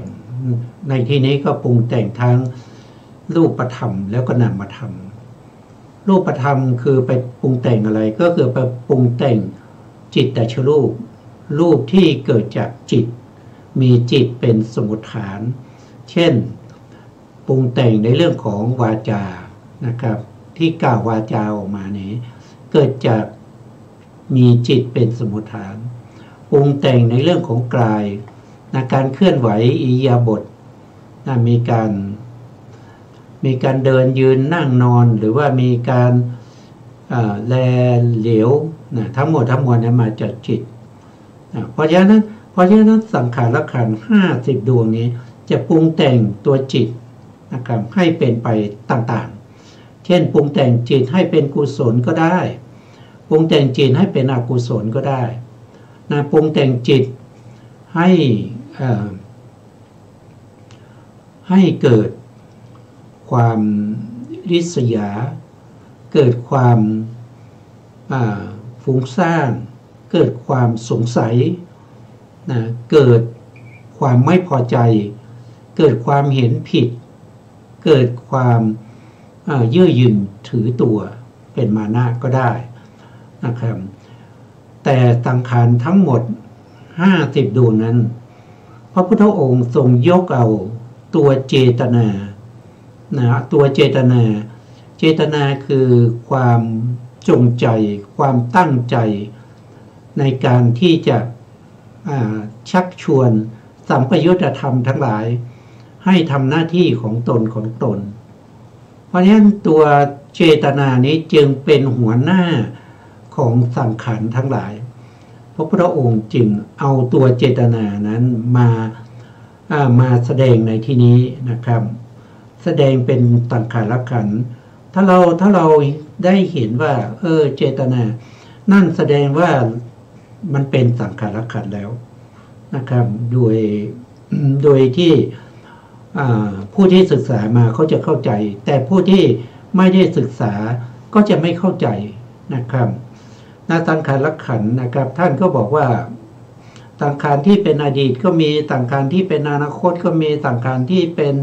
ปัจจุบันก็มีสังขารที่เป็นภายในสังขารที่เป็นภายนอกสังขารที่หยาบสังขารที่ละเอียดสังขารที่ตามสังขารที่ปราณีตสังขารที่ไกลแล้วก็สังขารที่ใกล้นะครับก็มีด้วยกัน11อย่างด้วยกันเมื่อ11อย่างนี้นะครับประมวลเข้าเป็นกองเดียวกันก็เรียกว่าเป็นขันธ์ก็เรียกว่าเป็นขันธ์นะครับถึงอย่างที่เราศึกษามาเมื่อครั้งก่อนๆเวทนาว่าโดยเจตสิกแล้วมีดวงเดียวสัญญาว่าโดยเจตสิกก็มีดวงเดียวแต่ก็เป็นขันธ์ได้นะเวทนามาก็เป็นเวทนาขันธ์สัญญามาก็เป็นสัญญาขันธ์แล้วมันจะเป็นกองได้ไหนมีดวงเดียวเป็นกองได้ท่านก็บอกว่ามีดวงเดียวก็เป็นกองได้เพราะว่ามันมีอดีตอนาคตมันมีปัจจุบันมันมีทั้งภายในภายนอกมันเป็นเวทนาที่หยาบเวทนาที่ละเอียดสามปานีตใกล้ไกลอะไรพวกนี้รวมกันแล้วก็เรียกว่าเป็นขันธ์ได้นะครับจะมาเท่าไหร่อย่างไรก็เป็นขันธ์ได้เพราะเขามีคุณสมบัติ11ประการนี้บริบูรณ์นะครับอย่างเช่นสัญญาขันธ์ท่านก็พูดถึงสัญญาขันธ์ที่เป็นอดีตสัญญาขันธ์ที่เป็นอดีตก็คือมันดับไปแล้วนะมันธรรมชาติของนามธรรมรูปธรรมเนี่ยเกิดขึ้นแล้วต้องดับไปเกิดที่ไหนก็ดับที่นั่นเมื่อมันเกิดขึ้นแล้วมันดับไปพอมันดับไปแล้วมันก็เป็นอดีตมันเป็นอดีตไปแล้วนะมันล่วงไปแล้วก็เป็นอดีตมันดับไปแล้วก็เป็นอดีตมันปราดไปแล้วก็เป็นอดีตมันแปรไปแล้วก็เป็นอดีตนะครับมันถึงความดับมันถึงความสิ้นไปมันถึงที่เกิดขึ้นแล้วนะเกิดขึ้นแล้วนี่คือมันเกิดแล้วไม่ใช่กำลังเกิดนะ มันเกิดขึ้นแล้วมันไปแล้วนะผ่านไปแล้วนะมันเป็นอดีตอย่างนี้นะท่านก็ยกเอานะครับยกเอาในอายตนะภายในนะครับอย่างเช่นนะครับท่านบอกว่าในส่วนที่เป็นอดีตนั้นก็คือได้แก่จักขุสัมผัสตชาเจตนาเขาจะมีเจตนาอยู่ท้ายๆอยู่ตรงท้ายนะจักขุนี่เป็นอะไรก็คือเป็นตานะครับเป็นตานะครับจักขุก็เกี่ยวกับตานะครับสัมผัสนะสัมผัสก็คือผัสสะนะครับเจตนาก็คือเจตนาท่านบอกว่าเจตนาที่เกิดทางตานะเกิดจากอะไรเกิดจากผัสสะที่มีการประชุมกันของธรรมะ3อย่างที่เกิดทางตานะครับที่เกิดทางตาชื่อว่าจักขุสัมผัสสัจชาเวทนาอันที่สองก็คือเจตนาที่เกิดทางหูก็เรียกว่าโสตสัมผัสสัจชาเวทนาหูธรรมะ3อย่างประชุมกันคืออะไรก็คือเสียงนะครับแล้วก็ประสาทหูแล้วก็โสตวิญญาณ3อย่างนี้ประชุมกันนะครับก็เรียกว่าเป็นผัสสะเมื่อมีผัสสะนั้นก็เป็นเหตุเป็นปัจจัยให้เกิดเจตนาเกิดความจงใจในการที่จะกระทำสิ่งใดๆนะครับก็เรียกว่าเป็นโสตสัมผัสสัจชาเวทนาต่อมาถ้าทางจมูกก็เรียกว่าฆานะสัมผัสสัจชาเวทนาอันนี้ก็เช่นเดียวกันนะครับก็ต้องมีธรรมะประชุมกันธรรมะประชุมกัน3อย่างก็คือได้แก่ได้ก็คือได้แก่กลิ่นได้แก่ประสาทจมูกได้แก่จิตที่อาศัยประสาทจมูกเกิดเรียกว่าฆานะวิญญาณเมื่อธรรมะ3อย่างประชุมกันก็เป็นผัสสะผัสสะก็เป็นปัจจัยให้เกิดเจตนานะครับก็เรียกว่าเป็นฆานะสัมผัสสัจชาเจตนาแล้วก็ชิวหาสัมผัสสัจชาเจตนาอันนี้ทางลิ้นนะกายสัมผัสสัจชาเวทนานี่ก็ทางกายก็คืออะไรก็คือโผฏฐัพพะนะโผฏฐัพพะก็คือกระทบสัมผัสเช่นเย็นร้อนอ่อนแข็งหย่อนตึงอย่างเงี้ยนะกระทบกับกายะนะกายะประสาทนะกระทบกับกายะประสาทเกิดกายะวิญญาณธรรมะ3อย่างประชุมกันก็เป็นผัสสะนั้นเรียกว่ากายะสัมผัสสะกายะสัมผัสสะเป็นปัจจัยให้เกิดเจตนาก็เรียกว่าเจตนานั้นก็เรียกว่าเป็นกายะสัมผัสสัจชาเจตนานะครับแล้วก็ทางใจนะก็เรียกว่าเป็นมโนสัมผัสสัจชาเวทนาเพราะฉะนั้นนอกจาก6ทางนี้แล้วนะครับสัตว์ทั้งหลายไม่มีแน่นอนถ้าไม่มีทวารทั้ง6นี้เพราะที่เราเป็นไปอยู่ทุกวันนี้ทำดีบ้างไม่ดีบ้างนะครับชอบใจเสียใจนะยินดีพอใจมีความเห็นต่างๆก็เพราะว่ามันมีตามันมีหูมันมีจมูกมันมีลิ้นมันมีกายแล้วมันมีใจเนี่ย6ทางนี้แหละเรียกว่าเป็นทวาร6นะครับมันจึงทำกรรมต่างๆได้เพราะฉะนั้นสิ่งเหล่านี้มันมีทั้งที่เป็นอดีตนะครับทั้งสังขารที่เป็นอดีตสังขารที่เป็นอนาคตเนี่ยสังขารที่เป็นอนาคตก็คือมันยังไม่เกิดมันยังไม่เกิดแต่มันจะเกิดนะครับตอนนี้ยังไม่เกิดนะต่อไปอีก2นาทีหรือว่า1นาทีหรือว่า1วินาทีมันจะเกิดมันจะเกิดนะครับหรือว่าตอนเย็นมันจะเกิดหรือว่าพรุ่งนี้มันจะเกิดนะครับสังขารเหล่านี้ที่จะเกิดแน่นอนอย่างนี้เราเรียกว่าเป็นสังขารขันธ์ที่เป็นอนาคตสังขารที่เป็นอนาคตแล้วก็สังขารที่เป็นปัจจุบันสังขารที่เป็นปัจจุบันก็คือกำลังเกิดอยู่นะกำลังเกิดอยู่เรียกว่าสังขารที่เป็นปัจจุบันนะครับต่อไปเราก็จะเรียนเชิญอาจารย์กันดาท่านได้สาธยายต่อครับเชิญครับอาจารย์ครับสัญญาปัจจุบันเป็นไฉนสังขาร สัญญาใดเกิดขึ้นแล้วเป็นแล้วเกิดพร้อมแล้วบังเกิดแล้วบังเกิดยิ่งแล้วปรากฏแล้วเกิดขึ้นแล้วเกิดขึ้นพร้อมแล้วตั้งขึ้นแล้วตั้งขึ้นพร้อมแล้วที่ปัจจุบันไปเคลื่อนมันสงเคราะห์เดี๋ยวนะครับขออภัยนะครับท่านผู้ฟังต้องเป็นสังขารครับสัญญา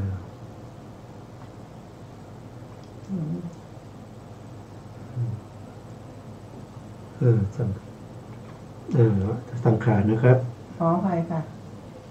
สังขารปัจจุบันเป็นไฉนสังขารเหล่าใดเกิดแล้วเป็นแล้วเกิดพร้อมแล้วบังเกิดแล้วบังเกิดยิ่งแล้วปรากฏแล้วเกิดขึ้นแล้วเกิดขึ้นพร้อมแล้วตั้งขึ้นแล้วตั้งขึ้นพร้อมแล้วที่เป็นปัจจุบันสงเคราะห์เข้ากับส่วนปัจจุบันได้แก่จักขุสัมผัสชาเจตนามโนสัมผัสชาเจตนานี้เรียกว่าสังขารปัจจุบันสังขารภายในเป็นไฉนสังขารเหล่าใดของสัตว์นั้นๆเองซึ่งมีในตนเฉพาะตนเกิดในตนเฉพาะบุคคลอันกรรมที่สัมปยุตด้วยตัณหาทิฏฐิยึดครองได้แก่จักขุสัมผัสชาเจตนามโนสัมผัสชาเจตนานี้เรียกว่าสังขารภายในครับผม สังขารที่เป็นปัจจุบันนะครับก็คือที่กำลังเกิดอยู่นะครับที่กำลังเกิดอยู่ที่กำลังเกิดอยู่เนี่ยสังขารเนี่ยเราตั้งแต่ต้นรายการเราก็พูดถึงว่าสังขารนี่มันมีตั้ง50อย่างนะครับมันมี50อย่างไม่ใช่จะมีเฉพาะตัวเจตนาอย่างเดียวแต่ทำไมพระพุทธองค์แสดงเจตนาอย่างเดียวก็เพราะว่าเจตนานี่เป็นตัวกรรมนะครับในสังขารในเจตนาเป็นตัวปรุงแต่งที่ปรากฏชัดเจนแล้วก็เป็นหัวหน้าของสังขารละขันธ์เหล่านั้นนะครับสังขารละขันธ์เนี่ยมีอยู่50นะเราก็มาดูนิดหนึ่งนะครับว่า50เนี่ยมันได้แก่อะไรนะครับ50อย่างนะครับ50อย่างเราดูแผนภูมิดีกว่านะครับเดี๋ยวผมหาแผนภูมินะครับ50อย่างนะครับ50อย่างก็คือได้แก่อะไรนะครับก็สังขารเนี่ยคือได้แก่ตัวเจตสิกนะครับพวกนี้เจตสิกเนี่ย50เนี่ยเป็นขันธ์เหมือนกันแต่เจตสิก50เนี่ยเขาจัดเป็นอยู่3ขันธ์ด้วยกันนะครับ1ก็คือเวทนาขันธ์นะครับเวทนาขันธ์ดวงเดียวนี้แหละเป็นเวทนาขันธ์ได้เพราะมันมีอดีตอนาคตปัจจุบันมีหยาบมีละเอียดมีตามมีปานีตมีใกล้มีไกลมีภายในภายนอกนะครับจึงจัดเป็นขันธ์นะครับอันนี้เป็นเวทนาขันธ์ต่อมาก็คือสัญญาขันธ์สัญญาขันธ์ก็มีดวงเดียวนะครับก็สามารถที่จะเป็นขันธ์เป็นกองได้นะครับเป็นกองได้ขันธ์เนี่ยแปลว่าเป็นกลุ่มเป็นก้อนเป็นกองนะครับก็เป็นเขาเป็นขันธ์ได้เพราะว่าเขามีอดีตอนาคตนะครับมีภายในภายนอกมีหยาบละเอียดมีตามไปนีดแล้วก็มีใกล้มีไกลนะครับก็จัดเป็นขันธ์ได้ส่วนเจตนาที่เหลือทั้งหมดนี้นะครับทั้งหมดนี้เป็นสังขารขันธ์นะครับ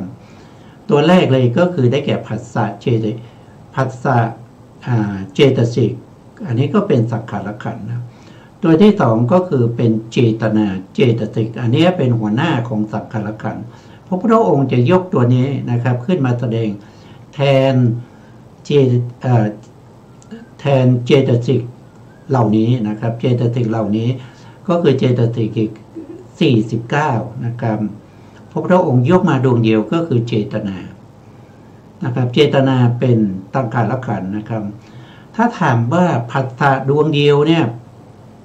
เป็นสังขารขันธ์หรือเปล่าก็ตอบว่าเป็นนะครับเพราะว่าผัสสะก็มีอดีตอนาคตนะครับ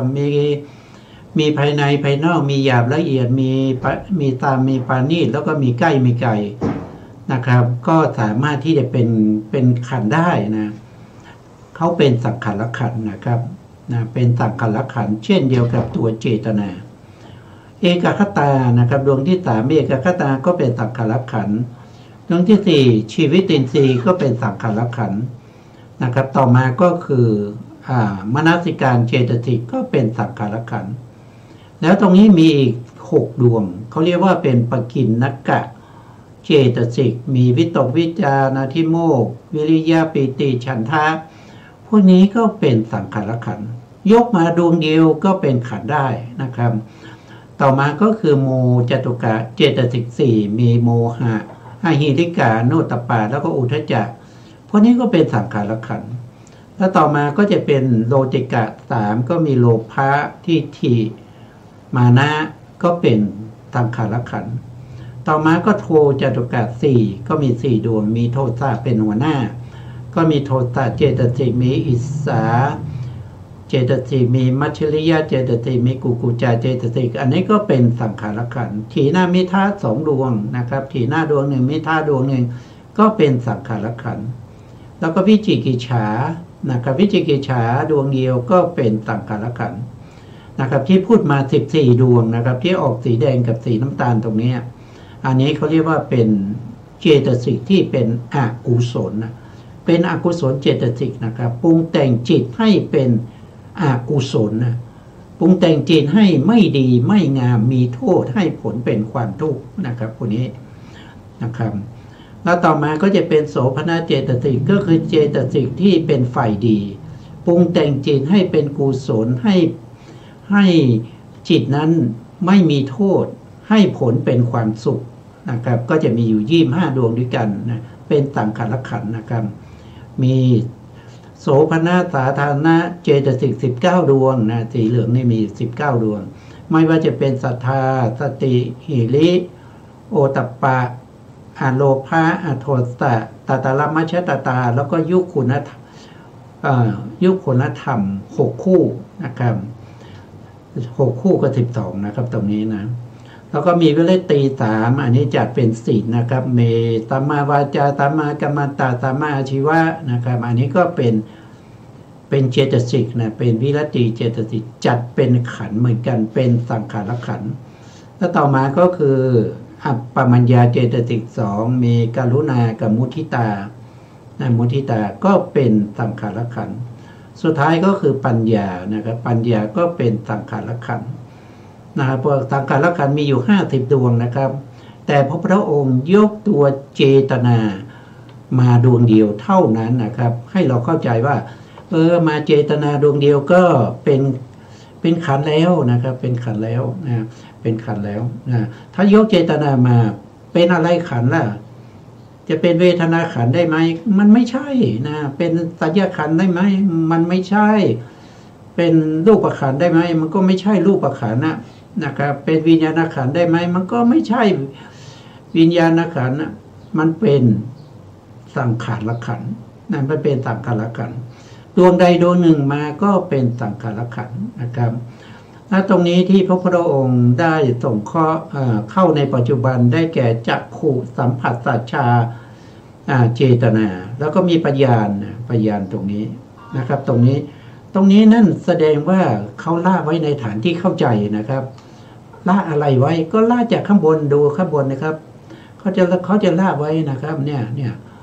หนึ่งก็คือจักขุสัมผัสสัจฉาเวทนา2โสตสัมผัสสัจฉาเวทนา3ฆานะสัมผัสสัจฉาเวทนาชิวหาสัมผัสสัจฉาเวทนา5ก็คือกายสัมผัสสัจฉาเวทนาแล้วก็6ก็คือมโนสัมผัสสัจฉาเวทนาท่านก็จะละไว้นะครับเพราะว่ามันรู้กันแล้วแสดงไปแล้วนะทุกคนต้องรู้แล้วเพราะผ่านมาแล้วนะเพราะฉะนั้นท่านจะไม่แสดงอีกนะครับจะไม่แสดงอีกเราต้องเข้าใจว่าที่มีพยานตรงนี้มันย่อมาจากข้างบนนะครับก็เข้าใจอย่างนี้นะครับต่อไปครับอาจารย์ครับสังขารภายนอกเป็นไฉนสังขารเหล่าใดของสัตว์อื่นของบุคคลอื่น นั้นๆซึ่งมีในตนเฉพาะตนเกิดในตนเฉพาะบุคคลอันกรรมที่สัมปยุทธ์ด้วยตัณหาทิฏฐิยึดครองได้แก่จักขุสัมผัสสชาเจตนามโนสัมผัสสชาเจตนา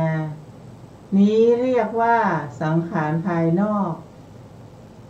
สังขารหยาบสังขารละเอียดเป็นไฉนอกุศลสังขารเป็นสังขารหยาบกุศลสังขารและอัพยากตะสังขารเป็นสังขารละเอียดกุศลสังขารและอกุศลสังขารเป็นสังขารหยาบอัพยากตะสังขารเป็นสังขารละเอียดสังขารที่สัมปยุทธ์ด้วยทุกขเวทนาเป็นสังขารหยาบสังขารที่สัมปยุทธ์ด้วยสุขเวทนาและอทุกขมสุขเวทนาเป็นสังขารละเอียดสังขารที่สัมปยุทธ์ด้วยสุขเวทนาและทุกขเวทนาเป็นสังขารหยาบสังขารที่สัมปยุทธ์ด้วยอทุกขมสุขเวทนา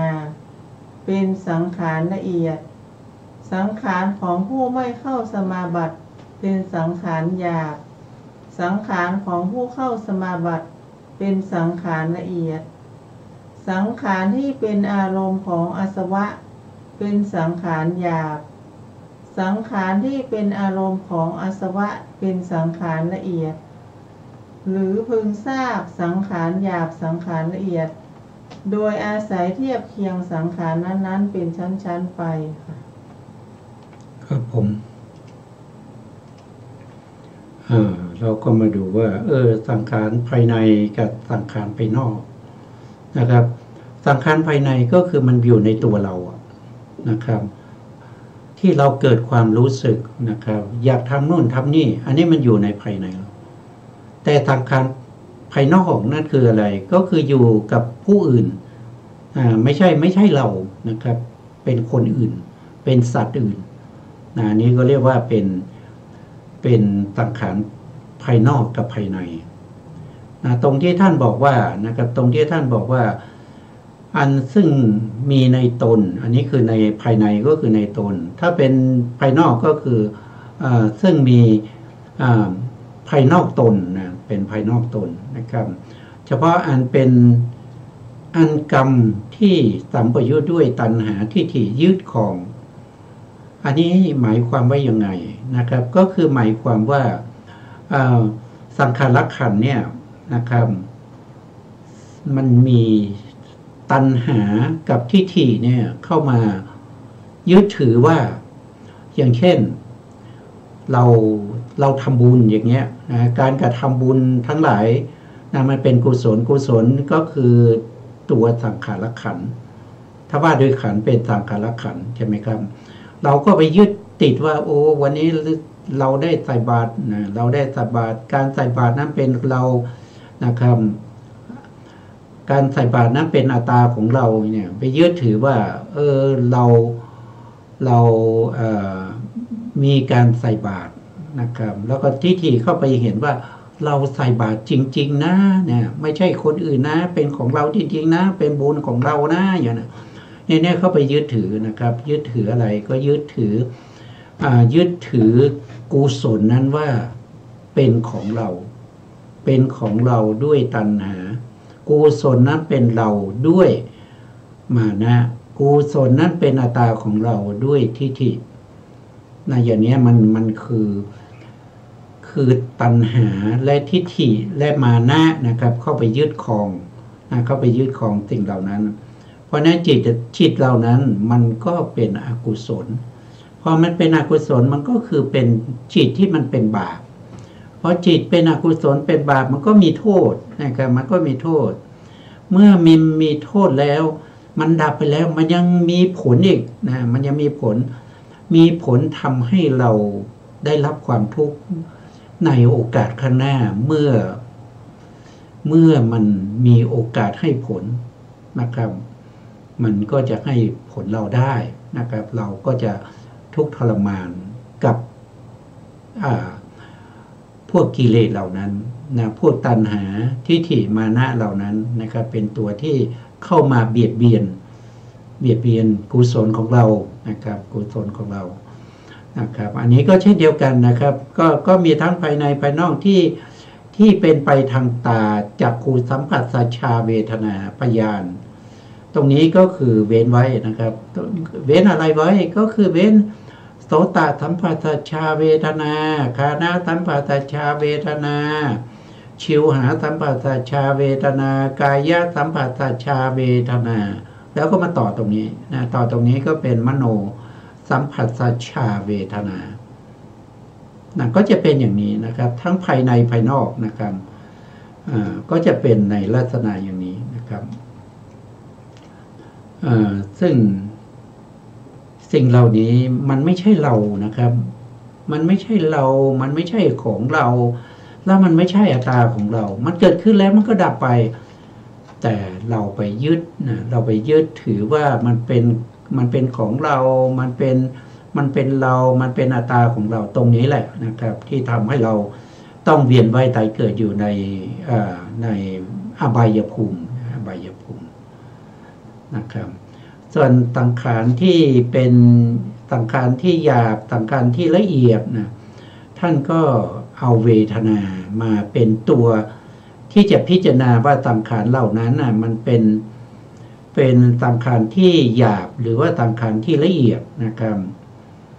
สังขารที่หยาบก็คือที่เกิดกับตรงนี้ท่านเอากุศลกุศลมาก่อนนะครับอกุศลนะครับอกุศลสังขารที่เกิดกับอกุศลและจิตนั้นเป็นสังขารที่หยาบเพราะอะไรเพราะว่าอกุศลมันเป็นสิ่งที่ไม่ดีมันเป็นไม่ดีมันก็เลยหยาบไงนะครับหรือว่าจะเทียบว่าอกุศลเนี่ยเรารู้เวลาเราปฏิบัติธรรมเนี่ยเราจะรู้ชัดกว่านะรู้ชัดกว่าอะไรรู้ชัดกับกุศลเพราะมันมีกำลังนะมันมีกำลังมันทำให้เรารู้สึกได้ง่ายนะครับก็เป็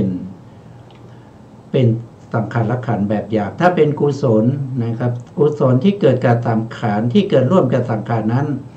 แล้วก็เกิดร่วมกับพยากตานั้นพยากตาก็คืออะไรก็คือวิปากจิตแล้วก็กิริยาจิตทั้งหลายนะครับที่ไม่ใช่กุศลแล้วก็ไม่ใช่อกุศลเรียกว่าเป็นอพยากตานะครับอันนี้เป็นแบบละเอียดนะเป็นสังขารที่ละเอียดนะครับแล้วก็กุศลและอกุศลนะเมื่อเอาไปเทียบกับพยากตากุศลเนี่ยจริงๆแล้วมันเป็นธรรมที่ดีใช่ไหมครับแต่มันยังส่งผลอยู่นะครับส่งผลให้เราไปเวียนว่ายตายเกิดในสุคติภูมิอย่างเงี้ยการเวียนว่ายตายเกิดบ่อยๆมันเป็นทุกข์นะครับ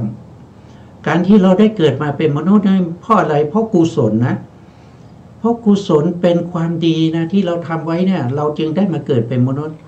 แต่ถามว่าเกิดมาเป็นมนุษย์แล้วเนี่ยเรามีแต่ความสุขใช่ไหมไม่ใช่นะครับเรามีทั้งความสุขความทุกข์นะครับมาจากไหนนะเราปวดหัวเราเป็นไข้เราไม่สบายนะครับเราไม่ได้สิ่งที่เราปรารถนานะครับทั้งหมดทั้งมวลมันมาจากอะไรก็มันมาจากการเกิดไงเพราะเราได้เกิดเป็นมนุษย์เราจึงได้พบกับปวดศีรษะนะครับเวียนศีรษะนะครับจะต้องไปนู่นไปนี่นะครับจะต้องทำมาหากินนะครับแม้กระทั่งนอนอยู่มันก็ยังปวดนะอะไรปวดก็ปวดเมื่อยนะครับปวดเป็นสังขารขันธ์นะมันปวดนะครับมันไม่มีที่ไหนที่มีความสุขนะครับกุศลก็ให้ความทุกข์ได้เหมือนกันแต่มันให้ความทุกข์โดยอ้อมนะครับเพราะการเกิดเป็นมนุษย์เกิดเป็นเทวดาเกิดเป็นพรหมเนี่ยมันเป็นทุกข์นะครับเกิดบ่อยๆมันเป็นทุกข์นะครับ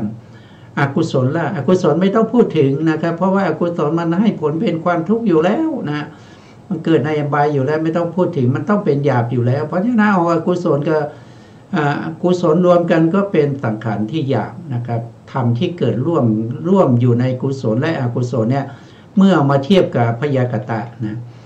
พยากตะคือธรรมที่ไม่ใช่กุศลแล้วก็ไม่ใช่อกุศล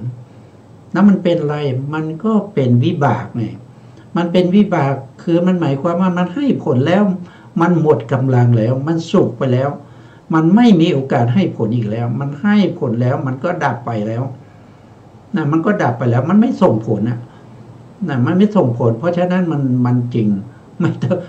ไม่เป็นผลให้ไปเกิดนะเพราะฉะนั้นก็ถือว่ามันไม่มีทุกข์นะครับก็เลยถือว่ามันละเอียดนะเป็นธรรมที่ละเอียดนะครับสังขารละขันธ์นะครับที่ตามประยุทธ์ด้วยทุกขเวทนานะก็เป็นทุกขเวทนาก็เป็นความทุกข์อยู่แล้วนะก็เป็นธรรมที่หยาบ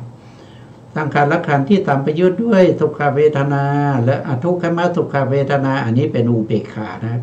เฉยๆนะครับอทุกขมสุขายะเนี่ยมันเป็นอุเบกขานะเฉยๆนะครับเพราะฉะนั้นธรรมนี้ละเอียดกว่าเวทนาที่เป็นทุกข์นะครับสังขารที่สัมปยุทธ์ด้วยเวทนาสุขเวทนาและทุกขเวทนาเนี่ยตอนนี้เราทั้งทุกข์ทั้งสุขมาร่วมกันนะครับเป็นประเภทที่เป็นสังขารขันธ์อย่างหยาบอันนี้หมายถึงตัวสังขารที่เกิดร่วมกับสุขเวทนาแล้วก็ทุกขเวทนานะไม่ใช่ตัวเวทนานะอย่าเข้าใจผิดนะแต่ตรงนี้ท่านยกเพื่ออะไรเพื่อให้เข้าใจนะครับเพื่อให้เข้าใจจึงเอาเวทนามาเป็นตัวอย่างนะครับแต่ตัวที่มันหยาบนะคือตัวสังขารนะครับสังขารที่เกิดร่วมกับสุขเวทนาสังขารที่เกิดร่วมกับทุกขเวทนาเป็นสังขารขันธ์ที่หยาบสังขารขันธ์ที่สัมปยุทธ์ด้วยอทุกขมสุขายะเวทนาเป็นสังขารละเอียดนะก็เพราะว่ามันไม่ใช่ทุกข์มันไม่ใช่สุขนะทุกข์ก็ลำบากนะลำบากยังไงทุกข์ก็มันทนอยู่ในโทษทีสุขสุขมันทำไมเป็นทุกข์ล่ะสุขเพราะมันทนอยู่ในความสุขไม่ได้อยากให้มันสุขนานๆมันไม่สุขนะมันเกิดขึ้นแล้วมันก็ดับไปมันก็เป็นทุกข์ไงมันทนอยู่ในสภาพของความสุขไม่ได้มันจึงเป็นทุกข์ทุกข์นั้นไม่ต้องพูดถึงเพราะว่ามันอยู่ก็ทุกข์มันดับก็ทุกข์นะครับมันเกิดก็ทุกข์นะครับแต่ที่มันเป็นอุเบกขานี่คือหมายถึงว่ามันไม่ใช่ทุกข์ไม่ใช่สุขมันจะเกิดขึ้นมันจะดับไปก็เป็นเรื่องของมันนะครับเราไม่ได้ไปยึดถือเราไม่ได้ยึดถือแต่ถ้าความสุขนี่เราไปยึดถือมันเป็นทุกข์ไงแต่ถ้ามันเฉยๆเนี่ยเราก็ไม่ได้ยึดติดมากเหมือนกับว่าความสุขหรือความทุกข์ทำไมความทุกข์ยังยึดติดก็เพราะว่าความทุกข์นั้นแหละมันมาจากไหนคือมันไม่ได้สมประสงค์ตามที่เราต้องการมันจึงเป็นทุกข์ไงใช่ไหมครับมันไม่ได้ตามความปรารถนามันจึงเป็นทุกข์เพราะฉะนั้นทุกข์นั้นนะครับมันก็ยังหยาบกว่าอุเบกขานะครับเพราะเรายึดติดยึดติดทั้งสุขและก็ทั้งทุกข์แต่อุเบกขายึดเหมือนกันนะครับแต่มันยึดน้อยกว่าสุขและทุกข์นะครับเพราะฉะนั้นอุเบกขาจึงเป็นสภาพธรรมที่ละเอียดเป็นสภาพธรรมที่ละเอียดสังขารขันธ์ของผู้ที่เข้าสมาบัติเป็นสังขารขันธ์หยาบไม่เข้านะครับโทษทีตรงนี้ไม่เข้านะครับสังขารขันธ์ของผู้ไม่เข้าสมาบัติเป็นสังขารหยาบก็เพราะว่าไม่เข้าสมาบัติเนี่ยจิตใจมันเปลี่ยนแปลงอยู่เรื่อยนะครับเดี๋ยวก็ดีใจเดี๋ยวก็เสียใจเดี๋ยวก็ชอบคนนั้นเดี๋ยวก็ชังคนนี้เดี๋ยวก็อิจฉาเดี๋ยวก็ไม่พอใจรำคาญใจอยู่ตลอดเวลานะครับมันจึงหยาบนะมันจึงหยาบมันจึงหยาบทำไมล่ะก็ไม่เข้าสมาบัติไงถ้าเข้าสมาบัติมันไม่มีนะครับมันไม่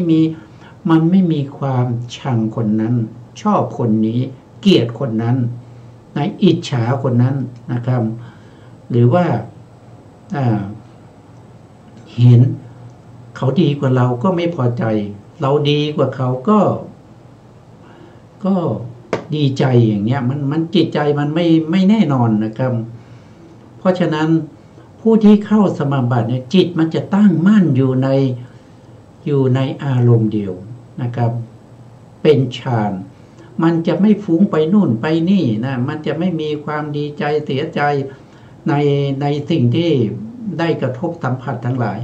มันจะตั้งมั่นอยู่ในองค์ฌานอย่างเดียวนะครับเช่นตั้งมั่นอยู่ที่ลมหายใจอย่างเดียวหายใจเข้าหายใจออกนะครับให้รู้ว่าลมหายใจเข้าหายใจออกจิตก็จะตั้งมั่นอยู่ตรงที่ลมกระทบนั้นนะครับอันนั้นจะละเอียดนะครับจะละเอียดเป็นเขาเรียกว่าเป็นผู้เข้าสมาบัตินะเข้าสมาบัตินี่ไม่ใช่ว่าแค่รู้ลมหายใจเข้าออกนี่เข้าสมาบัตินะคือมันจะตั้งมั่นนะเขาเรียกว่ามีปฏิภาคนิมิตนะเห็นนิมิตเกิดขึ้นเห็นนิมิตเกิดขึ้นนะครับแล้วก็สามารถที่จะขยายนิมิตนั้นนะครับหรือย่อนิมิตนั้นนิมิตคืออะไรนิมิตก็คือสิ่งที่ปรากฏทางใจนะครับอย่างเช่นเห็นอะไรเห็นพระจันทร์อย่างเงี้ยเห็นอะไรเห็นสร้อยสามวาฬอย่างเงี้ยเห็นอะไรเห็นหมอกนะเห็นหมอกเห็นควันนะครับมีความรู้สึกว่าเราอยู่ในที่โล่งๆอย่างเงี้ยนะครับมันเป็นอะไรมันเป็นนิมิตนะมันเป็นนิมิตเข้าสมาบัตินะครับก็เขาเรียกว่าเป็นปฏิภาคนิมิตนะครับก็เข้าสมาบัติอันนั้นเป็นสังขารที่ละเอียดนะสังขารนี้หมายถึงอะไรหมายถึงเจตสิก50ดวงนั้นที่เกิดร่วมกับสมาบัตินั้นนะไม่ได้หมายถึงตัวสมาบัตินะหมายถึงสังขารขันธ์ที่เกิดร่วมกับสมาบัตินั้นเป็นสังขารที่ละเอียดนะสังขารที่เป็นอารมณ์ของอาสวะเป็นสังขารหยาบสังขารที่เป็นอารมณ์ของอาสวะนะครับอาสวะคืออะไรอาสวะก็คือเขาเรียกว่าเป็นสภาพธรรมที่ถูกหมักดองไว้นานๆเหมือนกับสุรานะไหลไปได้นะไหลไปจนถึงภวกัปภูมินะครับได้แก่อะไรก็คือได้แก่โลภะนะครับโลภะตัวโลภะเนี่ยสำคัญแล้วก็มีทิฏฐิด้วยนะทิฏฐาสวะนะครับแล้วอวิชชาสวะก็มีความไม่รู้ด้วยนะมีอวิชชาด้วยที่เป็นอาสวะนะก็อาสวะเนี่ยเข้าไปติดนะเข้าไปติดอะไรก็เข้าไปติดนะครับติดสังขารเช่นเราทำบุญเนี่ยก็เข้าไปติดยึดว่าบุญนั้นเป็นของเราคนทำเองบุญของเรานะเราทำจริงๆนะอย่างเนี้ยเข้าไปยึดเอาไว้นะครับไม่ใช่บุญของเขานะเขาไม่ได้ทำนี่นะครับบุญนั้นเป็นตัวเรานะครับเราทำแล้วนะเราทำแล้วเราได้ทำแล้วบุญของเราจริงๆอย่างเงี้ยเนี่ยอันนี้ก็เป็นอาสวะที่เข้าไปยึดอย่างเงี้ยเป็นสังขารนะตัวสังขารที่เกิดร่วมกับทิฏฐิมานะนะอาสวะนี่ไม่มีมานะนะครับมีทิฏฐิมีโลภะมีทิฏฐิแล้วก็มีอวิชชานะครับเกิดร่วมกับตรงนี้นะครับก็เป็นสังขารที่หยาบนะครับสังขารที่เป็นอารมณ์ที่เป็นอารมณ์อาสวะสังขารที่สังขารที่ไม่เป็นอารมณ์นะครับตรงนี้ต้องเป็นไม่เป็นอารมณ์ของอาสวะเป็นสังขารที่ละเอียดนะครับเป็นสังขารที่ละเอียดนะครับตรงนี้น่าจะพิมพ์ตกไปนะครับพอข้างบนเป็นอารมณ์ข้างล่างก็ไม่เป็นอารมณ์นะเพิ่มเติมนิดนึงนะครับ นะครับอันนี้ก็เป็นเรื่องของสังขารนะครับสังขารที่หยาบและละเอียดนะครับต่อไปครับเราก็จะเรียนเชิญอาจารย์ท่านได้สาธยายต่อนะครับพอมีเวลาอยู่ครับเชิญครับสังขารซามสังขารประณีตเป็นไฉนอกุศลสังขารเป็นสังขารซามกุศลสังขารและอัพยากตะสังขารเป็นสังขารประณีตกุศลสังขารและอกุศลสังขารเป็นสังขารซามอัพยากตะสังขารเป็นสังขารประณีตสังขารที่สัมปยุตด้วยทุกขเวทนาเป็นสังขารซามสังขารที่สัมปยุตด้วยสุขเวทนาและอทุกขมสุขเวทนาเป็นสังขารประณีตส สังขารที่สัมปยุตด้วยสุขเวทนาและทุกขเวทนา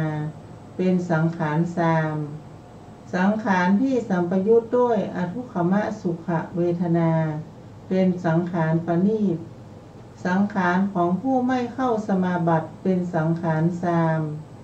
สังขารของผู้เข้าสมาบัติเป็นสังขารปณีตสังขารที่เป็นอารมณ์ของอาสวะเป็นสังขารสามสังขารที่ไม่เป็นอารมณ์ของอาสวะเป็นสังขารปณีตหรือพึงทราบสังขารสามสังขารปณีตโดยอาศัยเทียบเคียงสังขารนั้นๆเป็นชั้นๆไปค่ะครับผมอันนี้ก็ ก็ทำนองเดียวกันกับสังขารที่หยาบละเอียดนะครับก็ในทำนองเดียวกันนะครับก็ไม่มีอะไรที่แตกต่างกันนะครับซึ่งทำไมเราต้องศึกษาแบบนี้นะครับมันน่าจะไปเล่นเกม หรือว่าไปทำอย่างอื่นไม่ดีกว่าหรือนะครับแต่ทำไมเราต้องมาศึกษาอะไรก็ไม่รู้นะครับน่าเบื่อนะไม่ฟังแล้วก็ไม่น่าสนใจนะครับ อันนี้แหละครับอันนี้แหละเป็นหนทางแห่งความหลุดพ้นนะเป็นหนทางแห่งการเข้าถึงมรรคผลนิพพานไม่ใช่เป็นหนทางแห่งความสุขที่เป็นไปในโลกียธรรมนะครับเพราะฉะนั้นมันทุกข์ก่อนนะครับเมื่อเราเข้าใจแล้วมันจะเป็นสุขนะเมื่อเราได้สัมผัสกับสภาวธรรมที่เป็นไปตามที่พระพุทธองค์แสดงนะครับเราก็จะมีความสุขนะเรามีความสุขเรามีศรัทธาเราก็จะมีวิริยะนะครับมีวิริยะมีสตินะครับมีสมาธิมีปัญญายิ่งขึ้นไปนะครับทำให้เราเนี่ยมีกำลังใจในการที่จะศึกษาเล่าเรียนนะครับเราเห็นว่าหนทางที่จะหลุดพ้นจากวัฏสงสารนะมันมีทางนี้ทางเดียวนะมันไม่มีทางอื่นนะครับมันไม่มีทางอื่นนะครับท่านบอกไว้ในหลายๆที่นะครับในทั้งพระไตรปิฎกและอรรถกถาฎีกานุฎีกาโยชนาคันธีทั้งหมดเนี่ยท่านจะพูดตรงกันหมดนะไม่มีคัมภีร์ไหนที่บอกว่าไม่ต้องเรียนปริยัตินะครับเสียเวลาไปปฏิบัติเลยนะครับไม่มีในคำสั่งสอนของพระพุทธเจ้าไม่มีในคำสั่งสอนของศาสนานี้นะครับนะถ้าทำอย่างนั้นนะครับถ้าทำอย่างนั้นคนก็ไปนิพพานกันหมดนะครับมันง่ายเหลือเกินนะมันง่ายเหลือเกินอะไรก็ไม่รู้นะครับเป็นโสดาบันยังไม่รู้นะครับไปให้อาจารย์เป็นผู้แต่งตั้งนะครับมันไม่ใช่ศาสนาที่มีปัญญานะครับศาสนาที่มีปัญญาเนี่ยท่านจะรู้นะครับว่าเมื่อท่านได้ตรัสรู้แล้วท่านจะรู้นะท่านมีปัจเจเวคขณญาณในการพิจารณาเรื่องของมรรคผลนี้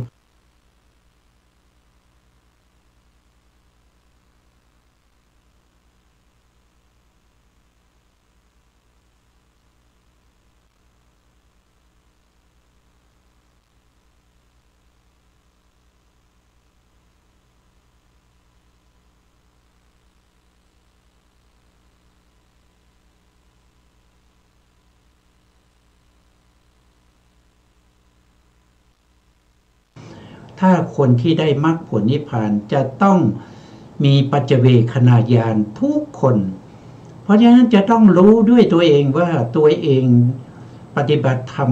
ได้เป็นโสดาบันได้เป็นสกทาคามีอนาคามีหรือได้เป็นอรหันต์ด้วยตัวเองไม่ต้องมีใครมาแต่งตั้งไม่มีใครมาบอกนะครับรู้ได้ด้วยตัวของตัวเองนะถ้ามีการแต่งตั้งมีคนบอกอาจารย์นั้นบอกว่าผมได้เป็นสกทาคามีอาจารย์นั้นเขาบอกว่าผมได้เป็นอย่างนั้นอย่างนี้อันนั้นมันคือ มันคือศาสนาอื่นนะมันไม่ใช่ศาสนาของพระพุทธเจ้านะ นะครับวันนี้เวลาหมดแล้วนะครับ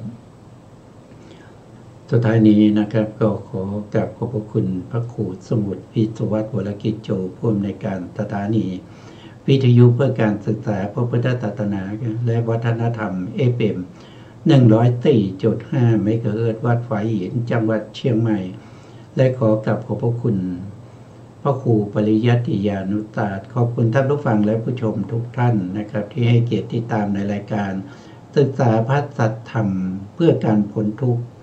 วันนี้ลาไปก่อนครับพบกับเราทั้งสองได้ในครั้งต่อไปครับสวัสดีครับสวัสดีค่ะแนวคิดตามเหตุผลต้นเปอาจมีโยเยเชื่อไปอาจไม่แน่นอนว่าตรงทฤษฎีของตนเชื่อจนล้นนั้นผิดคำสอนเชื่อรูปลักษณ์นั้นควรสังวรแม้อาจารย์สอนใช่ว่าเชื่อหมดเลย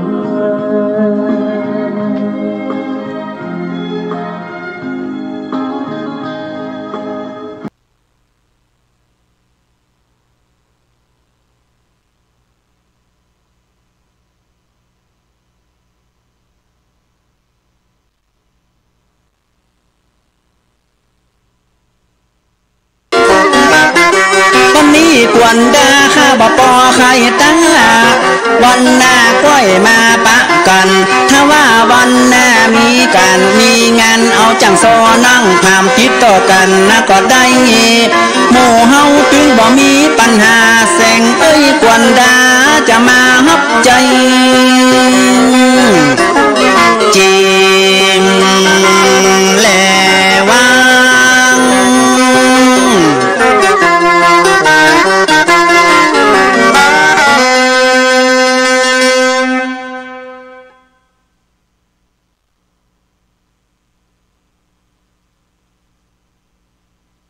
ที่นี่สถานีวิทยุพระพุทธศาสนาคณะสงฆ์อำเภอฝาง FM 100.25 เมกะเฮิรตซ์ออกอากาศณวิหารพระเจ้าหลักแห่งสำนักปฏิบัติธรรมแห่งที่21วัดพระบาทอุดมตำบลเวียงอำเภอฝางจังหวัดเชียงใหม่ติดต่อ0819515864 093-140-0386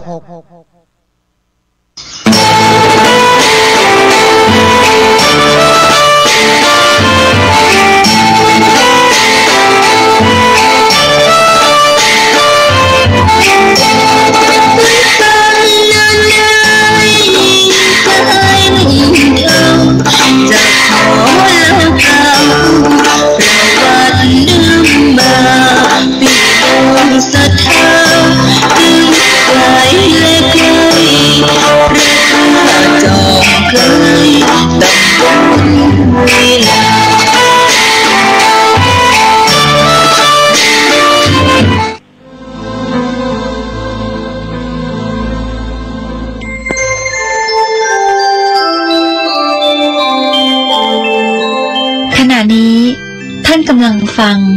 สถานีวิทยุกระจายเสียง FM 104.5 เมกะเฮิรตซ์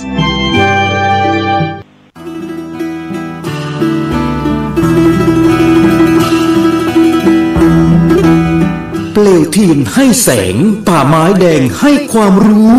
คณะสงฆ์อำเภอชัยประการร่วมกับโรงเรียนพระปริยัติธรรมวัดป่าไม้แดงขอเชิญชวนศรัทธาสาธุชนทุกท่านนำบุตรหลานเข้าร่วมโครงการบรรพชาอุปสมบทภาคฤดูร้อนเฉลิมพระเกียรติรุ่นที่33ระหว่างวันที่ 7-13 เมษายน 2568เพื่อศึกษาพระธรรมและเป็นศาสนทายาทสืบทอดอายุพระพุทธศาสนาณวัดป่าไม้แดงตำบลหนองบัวอำเภอชัยประการจัง จังหวัดเชียงใหม่โอกาสทางการศึกษาเรียนต่อระดับประถมศึกษาป .1 ถึงป .6 หรือมัธยมศึกษาม.1 ถึงม.6 สิทธิพิเศษสำหรับผู้เข้าร่วมบวชฟรีเรียนฟรีที่พักฟรีมีรถรับส่งฟรีมีทุนการศึกษาพร้อมเปิดประตูสู่อนาคตที่ดีร่วมสร้างคนดีสู่สังคมและรักษาแก่นพระพุทธศาสนาสนใจสมัครบวชหรือติดต่อสอบถามเพิ่มเติมได้ที่ 089-852-3498 พระครูวรสุตเขตดร.ผู้อำนวยการหรือที่โรงเรียนพระปริยัติธรรมวัดป่าไม้แดงเจ้าอาวาสทุกวัดในอำเภอชัยประการและกำนันผู้ใหญ่บ้านในอำเภอชัยประการมาร่วมปลูกฝังศีลธรรมเพื่ออนาคตของชาติเปลวเทียนให้แสงป่าไม้แดงให้โอกาสทางชีวิต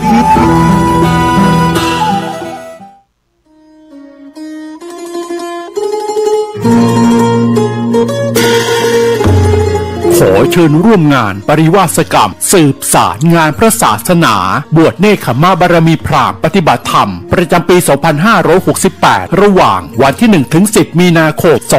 2568 ณ สำนักวิปัสสนาปฏิบัติบูชาพระพุทธบาท400หลวงปู่ทองสิริมังคโลตำบลสลวงอำเภอแม่ริมจังหวัดเชียงใหม่ขอเชิญทุกท่านร่วมเป็นเจ้าภาพถวายผ้าตาหารวันละ 15,000 บาทข้าวต้มเช้าวันละ 1,500 บาทน้ำปานะวันละ 1,000 บาทหรือตามกำลังศรัทธามีพระสงฆ์เข้าร่วมปฏิวัติกรรมในครั้งนี้จำนวน100รูปและขอเชิญทุกท่านร่วมเข้าพระป่าสามัคคีและร่วมพิธีสืบชะตาหลวงในวันอังคารที่ 11 มีนาคม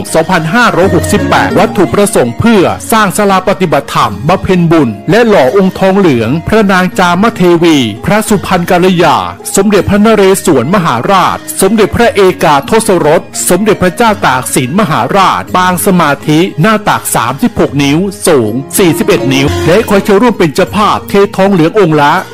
250,000 บาทพร้อมฐานที่ประทับหรือตามกำลังศรัทธากำหนดงานเวลา 9 นาฬิกาพิธีสืบชะตาหลวงเวลา 10 นาฬิกา 39 นาทีพิธีทอดพระป่าสามัคคีโอกาสนี้จึงขอเรียนเชิญทุกท่านร่วมทำบุญตามกำลังศรัทธาสร้างเสริมบารมีกายดีจิตใจแจ่มใสเป็นมงคลชีวิตผ่านบัญชีธนาคารกรุงไทยสาขาโลตัสแม่แตงชื่อบัญชีพระกิตินัทพรพิชิตวัฒนากิจและนางสาวสุวรินทร์อินสวรรค์แม่ชีและนายนรงค์ศรีทิพันธ์เอกเลขที่บัญชี 876064848 1สอบถามข้อมูลเพิ่มเติมได้ที่ 081-783-6514 092-323-4798 อย่าลืมวันที่ 1-11 มีนาคม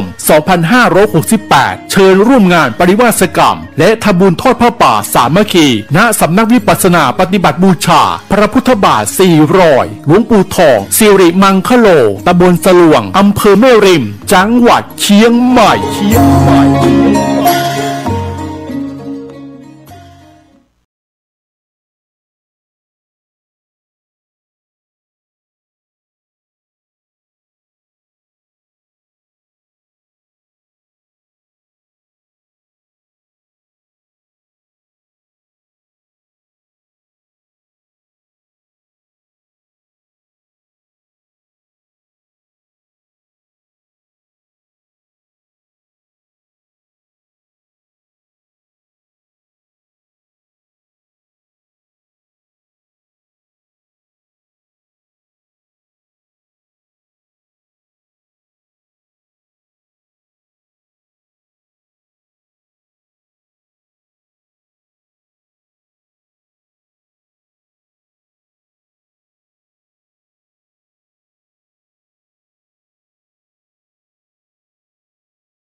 ประชาชนชาวเชียงใหม่ที่เคารพทุกท่าน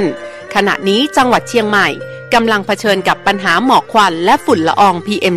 2.5 ที่ส่งผลกระทบต่อสุขภาพของประชาชนอย่างรุนแรงสาเหตุหลักมาจากการเผาในที่โล่งด้วยเหตุนี้จึงขอความร่วมมือจากพี่น้องประชาชนทุกท่านงดการเผาในที่โล่งทุกชนิดตั้งแต่วันที่ 1 มกราคมถึง 15 พฤษภาคม 2568 หากมีความจำเป็นต้องเผาอย่างยิ่งต้องลงทะเบียนผ่านระบบไฟล์ดีที่องค์กรปกครองส่วนท้องถิ่นก่อนหากพบเห็นการเผาในที่โล่งสามารถแจ้งได้ที่สายด่วน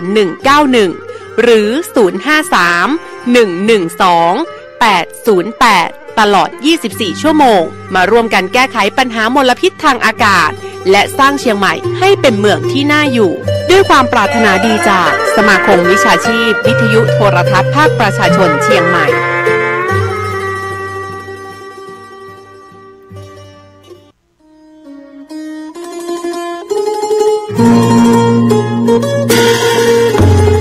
ขอเชิญร่วมงานปริวาสกรรมสืบสารงานพระศาสนาบวชเนกขมาบารมีพราหมณ์ปฏิบัติธรรมประจำปี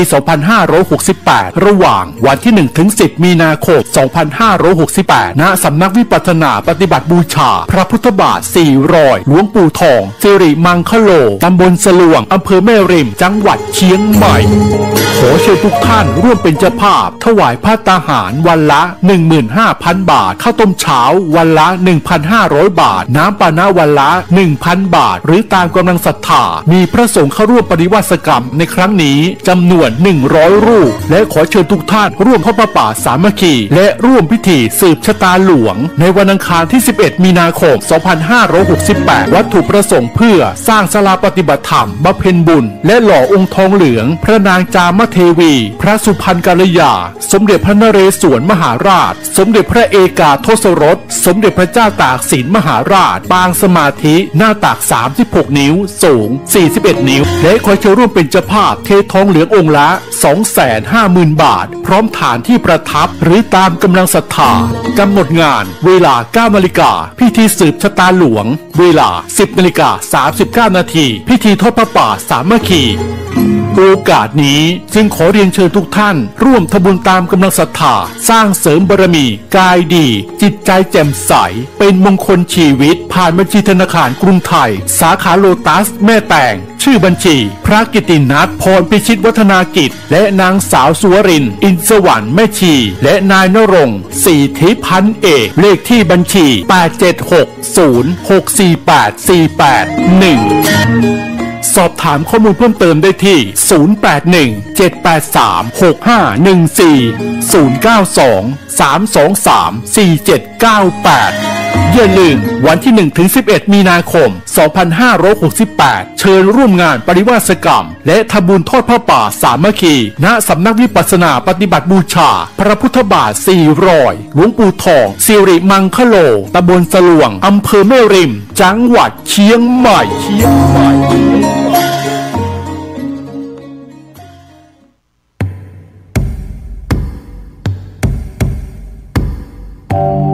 ประชาชนชาวเชียงใหม่ที่เคารพทุกท่านบัดเดี๋ยวนี้จังหวัดเชียงใหม่กำลังเผชิญกับปัญหาหมอกควันและฝุ่นละออง PM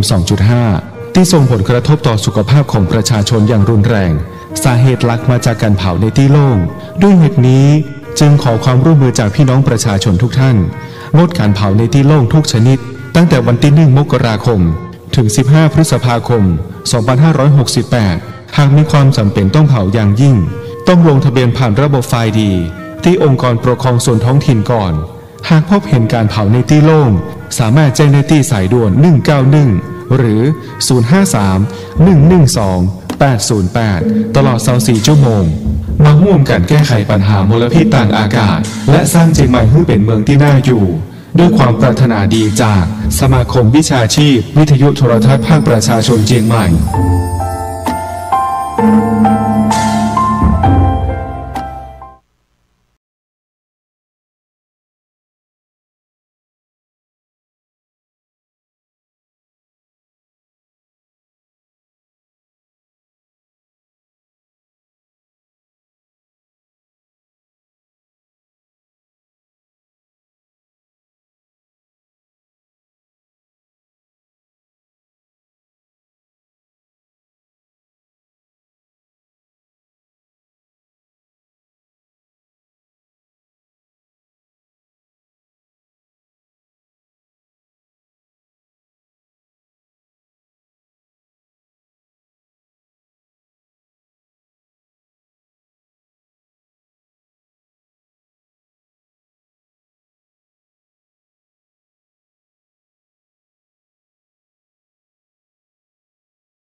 พระพุทธศาสนาฝากเสียงลอยมาบอกบรรดาญาติโยมที่มีใจใช้ธรรมฉโลมที่มีใจใช้เพลงฉโลมบอกบรรดาญาติโยมให้ฟังคลื่นนี้สถานีตั้งไม่ไกลไม่ไกลตั้งอยู่ทั่วเมืองไทยชวนคนไปทำดีเชิญฟังกันทั้งวันดีเจสร้างสรรค์พากันสุขี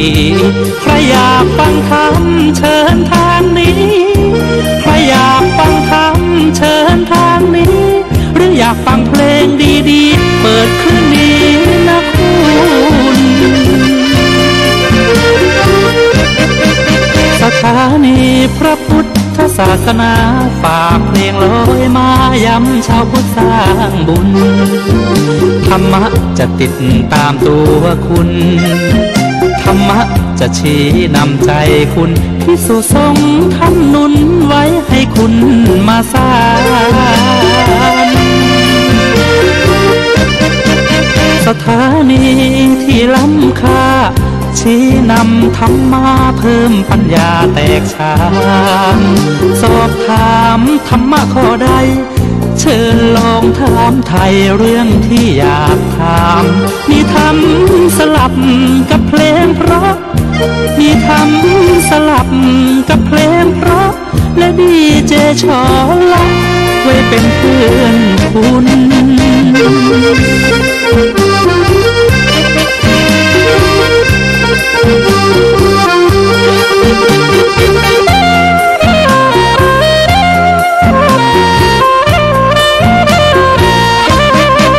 สถานีที่ล้ำค่าชี้นำธรรมะเพิ่มปัญญาแตกฉาน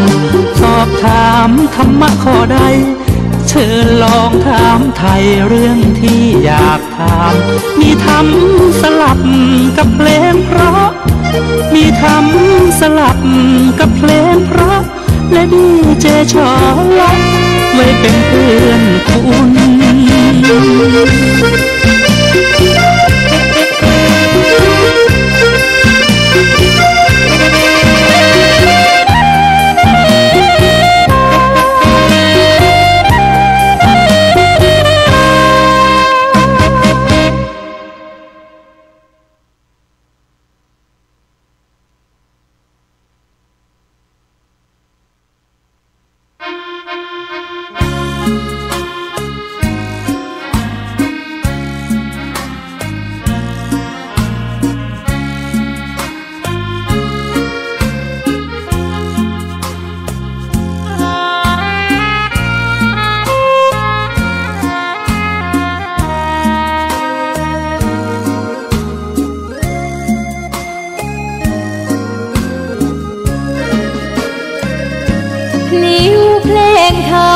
ถูกถ้อยคำเข้าถึงจิตใจ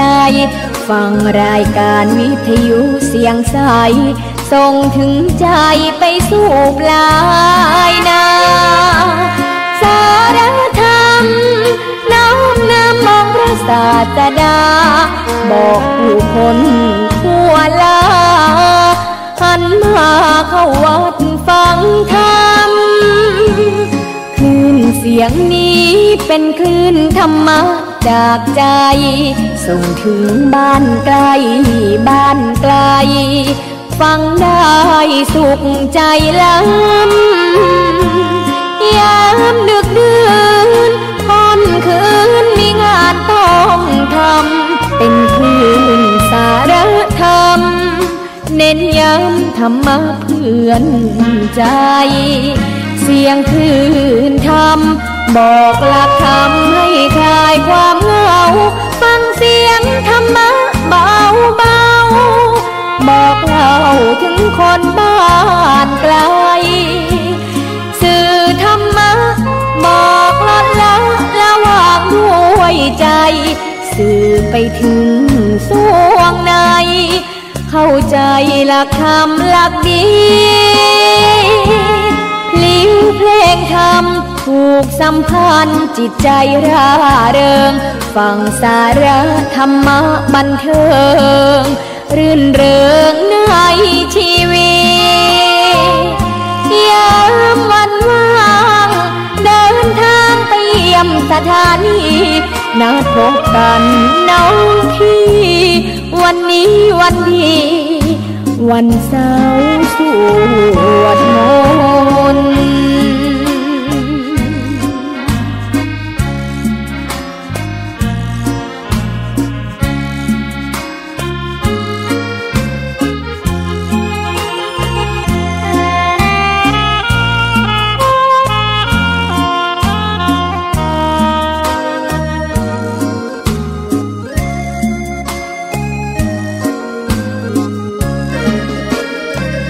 เสียงคลื่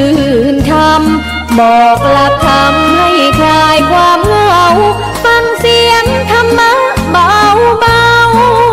บอกเล่าถึงคนบ้านไกลสื่อธรรมะบอกลดละระหว่างด้วยใจสื่อไปถึงสวงในเข้าใจหลักธรรมหลักดีลิ้วเพลงธรรมผูกสัมพันธ์จิตใจร่าเริงฟังสาระธรรมะบันเทิงรื่นเริงในชีวิตยามวันว่างเดินทางไปเยี่ยมสถานีนัดพบกันน้องพี่วันนี้วันดีวันเสาร์สวดมนต์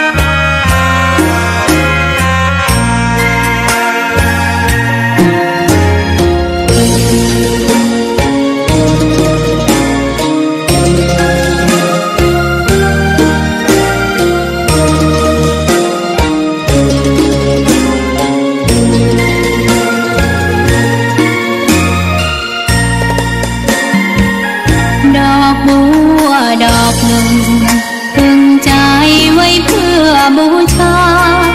แด่องค์พระศาสดาสัมมาสัมพุทธเจ้ามีความงามเงียบไม่เปรียบเทียบเขาเทียบเราใครมองไม่งามช่างเขาแต่เจ้าก็คือดอกบัวด้วยความสัตย์ซื่อยึดถือความดีเป็นหลักใครรักไม่รักก็ไม่จมปลักมองมัวเมื่อโผล่พ้นน้ำก็เห็นความงามในตัว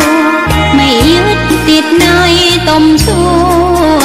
ขอเป็นดอกบัวดอกดีใครไม่มองว่าบัวงามเด่นแต่บัวก็เป็นดอกบัวทุกวันอย่างนี้ไม่อยากเด่นดังแต่มุ่งหวังในทางเด่นดีเกิดมาเพื่อสร้างบารมีถวายชีพนี้บูชาดอกบัวดอกน้อยเฝ้าคอยคนที่ใจบุญมาออกเอื้อเกื้อกูลรู้ค่าของบุญเก็บบัวขึ้นมาเพื่อสร้างความดีและสร้างบารมีดังว่าใช้ดอกบัวนี้บูชาพระสัมมาสัมพุทธองค์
ได้มาออกอากาศให้พี่น้องทั้งหลายได้ฟังดังที่เคยได้ฟังมาจะพยายามบ่ให้ได้พลาดหวังที่ท่านทั้งหลายเคยฟังมาเพื่อให้ท่านทั้งหลายได้มีโอกาสได้ฟังธรรมได้ปฏิบัติธรรมและอันใดควรอันใดบ่ควรจะได้นำมาเสนอให้ท่านทั้งหลายได้ฟังอันใดบ่ควรก็พยายามหลีกเลี่ยงจากสิ่งเหล่านั้นอันใดสมควรก็ควรที่จะปฏิบัติในสิ่งนั้นเพื่อเราจะได้เป็นคนรู้คนฉลาดทันผู้ทันคนมากขึ้นความรู้นี้เป็นเครื่องประดับตั้งมันสมองเรียกว่าสติปัญญามีอยู่ในสมองทุกเมื่อบ่เผลอเลิกบ่ได้หูเบาเอาง่ายพยายามให้เป็นคนนักหน่วงเป็นคนพิจารณาดังนี้เป็นต้นจึงขอพี่น้องทั้งหลายพยายามฟังไปเรื่อยๆก่อนที่จะได้นำรายการนี้ให้ฟังต่อไปนั้นขอเชิญชวนท่านทั้งหลายทุกคนที่ได้ฟังเวลานี้ไหว้พระเพื่อให้เป็นสิริมงคลสัมมาสัมพุทโธภควาพุทธังภควันตังอภิวาเทมิกราบสวากขาโตภควตาธัมโมธัมมังนัมสสามิกราบ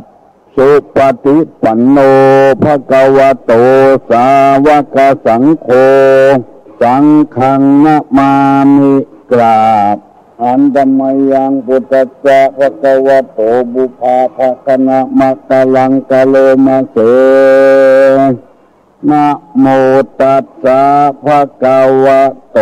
อะระหะโตสัมมาสัมพุทธัสสะนะโมตัสสะภะคะวะโตอะระหะโตสัมมาสัมพุทธัสสะนะโม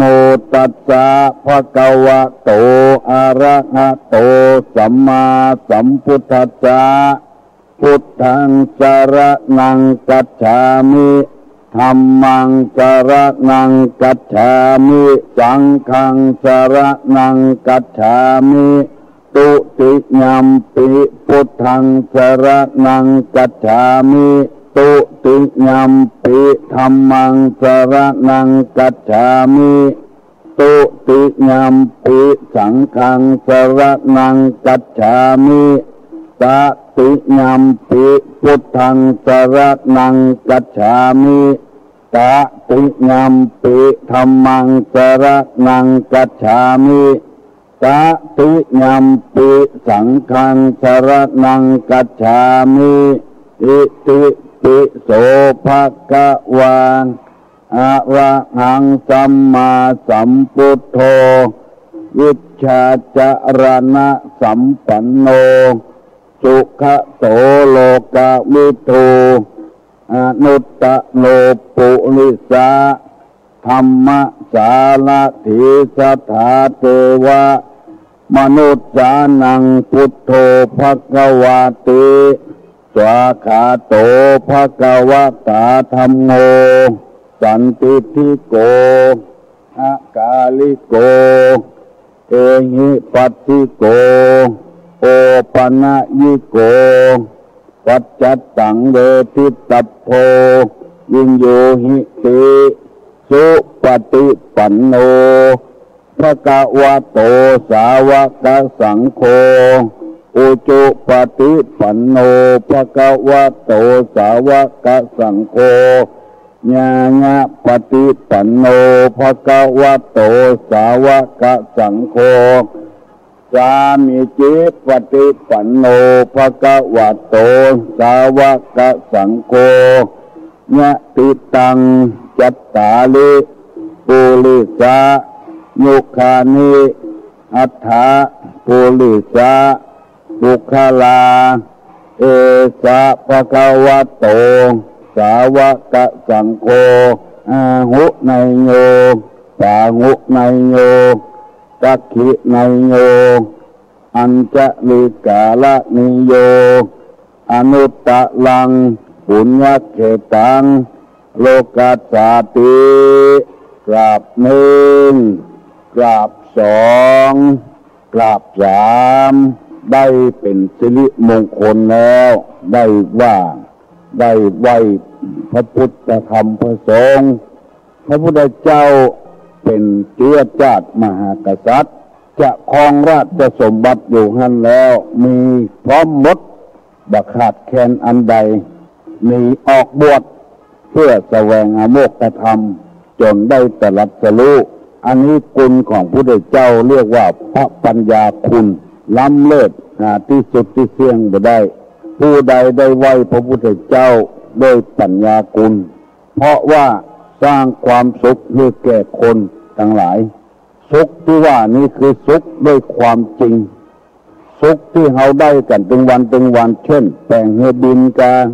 แต่งรถในกากูอย่างที่เราได้รับความ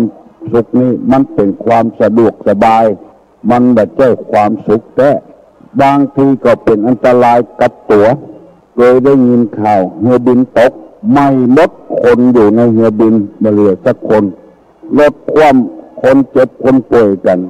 อันนี้คือปัญญาตังโลกิยะแต่งเฮบินแต่งรถแต่งตู้เย็นแต่งพัดลมแต่งแอร์เนี่ยคนได้ตายกับสิ่งเหล่านี้แต่งไฟฟ้าขึ้นมากดดูดคนแต่ปัญญาของพระพุทธเจ้านี้บ่เอาคนตายเอาคนให้มีชื่อมีเสียงเอาคนให้หมดกิเลสหมดตัณหา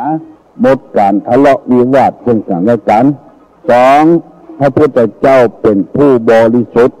บ่กดในข้อบ่งอในกระดูกบ่ฮักไผบ่จังไผบ่มีพักพวกบ่มีเพื่อนฝูงบ่มีอันใดสักอย่างเป็นผู้บริสุทธิ์ผุดผ่องแสดงธรรมด้วยพระองค์เองด้วยใจบริสุทธิ์บ่หวังเงินเดือนเงินดาวอย่างสักอย่างขอให้คนปฏิบัติแล้ว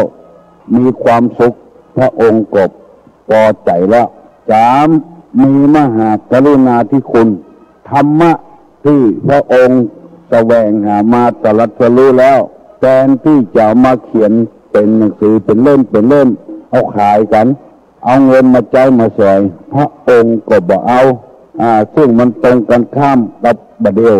เขียนในอย่างขึ้นมาเป็นตำรับตำราก็ขายซื้อเผื่อลูกเผื่อหลานตำราโหราศาสตร์ตำราแต่งของกินอาหารการกินตำราดูลายมือตำราปลูกผักปลูกพืชสารพัดอย่างเอาขายเป็นเล่มแต่พระพุทธเจ้าของเฮานี่บ่ขายเอาสอนให้คนปฏิบัติตามศีลตามธรรมและมีความสุขดังนี้เป็นต้นอันนี้เป็นคุณของพระพุทธเจ้าคุณของพระธรรมสอนให้ละความชั่วสอนให้ทำแต่ความดีสามทำใจให้สะอาดผ่องใสอย่าสกปรกมูนี้เป็นต้นอันนี้คุณของพระธรรมคุณของพระสงฆ์ก็คือเป็นสุปฏิปันโนและพูดดีประพฤติชอบเผยแพร่ทำคำสอนให้คนได้ปฏิบัติรักษาวัดรักษาวารักษาศาสนวัตถุมีนักปาปานคุณของพระสงฆ์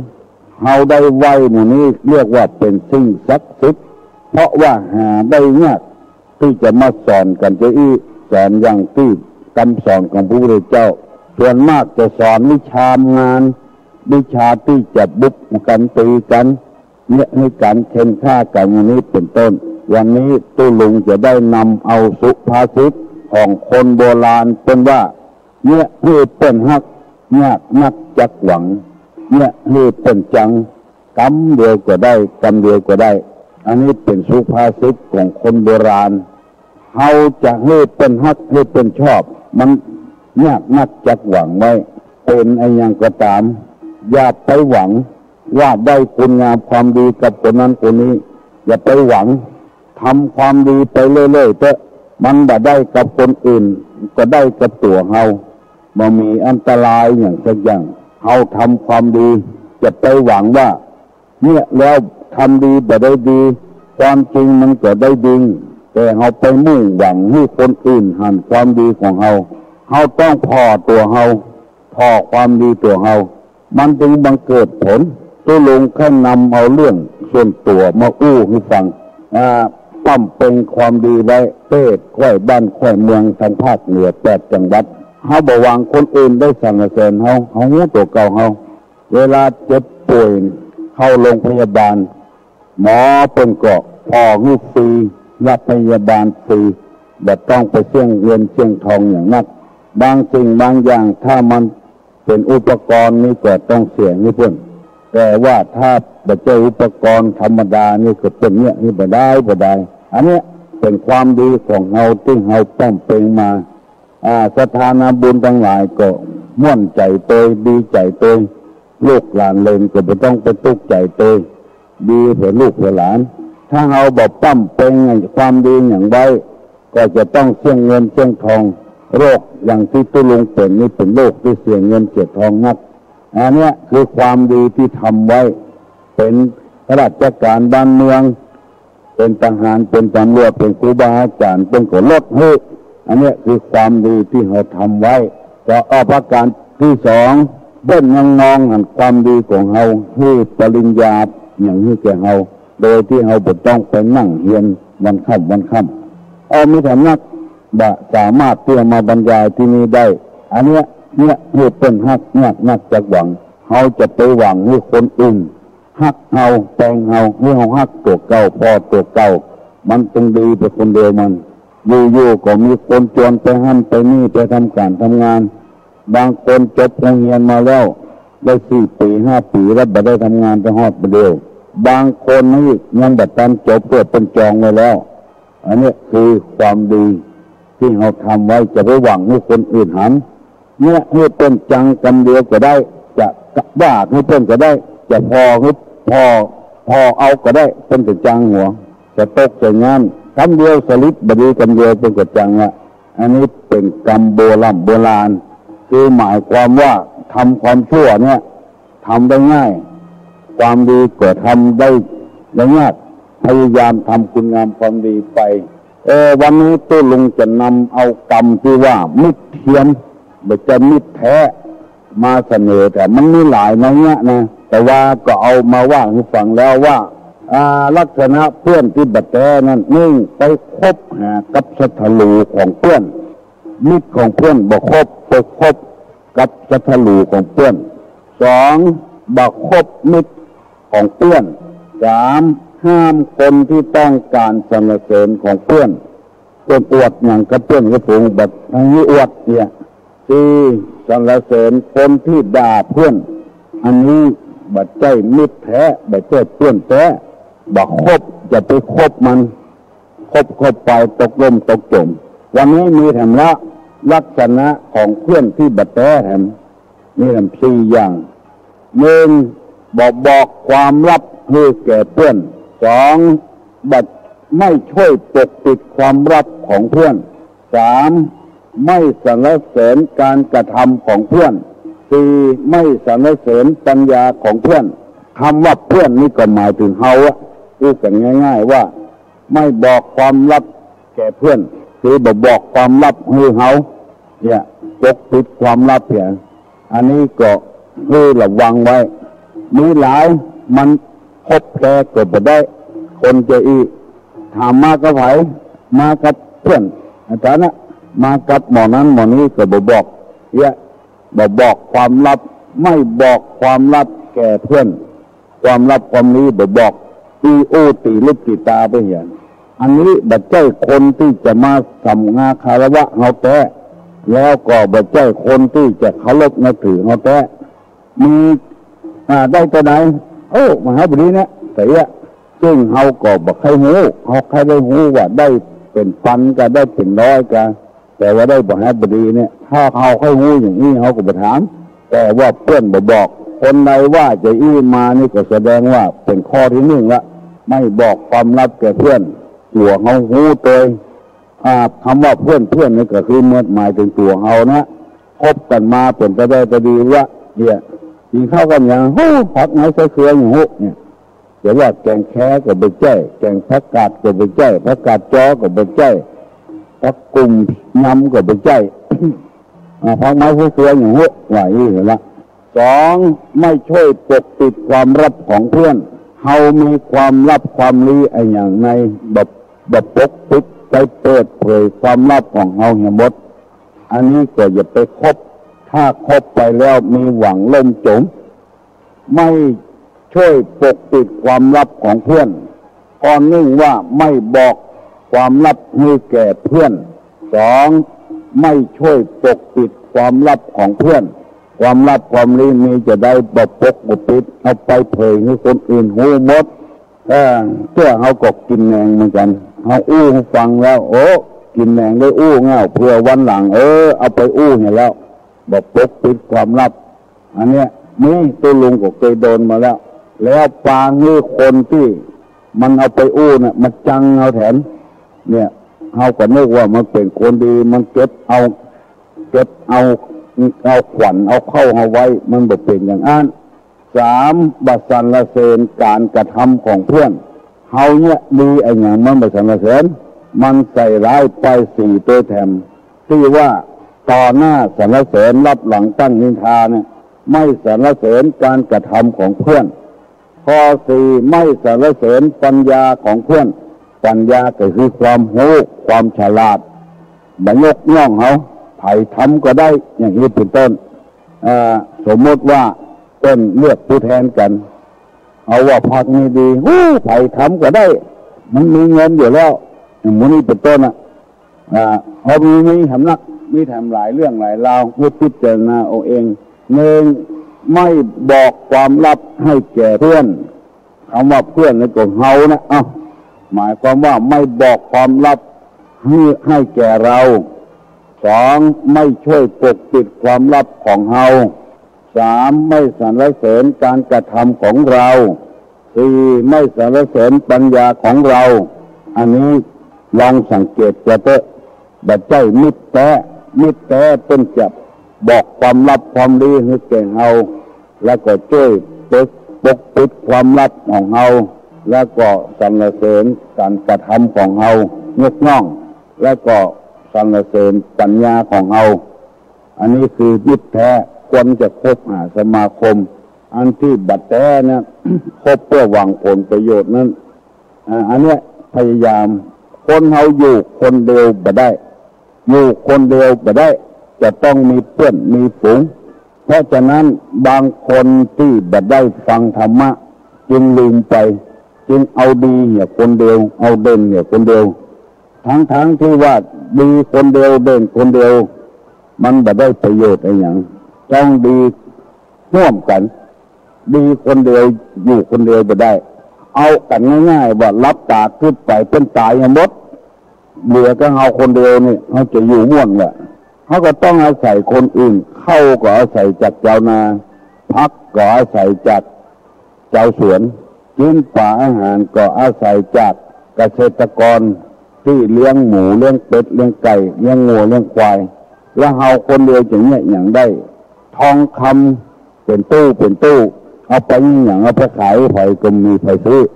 อยู่คนเดียวไม่ได้เขาก็ต้องเป้งว่าอาศัยคนอื่นต้องคบมิตรเกี่ยวสหายคำคบเป็นคบฝูงเมื่อคบแล้วลองสังเกตเนี่ยก่อนถ้าเป็นลักษณะอย่างนี้จะไปคบหาสมาคมมันยิ่งไม่บอกความลับให้แก่เรา 2. ไม่ช่วยปกปิดความลับให้ของไม่ช่วยปกปิดความลับของเรา 3. ไม่สรรเสริญการกระทำของเรา 4. ไม่สรรเสริญปัญญาของเรา 4 ข้อนี้ได้ใจมิตรแท้ในธรรมะในทางพระพุทธศาสนาพยายามเว้นแต่ก่อนเป็นห้องว่าแนวที่5คือทำทีไปเป็นคนรับจ้างพ่องแบบตำรวจสันติบาลเดียวเนี่ยอย่างเงี้ยไปอยู่กับเขาในบ่อนพายพ่องกาขายยาเสพติดพ่องกาอย่างเงี้ยหมดเนี้ยอันนี้นี่ไปใจมิตรแท้ละหาเรื่องหาราวมาใส่ตัวอยู่ระวังอยู่คนเดียวให้ระวังความคิดอยู่ร่วมมิตรให้ระวังคำพูดมีกรรมสอนจัดนักเพื่อให้พ่อแม่พี่น้องเฮาที่หุ่มฟังธรรมที่หุ่มฟังพระเจ้าที่หุ่มฟังเทศได้นำไปพินิจพิจารณาอยู่ก่อน อันใดควรปกปิดอันใดควรที่จะเอาเฉลยให้แก่คนอื่นมันมีอันใดที่มันบดีบดักก็จะไปเอาไปอู้คนอื่นเพราะคนอื่นมันเสียหน้าเสียตาก็เหมือนกับเขาเสียหน้าเสียตาอย่างเดียวกันความลับความลี้เป็นจะได้ก็เอาไปเปิดเผยให้หมดหมู่นี้เป็นต้นตาให้คนอื่นดูแฟนเฮาดูแฟนเพื่อนฝูงตัวเก่าแล้วบ่มีภัยคบหาสมาคมเพราะว่าคนบุญเนี่ยเรียกว่าคนเอาตัวรอดเป็นได้พ่วงเพื่อคบมานั้นมานี้ก็เปิดเผยความบดีบดักเพื่อบัดเจ้ามีสักน้อยก็ว่ามีการฟังเอาตัวรอดไปเป็นวันถ้าเฮาไปได้ยินคนอย่างอี้มาอู้ให้เฮาก็จะไปเชื่อ จะไปคบขอโทษจะไปคบหาสมาคมกับมันคบแล้วมันมีหนทางที่เจริญรุ่งเรืองล่มจมไปถึงวันตลอดถึงการค้าการขายการเชาะว่าหากินอย่างต่างๆเพื่อเรามีความลับเอาอย่างหนึ่งการแม่นขายหมันเอาไปเผยให้แก่คนอื่นหูไปเหรออย่างนี้เป็นต้นเรื่องการอยู่การกินถึงวันเนี่ยมันมีความสำคัญนักเอามองโป้นไปเหรอมองข้ามไปเหรอวันได้2-3 วันละตัวลุงได้นำเอาเรื่องการคบคนนี้มาฝากมาฝังพี่น้องต่างหลายมันมีเป็นความจริงแต่ไผก็โดนกุคนน่ะบอกความลับของเขามีความตุกอกตุกใจอย่างเพื่อหูมาลูนสายไปเหี้ยแล้วเอาเจ้ยอย่างมันก็บ่ได้อันเนี้ยบอกควรดีคบมัน2บ่เจ้ยปกปิดความลับของเขาจำไว้เน้อ3บ่สรรเสริญความดีของเขาสรรเสริญการกระทำของเขาอันยังก็บ่ดีประตกประเสี่ยงเฮานึกว่าเฮาดีแล้วก็หน้าที่จะบอกให้เฮาพ้องช่วยให้เฮาพ้องเป็นบ่ดีเป็นอย่างหมดเนี่ยยังก็บ่ดีสักอย่างเฮาจึงบ่สบายใจคนอย่างนี้บ่ต้องไปคบมันพยายามหลีกเลี่ยงมันเหี้ยเป็นคนปลาไปเหี้ยละคนพาลไปเหี้ยแล้วบ่สรรเสริญความรู้ของเฮาปัญญาของเฮาสักอย่าง4 ข้อเนี่ยจะไปคบหาสมาคมเพื่อเอาอู้ไปจัดดีบ่ดีไปเหี้ยเอาเขียนนะเลยอู้เนี่ยได้เนี่ยบดเอาก็ว่ามันดีเช่นอย่างแล้วจำไปติไปเปลี่ยนไปว่าเอาตุ้ลุงโดนมาแล้วลาบได้เสนออย่างนี้ฟังกันซ้ำพอ2มันเป็นอย่างอันเป็นอย่างอันเป็นอย่างอี้คนอย่างอี้เว้นหมาให้ปอศอกเว้นวอกให้ปอวาเว้นคนปลาอย่างนี้ไม่ได้แสนโลดจะไปใกล้ไปไก่มันอู้ไปอู้มาก็เป็น6 โมงครึ่งไปแล้วภายยังบ่ลูกอย่างนี้ขวายแล้วบัดเดี๋ยวนี้หนาวก็อดเอาเมื่อเมินก็ฮ้อนละเมื่อวันฮ้อนเมื่อคืนมาเจ้าหนาวคนไข้เป็นบัดเป็นอานกันตู้ลุงก็โดนบัดเดี๋ยวนี้เจ็บคองัดเผยแพร่พระธรรมคำสอนของพระพุทธเจ้าบ่ใจจวนเข้าศาสนาจะเข้าก็ได้บ่เข้าก็ได้แต่ขอให้เอาคำสอนที่มันดีๆเนี่ยไปปฏิบัติกัปปุติโยวิวัจจันตุสัพพะโลโกวินาศตุมาเตภวะเตนตรายโยสุขีที่คายุโกภวะอภิวาทานสีนิสินจังวุฒาปจายิโนจตาโลธรรมาวัฏันติอายุวันโนสุขังปลัง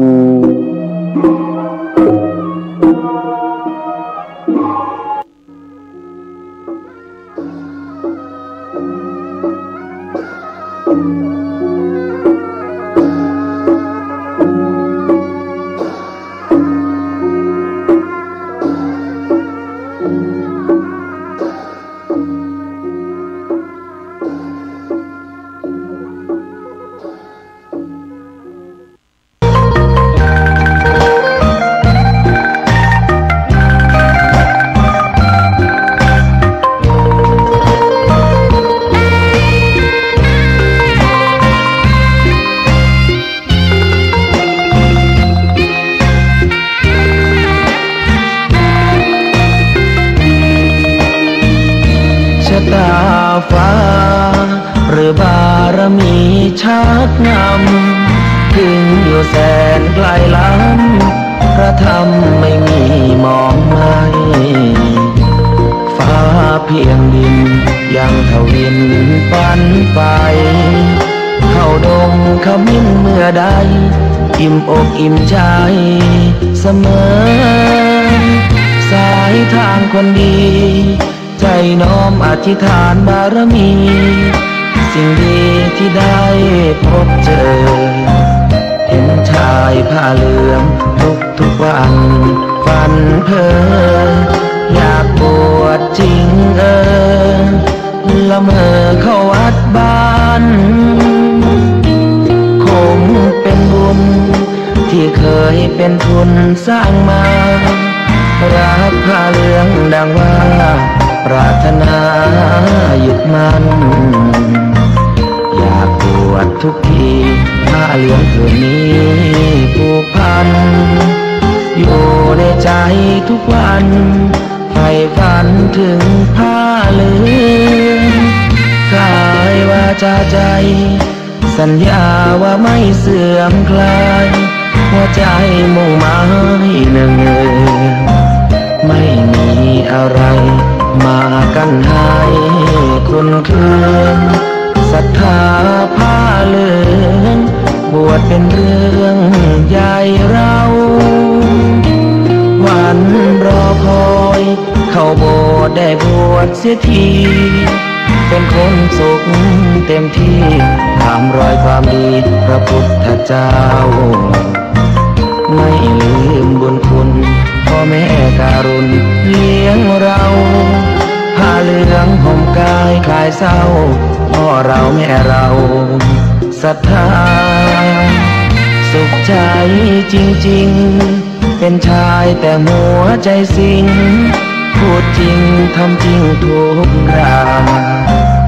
ทุกคืนทุกวันผ้าเหลืองพันผูกกายาโอ้น้อวาสนาพระธรรมนำพาชีวิต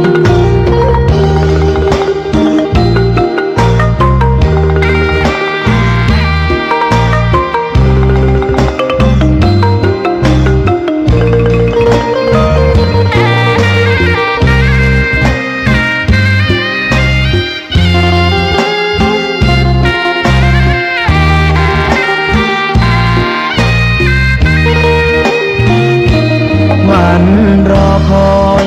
เข้าโบสถ์ได้บวชเสียทีเป็นคนสุขเต็มที่ตามรอยความดีพระพุทธเจ้าไม่ลืมบุญคุณพ่อแม่การุณเลี้ยงเราผ้าเหลืองห่มกายคลายเศร้าพ่อเราแม่เราศรัทธาสุขใจจริงๆเป็นชายแต่หัวใจสิงพูดจริงทำจริงทุกคราทุกคืนทุกวันผ้าเหลืองพันผูกกายาโอ้น้อวาสนาพระธรรมนำพาชีวิต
องค์พระมุนีจะสิ้น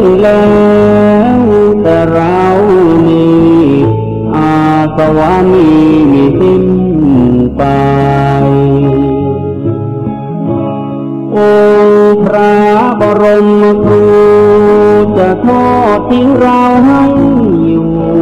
อย่างดี